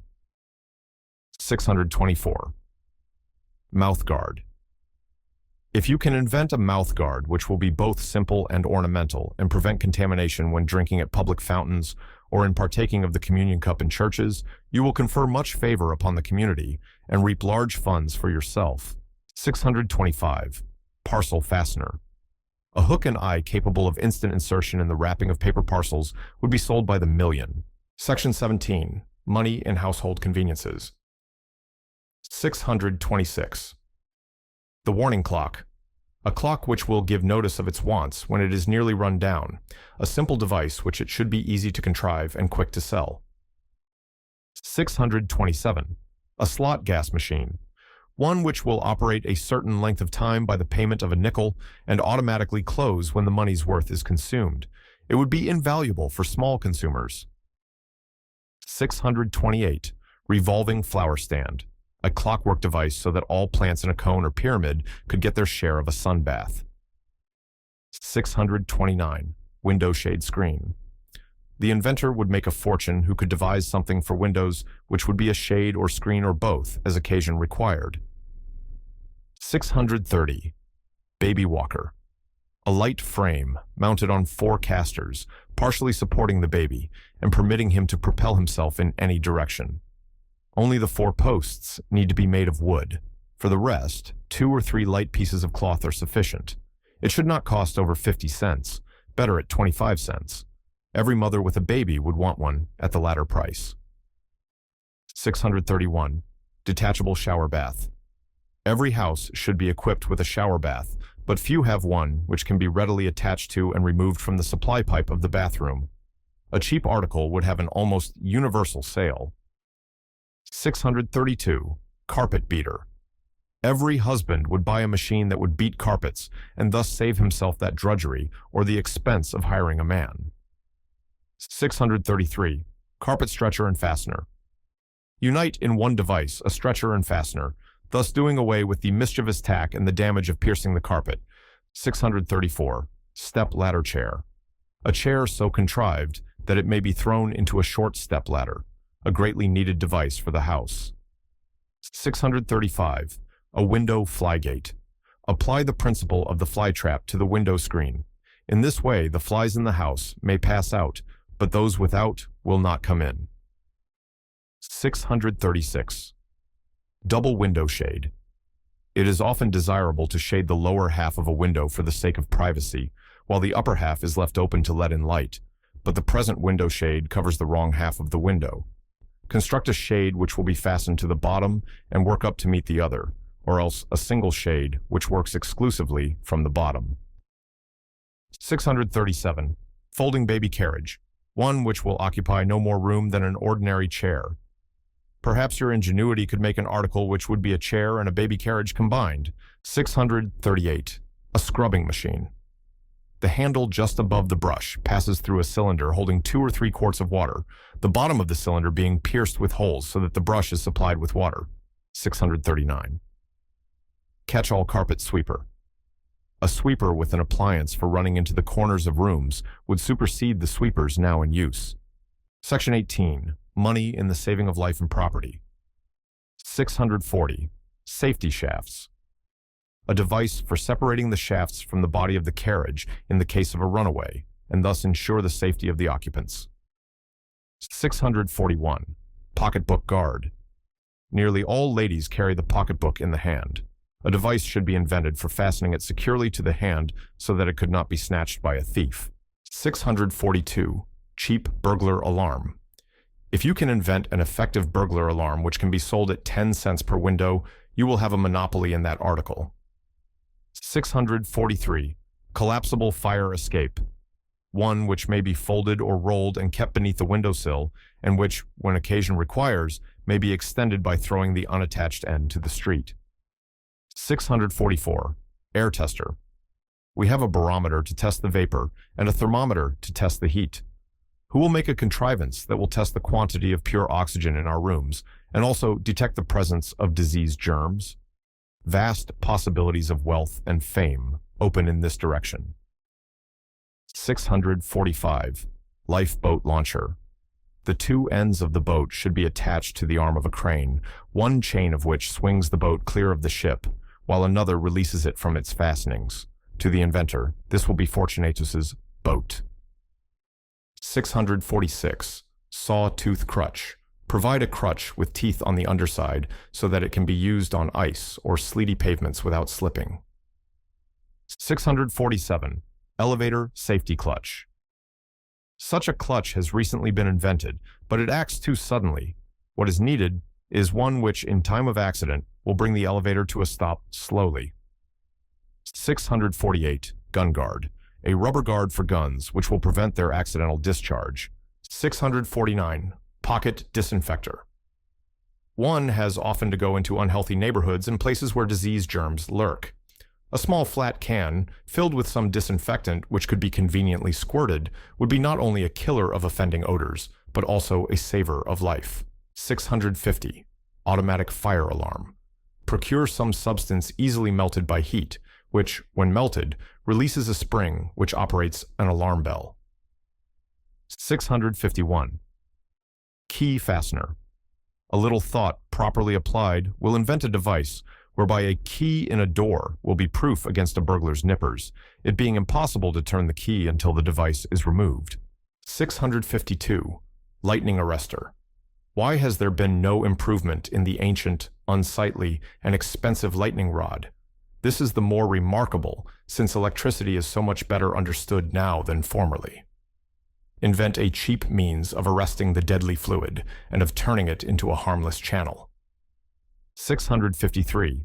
A window cleaner, one which will do the work as well as human hands and at the same time do away with the peril of life and limb while cleaning the outside of high windows. 654. Safety rein. A third rein attached loosely to the others, but capable of being drawn tight under the horse's chin, thus throwing his head back and stopping him when disposed to run. 655. The rope grip. A grip which will take a firm hold of a rope of any size and not abrade the hand, as in the ordinary method of descending by a rope. 656. Scissors guard. An attachment to the scissors which closes over the parts when not in use, and thus prevents accidents to or by children by their unskillful use. 657. The double pocket. A pocket in 2 parts, the lower part easily opened by the owner, but of sufficient difficulty to baffle pickpockets. 658. Fire extinguisher. Now we will give you the secret of a fire extinguisher that will do more with the same amount of chemicals used than any patented fire extinguisher in the world. A small demijohn is filled with a substance that looks like water, but sells for the price of brandy. Half a dozen of these demijohns scattered about a building will protect it from conflagration, for it contains a liquid which is the most inimical to fire that is known. A gallon of it thrown on the flames will subdue any ordinary fire, and yet, here is the secret. It is nothing but aqua ammonia. Section 19. Money in the laboratory. 659. Fly killer. There is needed some powerful chemical that will destroy flies the moment they enter the house, and yet be harmless to man. He will become richer than Croesus, who shall give us the much-needed boon. 660. Artificial egg. The art of chemistry is now so far advanced that a clever student of the science ought to compound an egg which will be so cheap and such a clever imitation of nature as to enable him to make money by his skill. 661. Sediment liquefier. Find a chemical substance that will liquefy the residual substances in barrels. There would be an enormous demand for a composition that would do the work effectively. 662. Fire kindler. A material which will kindle both wood and coal without addition of paper, shavings, or any other article. 663. Egg preserver. No process has yet been found for preserving eggs for months and keeping them as fresh as newly laid ones. Here is the chance for the practical chemist. 664. Mosquito annihilator. The greatest pest is the mosquito. If some chemical could be found, which could be squirted liberally upon the marshes, which are the breeding place of the mosquito, and thus annihilate the pest, a long-suffering public would shower its benefactor with gold. 665. Artificial fuel. There is needed a fuel that can be produced as cheap as wood for use in the spring and fall, when the weather is too mild for the use of the furnace. 666. The flamless torch. There are hogsheads full of money for the man who will invent an igniter, which will cause combustible matter to burn, but will not itself flame. A device which can ignite a lamp instantly by a thrust down the chimney, or light the gas without the usual hunt for a match. 667. Chemical eraser. Some chemicals should be produced which will effectively erase the marks of a pen and leave the paper the same as before. Section 20. Money in tools. 668. The instantaneous wrench. A monkey wrench, the jaws of which may be adjusted instantly instead of by the screwing process now in vogue. 669. The double-channeled screw head. A screw in which the head has two channels instead of one, crossing each other at right angles. 670. The double-power screwdriver. The last invention requires another, a screwdriver, also double at the end, by means of which twice the power may be acquired in the insertion of screws. 671. The multiple blade parer. A knife with several blades so arranged as to cut the skin of the fruit on all sides at once, and with a gauge to fit it to any size of fruit. 672. Knife guard. A knife with a guard for peeling fruit, preventing the fruit from being pared too deep. 673. The awl tool. A pocket device on the principle of a many-bladed knife, except that instead of blades, the things which open from the handle, besides the single blade, are a saw, gimlet, file, corkscrew, screwdriver, and other useful tools. 674. A nail-carrying hammer. A device for holding nails to a hammer. Carpenters would work twice as fast. Section 21. Money in the cars. 675. A speed indicator. A contrivance for determining the speed of street railway cars. The speed is governed by law, but there is no practical means for determining how great it is. The laws of all our cities will ensure the success of such an invention. 676. Automatic car coupler. A device is needed whereby the simple impact of one car upon another will cause a coupling pin to be inserted in place. If you can contrive a system by which cars can be coupled by the same mechanism now employed for air brakes, every one of the 1,000,000 or more cars on our railways will be equipped with it. 677. The fender car brake. A fender so constructed that when it strikes an obstacle, a brake is released, which binds the wheels. Hundreds of lives would be saved every year. Companies which now pay heavy sums for loss of life and limb would buy such an invention on most liberal terms. 678. Folding car step. To avoid the difficulty of alighting from a car or of climbing into one when a car is not at a platform, invent a step which folds up when not in use. 679. Car signal. A device for signaling would-be passengers when the car is full. The law will soon require such a device, and then there will be a rush of inventors to reap the reward. The early bird catches the worm. 680. Automatic water tank. Here is a valuable suggestion to railway engineers and mechanics. It is believed that it is entirely feasible to construct a railway water tank that shall work automatically. It is to be done by utilizing the waste steam of the engine. It is a new application of the old principle of the forcing of water into and out of a steam-tight chamber by the alternate admission thereto and condensation therein of live steam. The condensation produces a vacuum, and the pressure of the external atmosphere forces water into the tank. It is only necessary to locate the tank within suction distance of its water supply, and there is the saving of wages, fuel, and repairs. It has been recently stated that the cost of pumping at the railway stations of the United States last year amounted to $7 million, or an average of $700 per station. Who will put these millions in his pocket by devising an automatic water tank? Section 22. Money in making people honest. 681. The housekeeper's safety punch. We want a device which will do away with the need of trusting to the honesty of the iceman, grocer, baker, and others who supply our daily wants. 682. The unalterable check. Invent a small, flat leather case with lock and key into which the check or checks will securely fit. Only the signer of the check and the officer of the bank have the key. The latter, after paying the check, holds the case for the depositor. This would make it impossible for the check to be raised, or, if lost, for a dishonest finder to have it cashed, as he would be unable to give either the name or the amount. The cases should be made very cheap so that a depositor could possess a number at a trivial cost. 683. Egg tester. One which will test eggs by a new method and grade them according to the length of time they have been laid, such as 3 days eggs, 3 weeks eggs, packed eggs, etc. 684. Umbrella lock.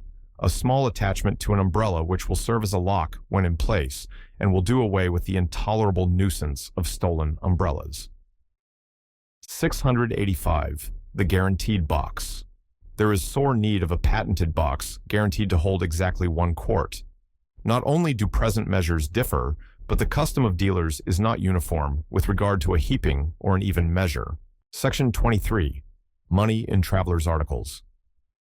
686. The adjustable trunk. Some kinds of traveling bags can be adjusted to suit the degree of baggage a traveler needs. Some similar arrangement should be supplied for trunks. A half-filled trunk is more apt to be broken than a full one. 687. The hollow cane, one which will contain many small articles for the use of travelers. 688. The elastic trunk strap. Avoid the hard work of strapping trunks as well as the unsightly straps by inventing an ornamental band which will do by elasticity what is now done by the buckle. 689. The slide bag. An extension handbag in which, when required, the ends may be slid out so as to treble the space, and when empty may be slid back, making it very small. 690. The outfit trunk. There should be a trunk with various divisions for the reception of articles, like the drawers of a bureau or the compartments of a writing desk, in which everything can be properly placed. Section 24. Money in toilet articles. 691. Curling iron attachment. A wire frame attached to a lamp. The top part, which is fixed on the lamp chimney, should have a depression for holding a curling iron. May be sold to every lady for 10 cents.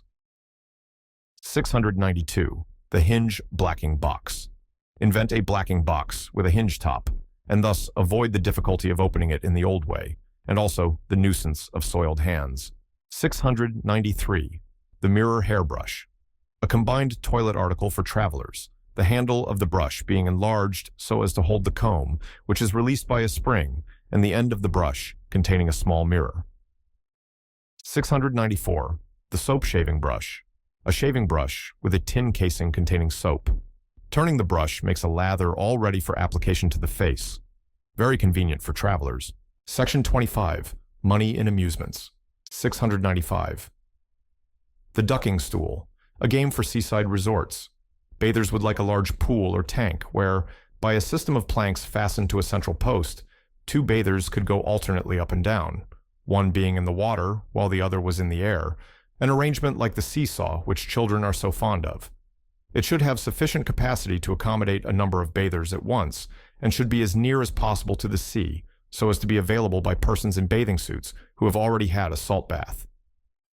696. The double motion swing, a swing or scup in which the swinger can raise himself up and down at the same time he is being carried backward and forward.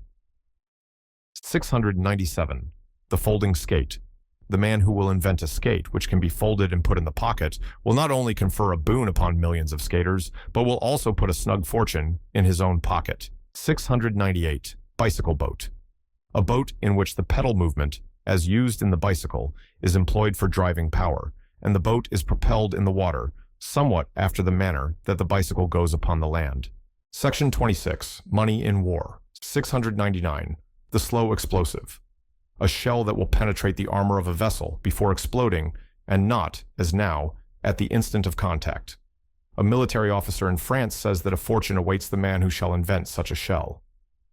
700. The transparent cartridge. A mica cartridge would have the advantage of being transparent, permitting the slightest chemical change to be detected and the danger of premature explosion avoided. Mica has the peculiar property of withstanding intense heat. 701. Ship's bottom cleaner. Here is an invention that would be cheap at any price, one that would clean the bottom of seagoing vessels without the necessity of docking. Even if it cost as much as docking, it would still be a great invention of immense utility because it would save the time of a long voyage. It is believed that the road to this invention lies in the direction of electricity, whose industrial applications are so rapidly multiplying. There is more fame and fortune in this than in the much-lauded revolving turret. 702. Self-loading pistol. There is room for improvement in small arms. A pistol ought to be invented which will fire 8 or 10 shots in rapid succession, the discharge continuing simply by the holding back of the trigger. In many kinds of fireworks, the balls are sent off in succession in this way, while the piece is held in the hand. Apply the same or a similar principle to the pistol, and your reward will be that of a Mauser or a Maxim. Section 27. Money in minerals. 703. Galvanized iron. If you can discover a process for galvanizing iron which will save 1/10 of a cent in its present cost, you will, figuratively speaking, sink a shaft into an endless mine of gold, for the amount of galvanized iron now in use is enormous, and the range of its usefulness is constantly increasing. 704. Metal extractor. A solution which will precipitate gold or silver from the ore, and thus save immense sums now expended in the crushing of the ore. Such an invention would revolutionize the mining industry and make the inventor enormously rich. Mr. Edison says, "I am convinced there is not a single abandoned gold claim in the world where gold has ever been discovered from which the precious ore cannot be extracted in quantities to pay a big margin of profit over the cost of operation." 705. Gold paint. Henry Bessemer invented gold paint, which remains a secret to this day. At first, he made 1,000%. Today, it yields 300%. Here is a chance for the man of brains, as the monopoly lies in a secret and not in a patent. Section 28. Money in great inventions unclassified. 706. Storage of power. No man with brains need go to the Klondike. Diggings that pay infinitely better will be found in your own little workshop. Vast fortunes await those who can think out some means of utilizing the natural forces, such as tides, winds, wave power, and sunshine. These forces can be and soon will be stored compactly so as to respond promptly to sudden drafts of power.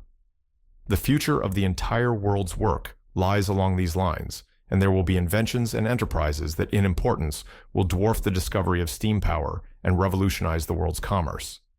707. Pictorial telegraphy.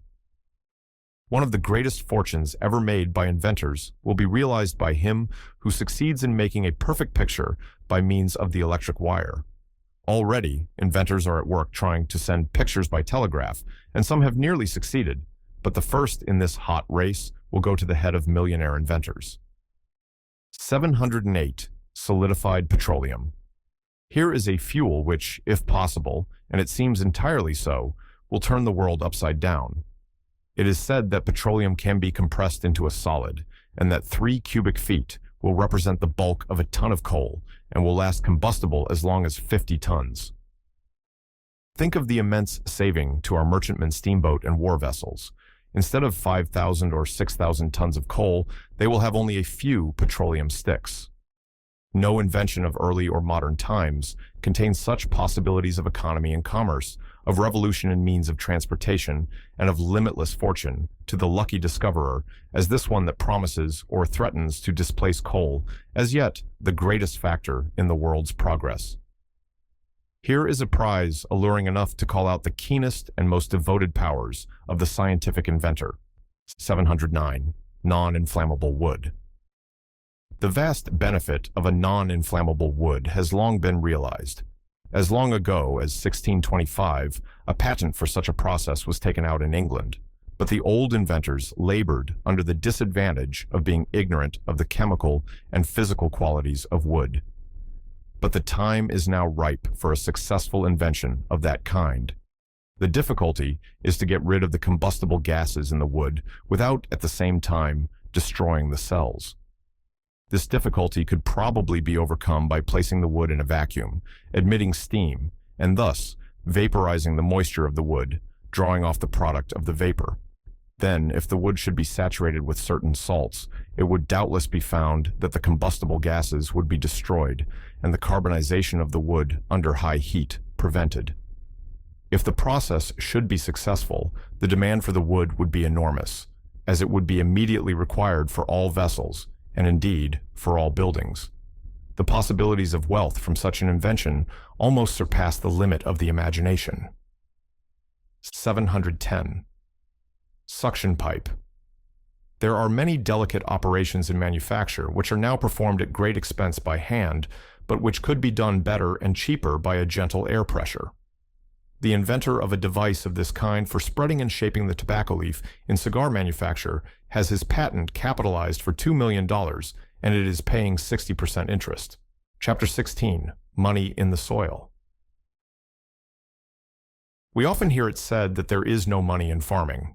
On the other hand, there are few occupations in which there is so much money if the work is carried on in the right way. The trouble is that people often think it takes little intellect to be a farmer. The truth is just the reverse. To get returns out of the soil, there must be brains in the skull. We know a farmer on Long Island with less than 60 acres of land who has acquired a fortune in 15 years of close application to the problems of the farm. He has found the secret of knowing how to make nature give down her milk. Every foot of land is under cultivation, and although he employs often as many as 200 of men, he gives every part of the work his personal inspection. Further than this, his 3 secrets of success, he tells us, are what, when, and where. What to plant, when to plant, and where to market. Do you know it is a fact that $500 million more was received from the sale of crops this year than last? What do you think of that, you Klondikers who suffer hardships in the Alaskan mountains for the sake of a little gold, which, after all, you will probably never get? If the gold output of the newly discovered regions of the far north reaches this year $10 million, a most liberal estimate, and probably 2 or 3 times the actual yield, remember that the soil right here at home, with 1/2 the labor and none of the risk of life, has yielded 50 times that amount. And this is not the actual yield, but only the surplus over and above what the fields gave the year before. 500 millions of gold more than last year dug out of the soil, think of it. In the following examples, we only give the byways of farming, that is, what can be done by the cultivation of a single product, and not what may be accomplished in the regular way. Of course, much more can be made by the raising of several staples, and by a systematic rotation of crops. 711. Substitute for silk. Send to the Department of Agriculture for jute seed. Jute will take dye, as a sponge takes water, and it has a gloss which makes it capable of being used in combination with silk, so as to defy detection. Remember that when a thing can be made to look like some other thing at 1/20th the cost, it opens the way for mines of wealth. A word to the wise is sufficient. Jute needs a warm climate, and you must go to the southern states.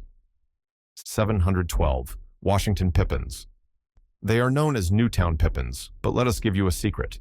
The soil of the state of Washington is so adapted to this apple that you can raise from 1/4 to 1/2 greater crops than in any other state. Apple raisers, remember this. 713. Dorsets and Downs, fancy breeds of sheep. $200 million worth of wool from these breeds were imported last year. That was what we paid for a name and for our ignorance in not knowing that we can raise just as good sheep here.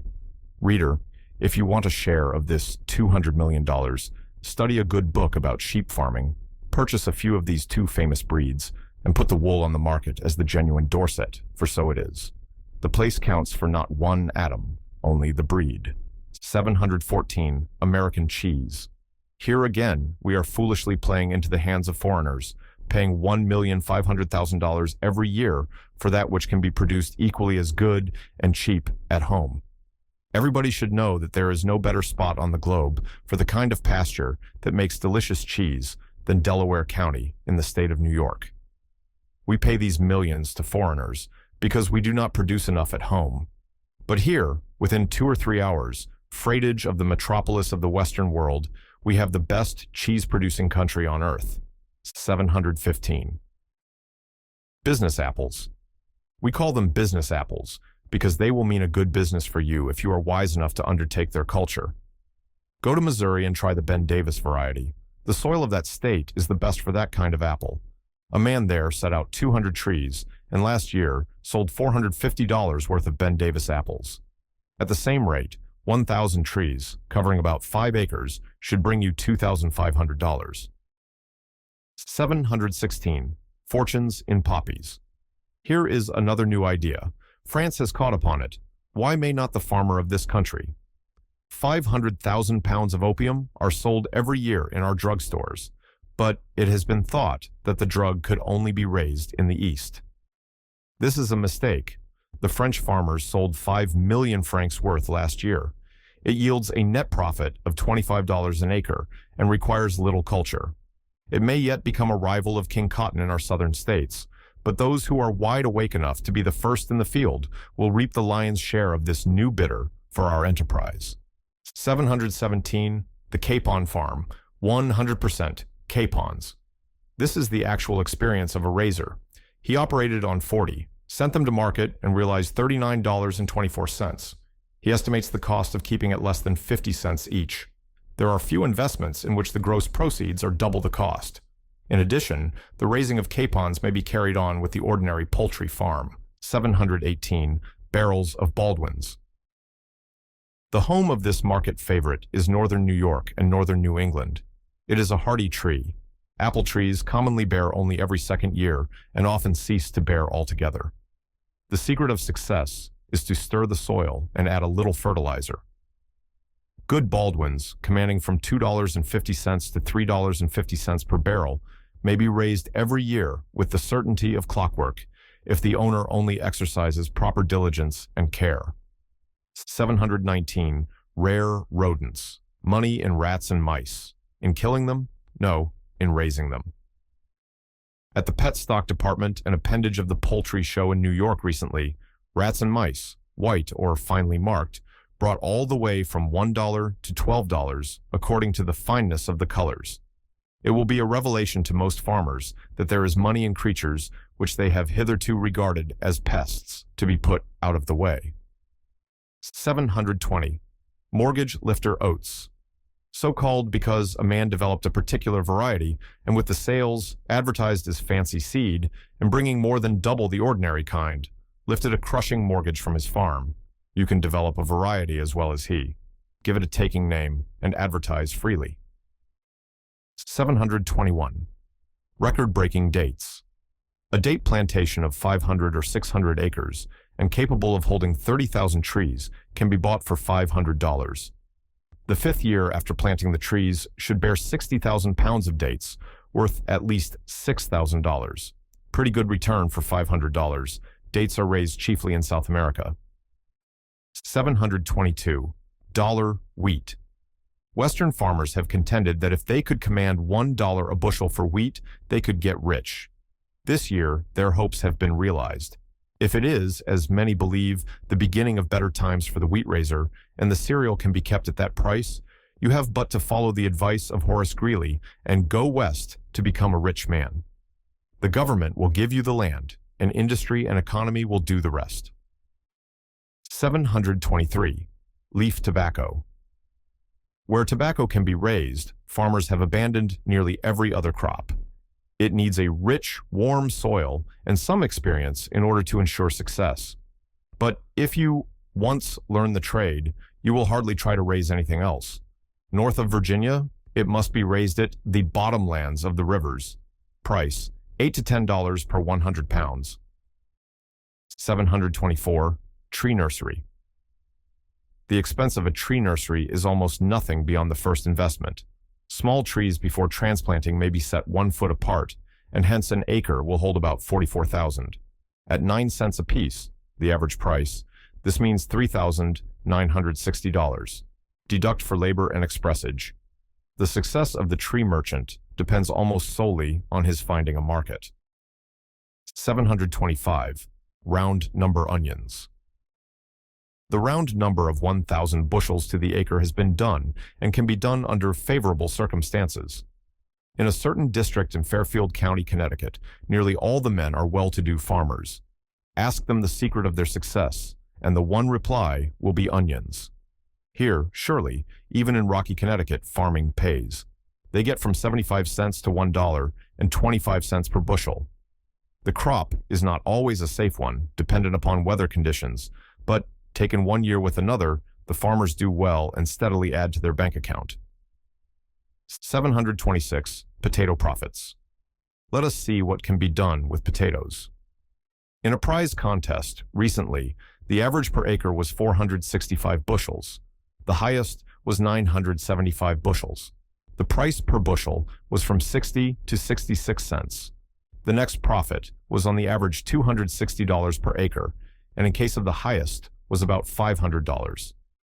Of course, this is vastly above what is accomplished by the ordinary farmer, but it shows what can be done with good soil, liberal dressing, prolific variety, and thorough tillage. 727. Golden geese. Here is one man's experience. I bought a gander and 3 geese. From the geese, I received yearly 40 eggs each in 2 litters, or a total of 120. I find that from this number of eggs, I can safely count on 75% of matured chicks, or 90 goslings. The weight when fatted is 855 pounds, and at 20 cents a pound, I receive $171. Cost of keeping is $46. Profits, $125. Of course, the sum varies one year from another, but this is my average for 5 years. At the same rate, the goslings from 100 geese would pay a net profit of $4,125. But if they paid only 1/4 that sum, it would still be a profitable investment. 728. California prunes. This great state has now 85,000 acres planted with prunes and produced last year 65 million pounds. The crop has grown from nothing to this enormous amount in the last few years. People do not rush into an enterprise in this way unless they are pretty sure it is a good thing. The good thing in this case is that prunes costing 1 1/2 cents per pound to raise sell for 6 and 7 cents, and the prune raisers are all getting rich. 729. A bee farm. Here is another California bonanza, says a man in the southern part of the state. Last year I marketed 10 tons of extracted honey and 3 tons of comb honey, all from 154 colonies. I received on an average 10 cents per pound, or a total of $3,600.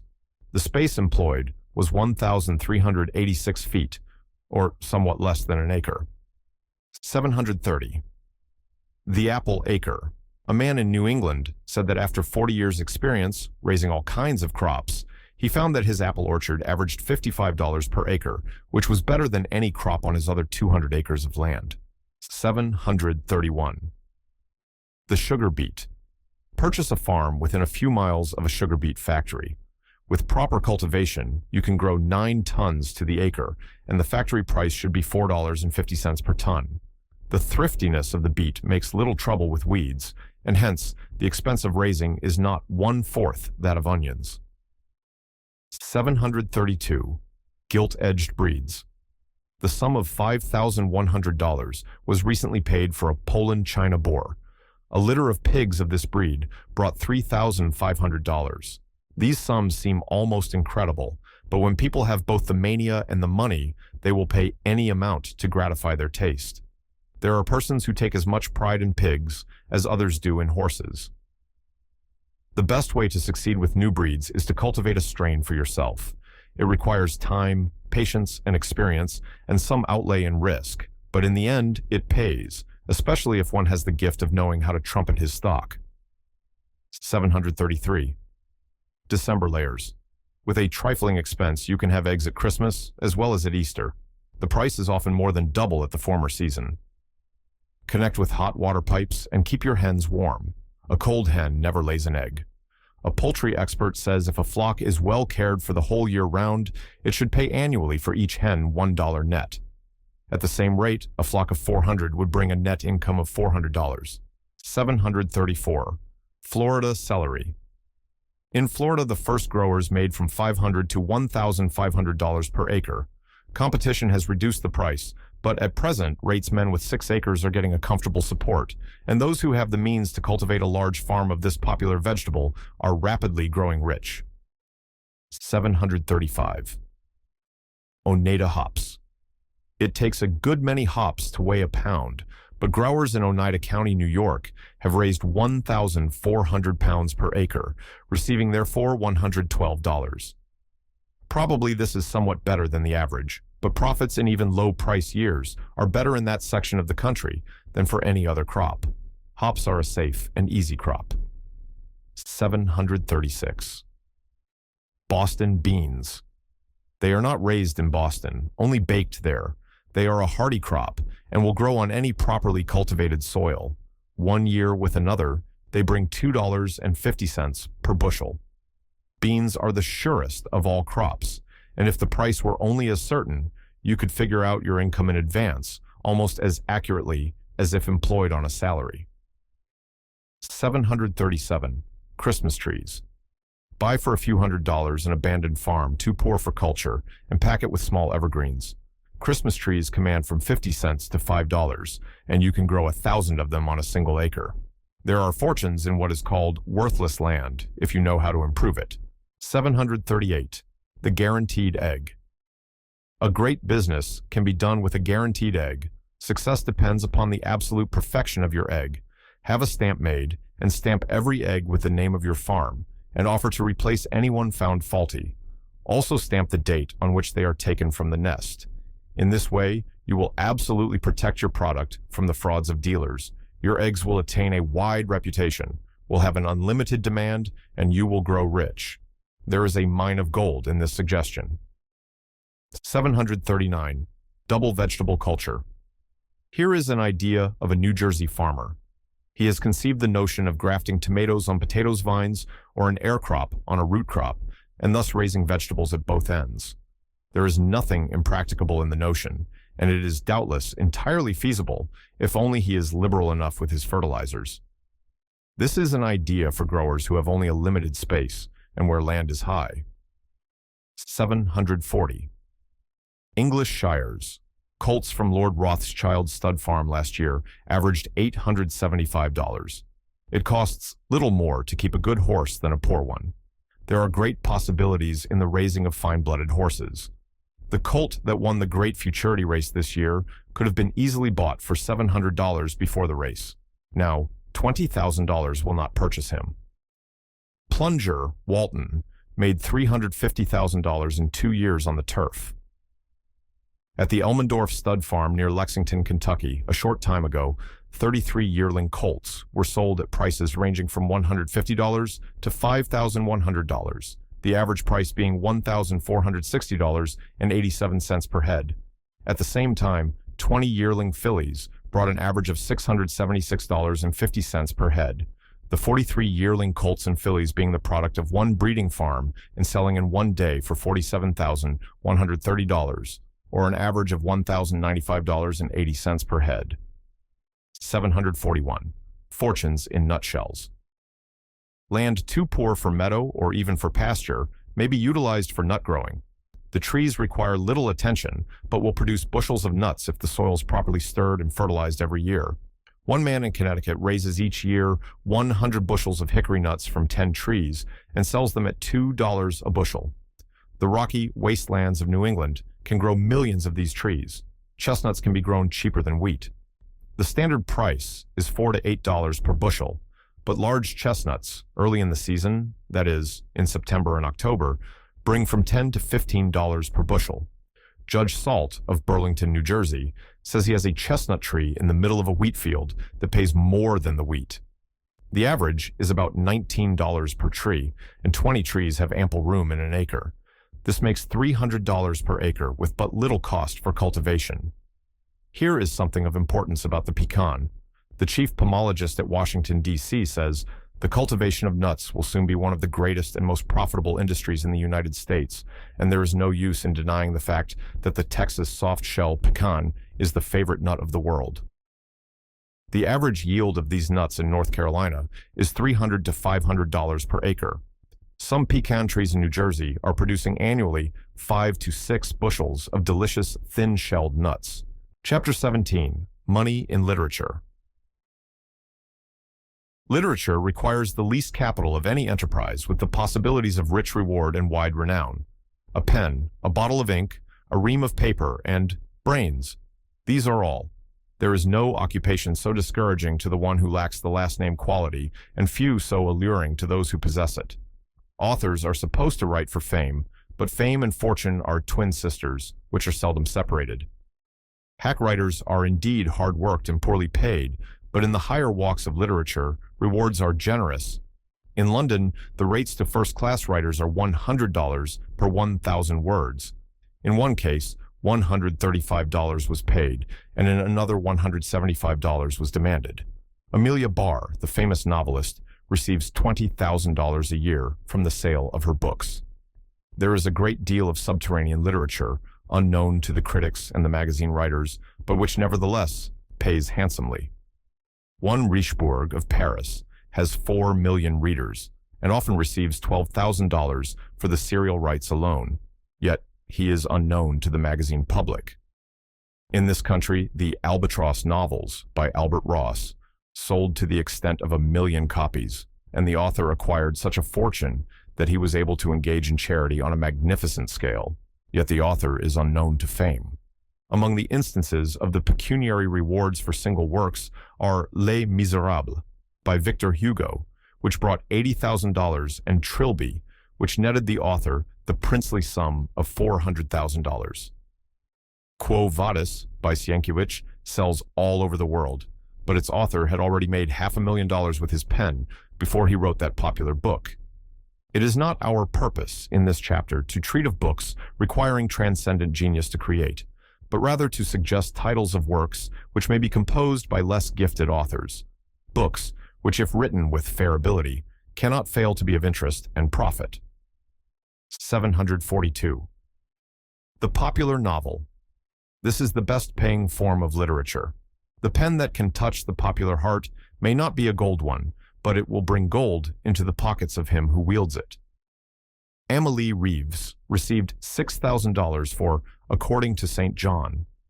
Lord Lytton received $7,500 for some of his novels. Of the Heavenly Twins, 50,000 copies were sold in 1894.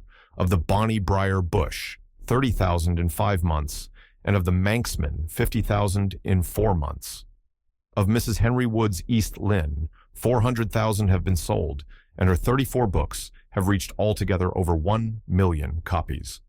In France, there are sold every year of Feuilleton's works 50,000, of Daudet's 80,000, and of Zola's 90,000. Halkane received outright a check for $50,000 for The Christian. He had struck the popular chord with The Deemster. There was almost a pilgrimage of publishers to the Isle of Man to make engagements for the pen of the new writer when that book was launched upon the market. 743. The short story. The short story is very popular in this country and has attained a perfection reached nowhere else in the world. The rules of success in this department are briefly these. First, to be strikingly original. Second, to write simply and naturally. And third, to condense into the smallest compass. Be brief. This is the age of electricity.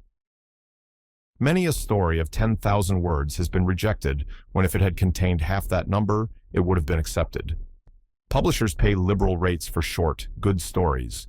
The New York Herald recently paid Molly E. Sewell $3,000 for a short story. Within a very short time, a magazine has offered a price of $1,000 for the best short story. Another has made the same offer, and a third one of $500. Among the publications that pay the authors the highest rates are Harper's Magazine, The Century, McClure's, The Youth's Companion, and the Ladies' Home Journal. There are several others that pay nearly as much. 744. The Village Reporter. Write up some event that occurs in your neighborhood. Any leading newspaper will pay for it if well written. It must be spicy, but not ornate. Put in strong, nervous adjectives. Color well.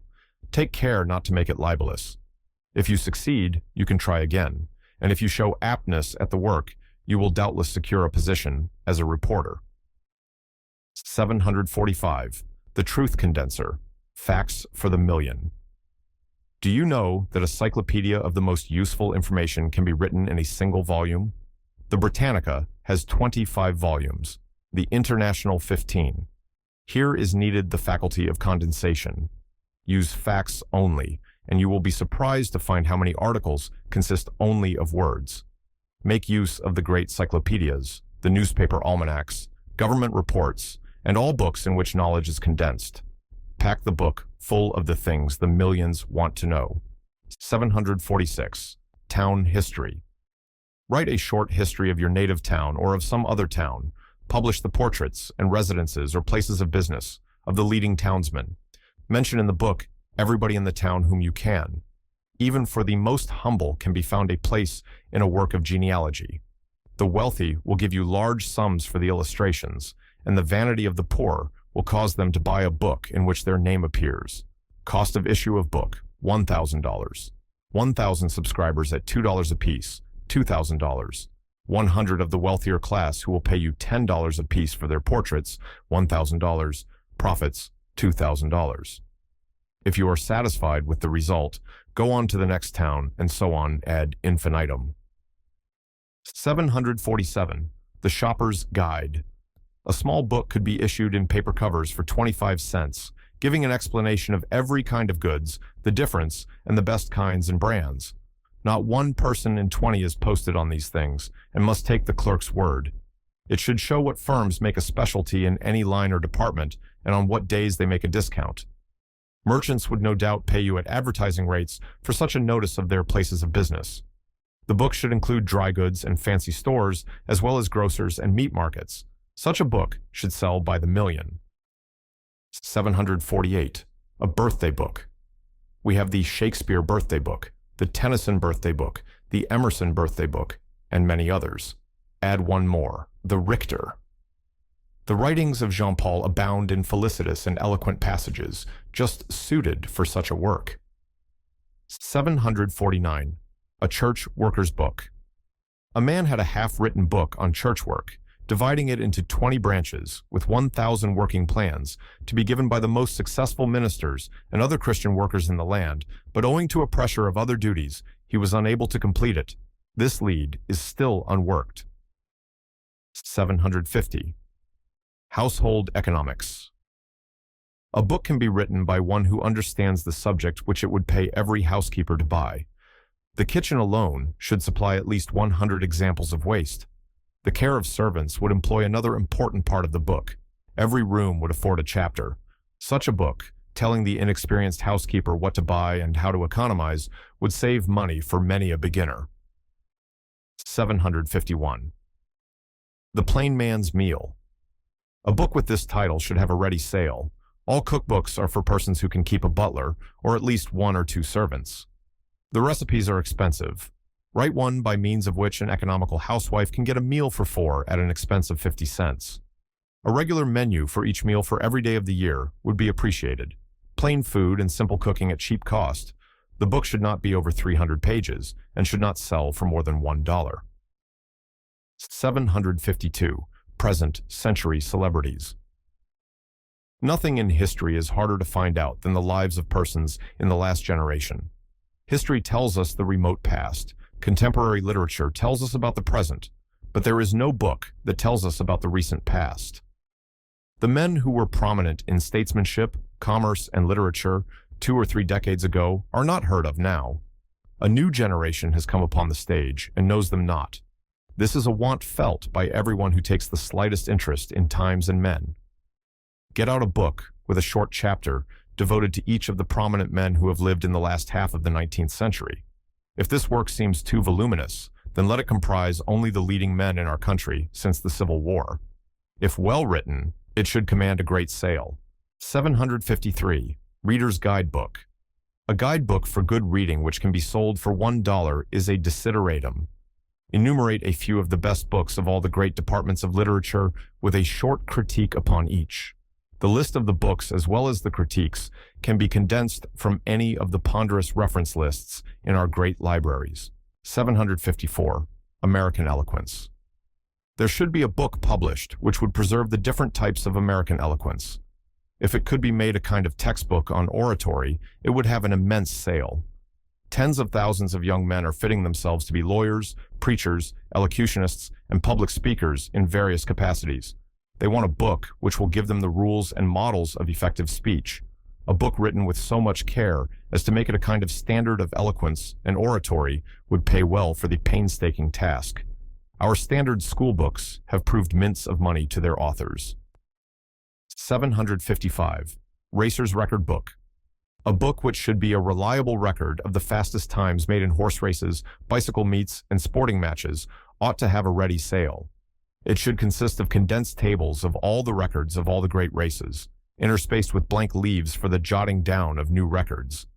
There are at least 1 million men interested in racing, and at a very moderate estimate, 1/4, 250,000, ought to buy your book, which, we will say, sells for 25 cents. 756. Your Own Physician. We want a book on health, written from the latest point of view of hygiene and physiology. Get a symposium of physicians to write on such topics as dress, diet, exercise, sleep, medicine, baths, etc. Most physicians would regard the advertising benefits of these articles as sufficient remuneration, while at the same time their names would help to sell the work, but if necessary, pay them for their services. Entitle the work Your Own Physician, and sell it on subscription, the canvasser showing how much cheaper it is to keep well at $2, the price of the book, than to get well at $200, the charge of a physician for services in a long spell of illness. 757. The Boy's Astronomy. A small book about the sun, moon, and stars, made attractive for beginners. It should teem with illustrations, and the youthful reader should be fascinated as he follows the sun and moon in their courses, learns how eclipses occur, and understands about meteors, comets, and nebulae. There should also be directions for finding the principal stars on any night of the year. Such a book should command a ready sale, for he who writes for boys and girls has the largest market. 758. Recreations in Chemistry. A bishop of the Methodist Episcopal Church once wrote a book entitled Recreations in Astronomy, which has had a very large sale. But there is just as much room for recreations in chemistry if written with as much imagination and skill. It should contain such fascinating chapters as chemistry of a candle, the dynamics of a dewdrop, the evolution of an oak. The chief points in the authorship should be accuracy and a charming style.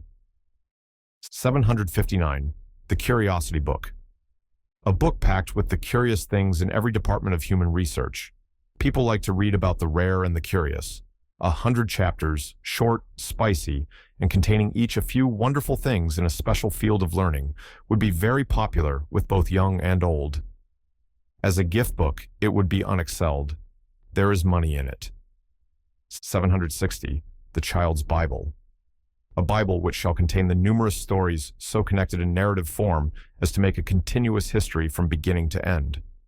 It should be very simple, and in no way do violence to the sacred record. If properly written, this book could be sold by canvassers in almost every home and should bring much gain to the author. 761. Guide to Trades. A complete guide to all the important professions, occupations, callings, and trades. This work should show the opportunities in each trade, the comparative chances of success, the remuneration, and a few simple rules for guidance. It should bristle with facts and should also give one or two examples in the form of stories, short autobiographies still better, of men who have been successful in each department of work. The advantage of this book is that it has no competitor, covering an entirely new field in authorship. 762. The Pleasure Book. Here is a unique idea for a book. Let there be 300 or more sections, one for every weekday in the year, and let each section contain a different form of amusement. Books on games, riddles, sports, etc. can be drawn upon for supplies. As you must provide enjoyment for all kinds of weather, it will be well to have a short alternative for rainy days in each section. The amusement should be of the greatest possible variety, from the fox hunt in the fields to the thimble hunt in the parlor. As a large number of people have leisure only at night, perhaps a work entitled 300 Happy Evenings would be better than the suggestion above, though it would necessarily have to leave out most outdoor sports. Holidays should have a more elaborate program. 763. The Soldier's Book. There are 750,000 survivors of our Civil War. It would be too much to publish in one book even the briefest account of each. The work should be published in several parts, a volume to a state. In a state like New York, 3 lines only could be given to the record of a private, but even for the briefest mention of himself and his comrades, nearly all the old soldiers would buy the book. In smaller states, more space could be given to each man's record. Considerable capital would be required in the collecting of facts and records, but the publication of such a work would certainly pay if accurately written and thoroughly canvassed. We have estimated the cost of collecting the information at 25 cents for each soldier. It would be much less in great cities where a large number of men could be seen in one day. Cost for 100,000 soldiers, $25,000. Such is the vanity caused by seeing one's name in print that the book would sell at least to every second soldier. 50,000 copies at $2.50, $125,000. Deduct 1/4 for cost and getting out the book, $31,250.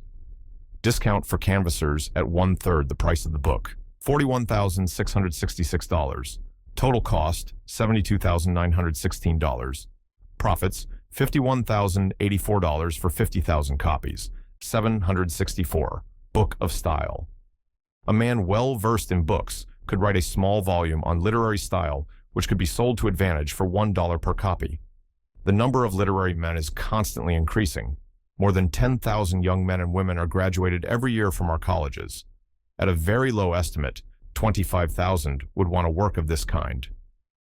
765. Science of Common Things. A book of great interest to everybody could be compiled from the vast body of matter contained in the last quarter of a century in such periodicals as the Popular Science Monthly, the Scientific American, etc. It should contain a number of chapters about the heating and ventilating of dwellings, about clothing and food, about road making and house building, and many other things, and be written in such a fascinating style as to make the work attractive, even to persons who ordinarily take no interest in such discussions. The success of such a book depends entirely upon its style.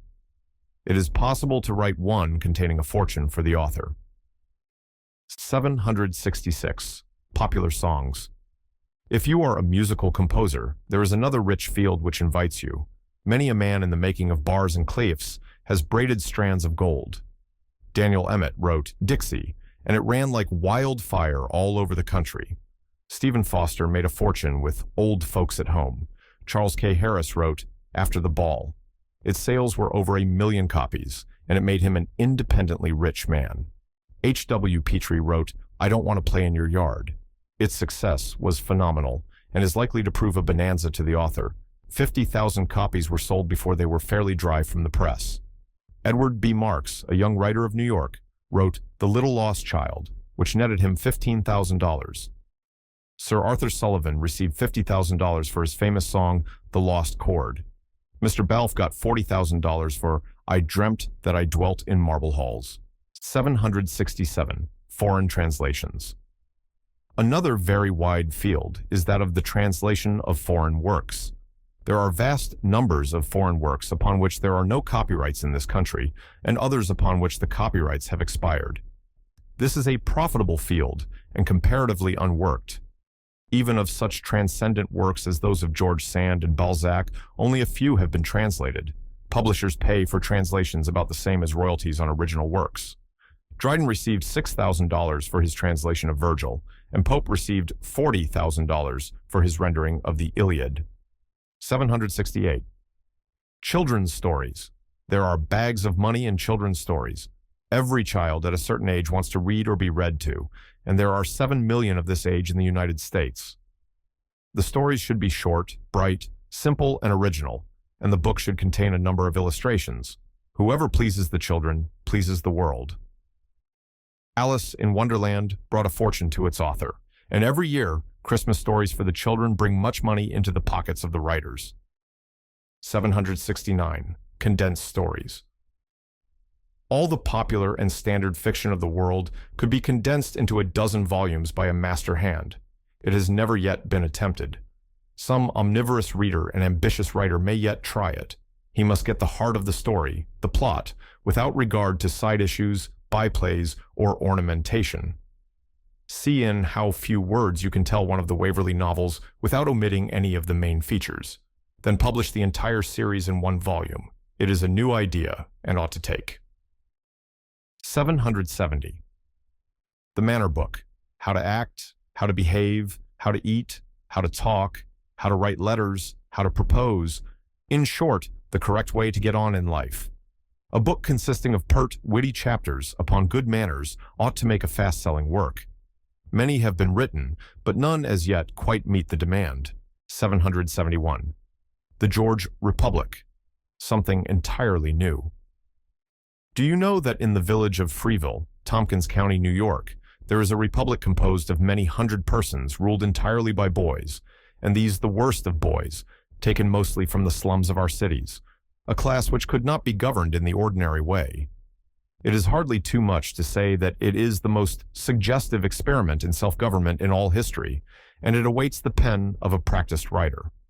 The movement is doubtless to be permanent and popular, and the first one to pen it in graphic style will doubtless gather a good harvest. 772. 1,000 times across the Atlantic. Here is a capital idea. Many sea captains have crossed the ocean as many times as that. Get an Atlantic veteran to tell you some of the most thrilling stories of his 40 years sailing. He may not be much of a writer, but you can put the matter into attractive form. For a small compensation, or perhaps for the love of the thing, he would tell you many exciting tales of the sea. The title is taking. 773. The Manhunter. Few writings are more fascinating than detective stories, and no one has more interesting matter to relate than one of the sleuths of the law. Think of Sherlock Holmes, whom Conan Doyle created, and who has made piles of money for his author. 774. Story of a Ragpicker. It is a new idea. Did a ragpicker ever write before? But he must have had many interesting experiences. Transfer the stories from his tongue to your pen. Paste these uncouth patches into a literary crazy quilt, as an experienced writer knows how to do, and you will have a book whose title will advertise it and whose unique contents will make it sell. 775. Story of a Diver. Under the Ocean. Jules Verne's 20,000 Leagues Under the Sea actualized. No one can have more thrilling experiences than a diver. Catch the homely words from his lips, gild them with a lively imagination, color them with an expert pen, and you have a book whose sales will astonish you. 776.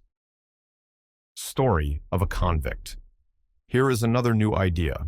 The underside of life is seldom if ever told. Who knows what the convict thinks, feels, and suffers? Let a narrative be written from a convict's point of view. Let him tell how he committed the crime, how he was induced to do it, how he felt when he was doing it, his motives and hopes, the account of his arrest, what his lawyer said to him, his trial, condemnation, and sentence. Then his long imprisonment. A convict who is a good talker could easily give you material which you could skillfully work up into an attractive book, as novel as it would be interesting.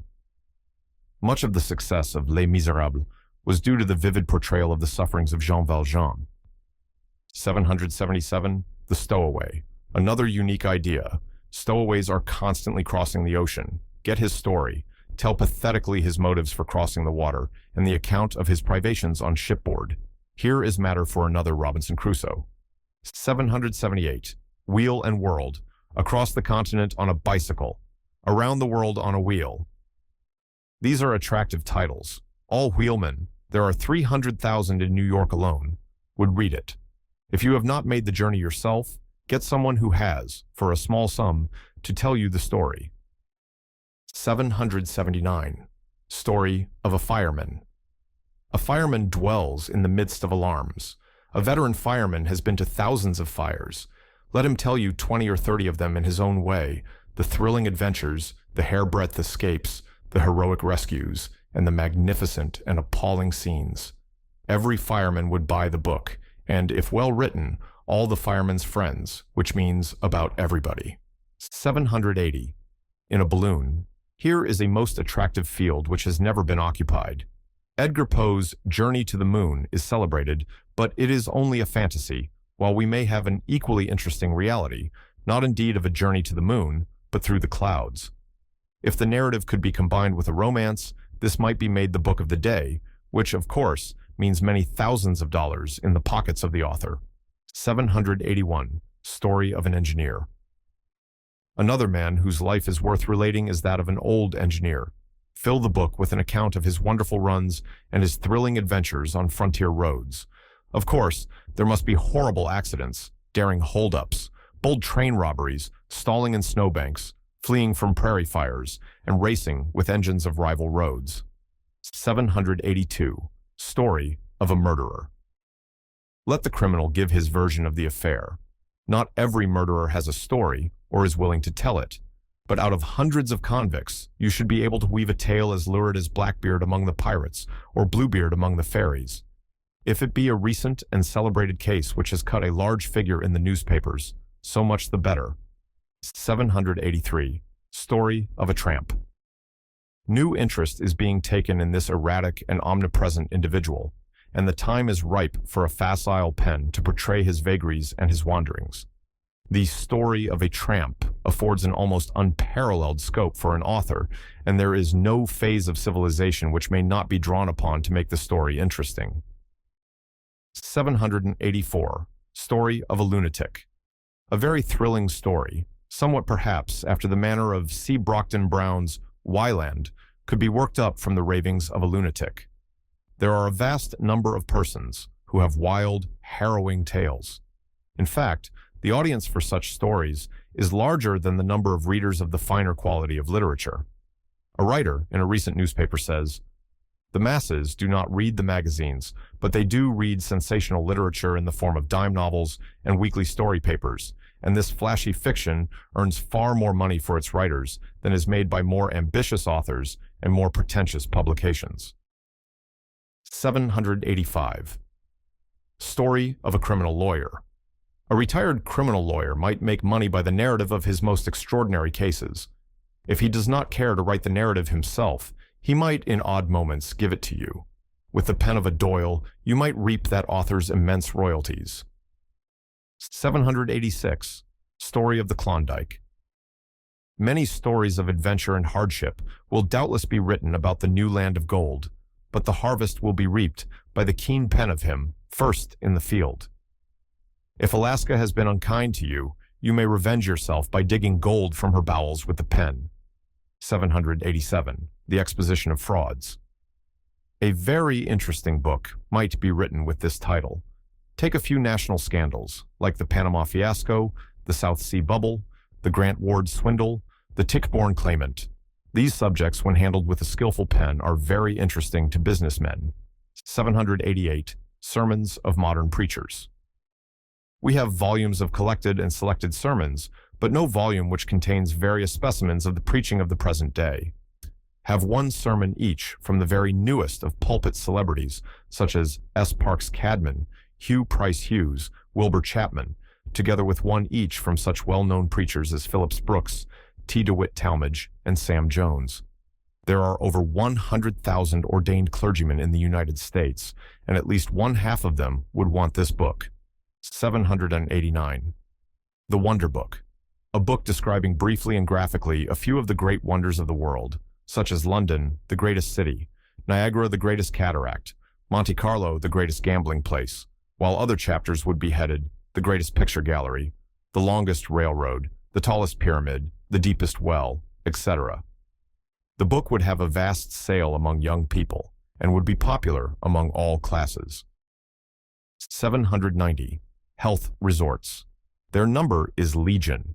Select a few of the principal in all parts of the country and write charmingly of their peculiar merits. Especially impress upon your public the specific diseases for which they are beneficial. The 500,000 invalids of the country would want the book. 791. The All-Cure Book. A book which treats thoroughly the newest systems of cure such as the magnetic, water cure, massage, barefoot, Christian Science, etc., giving a history of the same and an account of the alleged cures. 792. Success. A book for young men. Get 20 businessmen in different lines to tell you each in a few pages how he was successful. It would be very popular if you could secure as authors such men as John Wanamaker, George Gould, for his deceased father Jay Gould, James Gordon Bennett, Murat Halstead, etc. 793. How to See New York.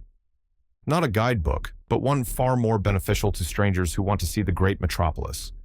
It should contain at least 3 sets of directions for persons preparing to visit the city for the first time.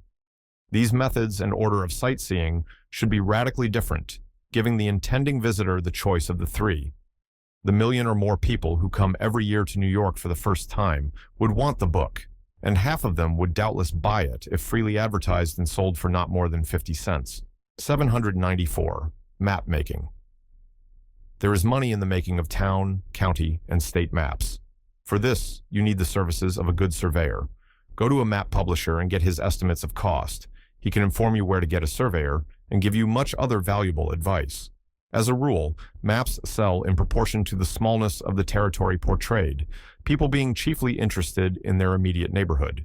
It is with towns, as with borders.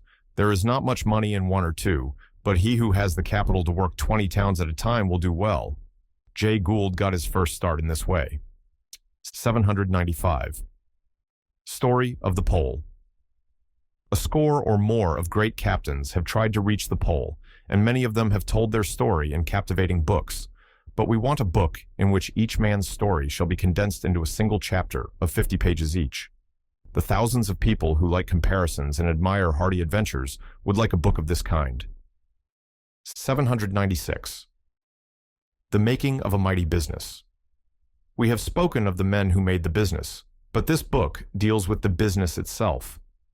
What a great book could be made of a few chapters each, one devoted to such themes as a great railroad, a great sugar house, a great banking house, a great steamship company, the New York Post Office, the United States Patent Office. This book would appeal for interest to all classes and ought to be very profitable to the author. 797. Heroes of Labor. Now, let the laboring man tell his story. A book to consist of chapters written by such labor leaders as T.V. Powderly, Samuel Gompers, Mr. Sovereign, and other knights of labor, relating the story of their struggles with capital. Technical matters, such as interviews with directors and tables of wages, should be made as brief as possible, while strikes, scenes of violence and suffering, should form the chief matter of the book. Here is a chance for a gifted writer to make a second Uncle Tom's Cabin, a book whose sale in this country has eclipsed that of any other thing ever published. 798. The Elite Directory. Some cities like New York have such a book, but other cities have not. Here is a field for the talent of the reportorial variety.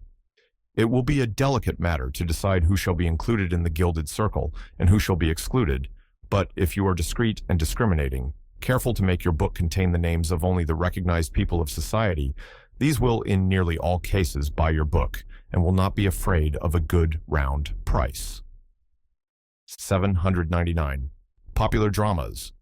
These have made the fortunes of their authors. A playwright often receives $100 per night while the play runs. More frequently, the manager pays a sum outright for the rights of the play. The sum of $10,000 was paid recently for the right to dramatize a popular work of fiction, the author having already received a fortune from its sale as a novel. Eugene Scribe, the French dramatist, left at his death the sum of $800,000, mainly his earnings as a playwright. 800. Furnishing a home. A book on home furnishing, treating the subject from an artistic point of view, would doubtless find a market. Each room should have a separate chapter. The furnishing should be considered from the standpoint of expense, comfort, color, and harmony. A book entitled Inside 100 Homes had a large sale. 801. Pretty weddings. Here is a field entirely unoccupied. Select 20 of the most stylish weddings of modern times and give a full account of them. They should be, of course, weddings among the bon ton. The book would be a kind of fashionable wedding guide and would be eagerly bought by every lady who expects to be a bride. The book also might contain hints and rules for weddings among all grades of social life. 802. Quotation book. One not classified in the old way, according to subjects, but in relation to occasion. Quotations for the business mart, the theater, the church, the political arena, the dinner party, etc. If made to be sold very cheap, it would have a good sale, or it might be combined at a higher price with a book on manners. See number 770. Chapter 18. Money in newspapers. A newspaper undertaking is a great financial risk, but at the same time, it is one of the richest loads of success if the proprietor has the capital and the qualities needed.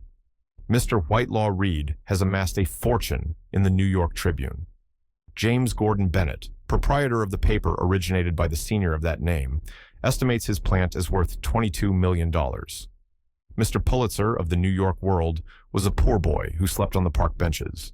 He got an idea, a little money, formed new plans, and struck out on an untrod path. He rattled the dry bones of his contemporaries, and he is today a millionaire many times over.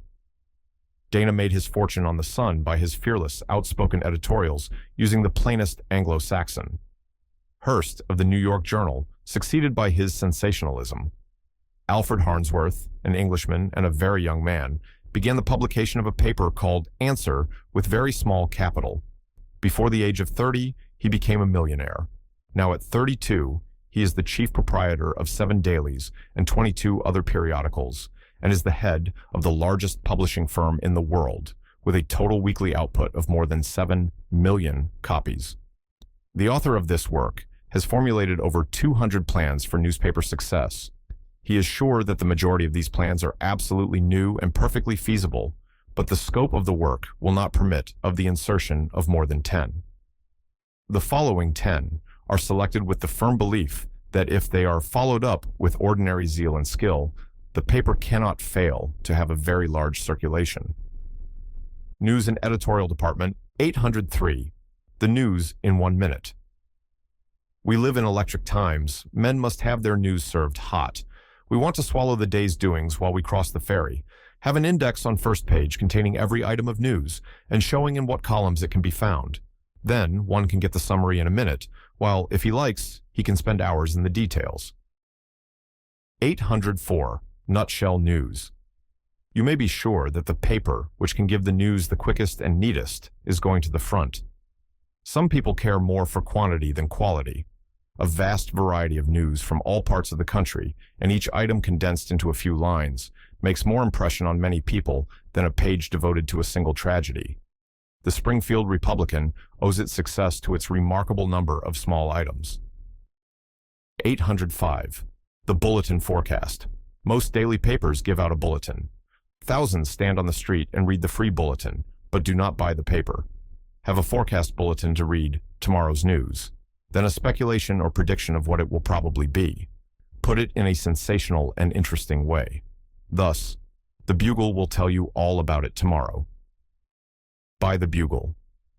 In the paper, conclude each important item of news with the editor's forecast of how the matter will turn out, thus giving it the interest of a continued story. Editors often treat a news item in an editorial, but a vast proportion of the readers never look at that page. Put the cream of the editorial, and especially several pointed questions, after the news item, with the information that the paper will try to solve the problem tomorrow. 806. Bottom facts. Readers want facts, not reporters' fancies nor embellishments. It is well known that in many papers, reporters are allowed to invent when they have no facts in the case, and as they are paid by the piece, it is for their interest to make as much of an item as they can. Hence,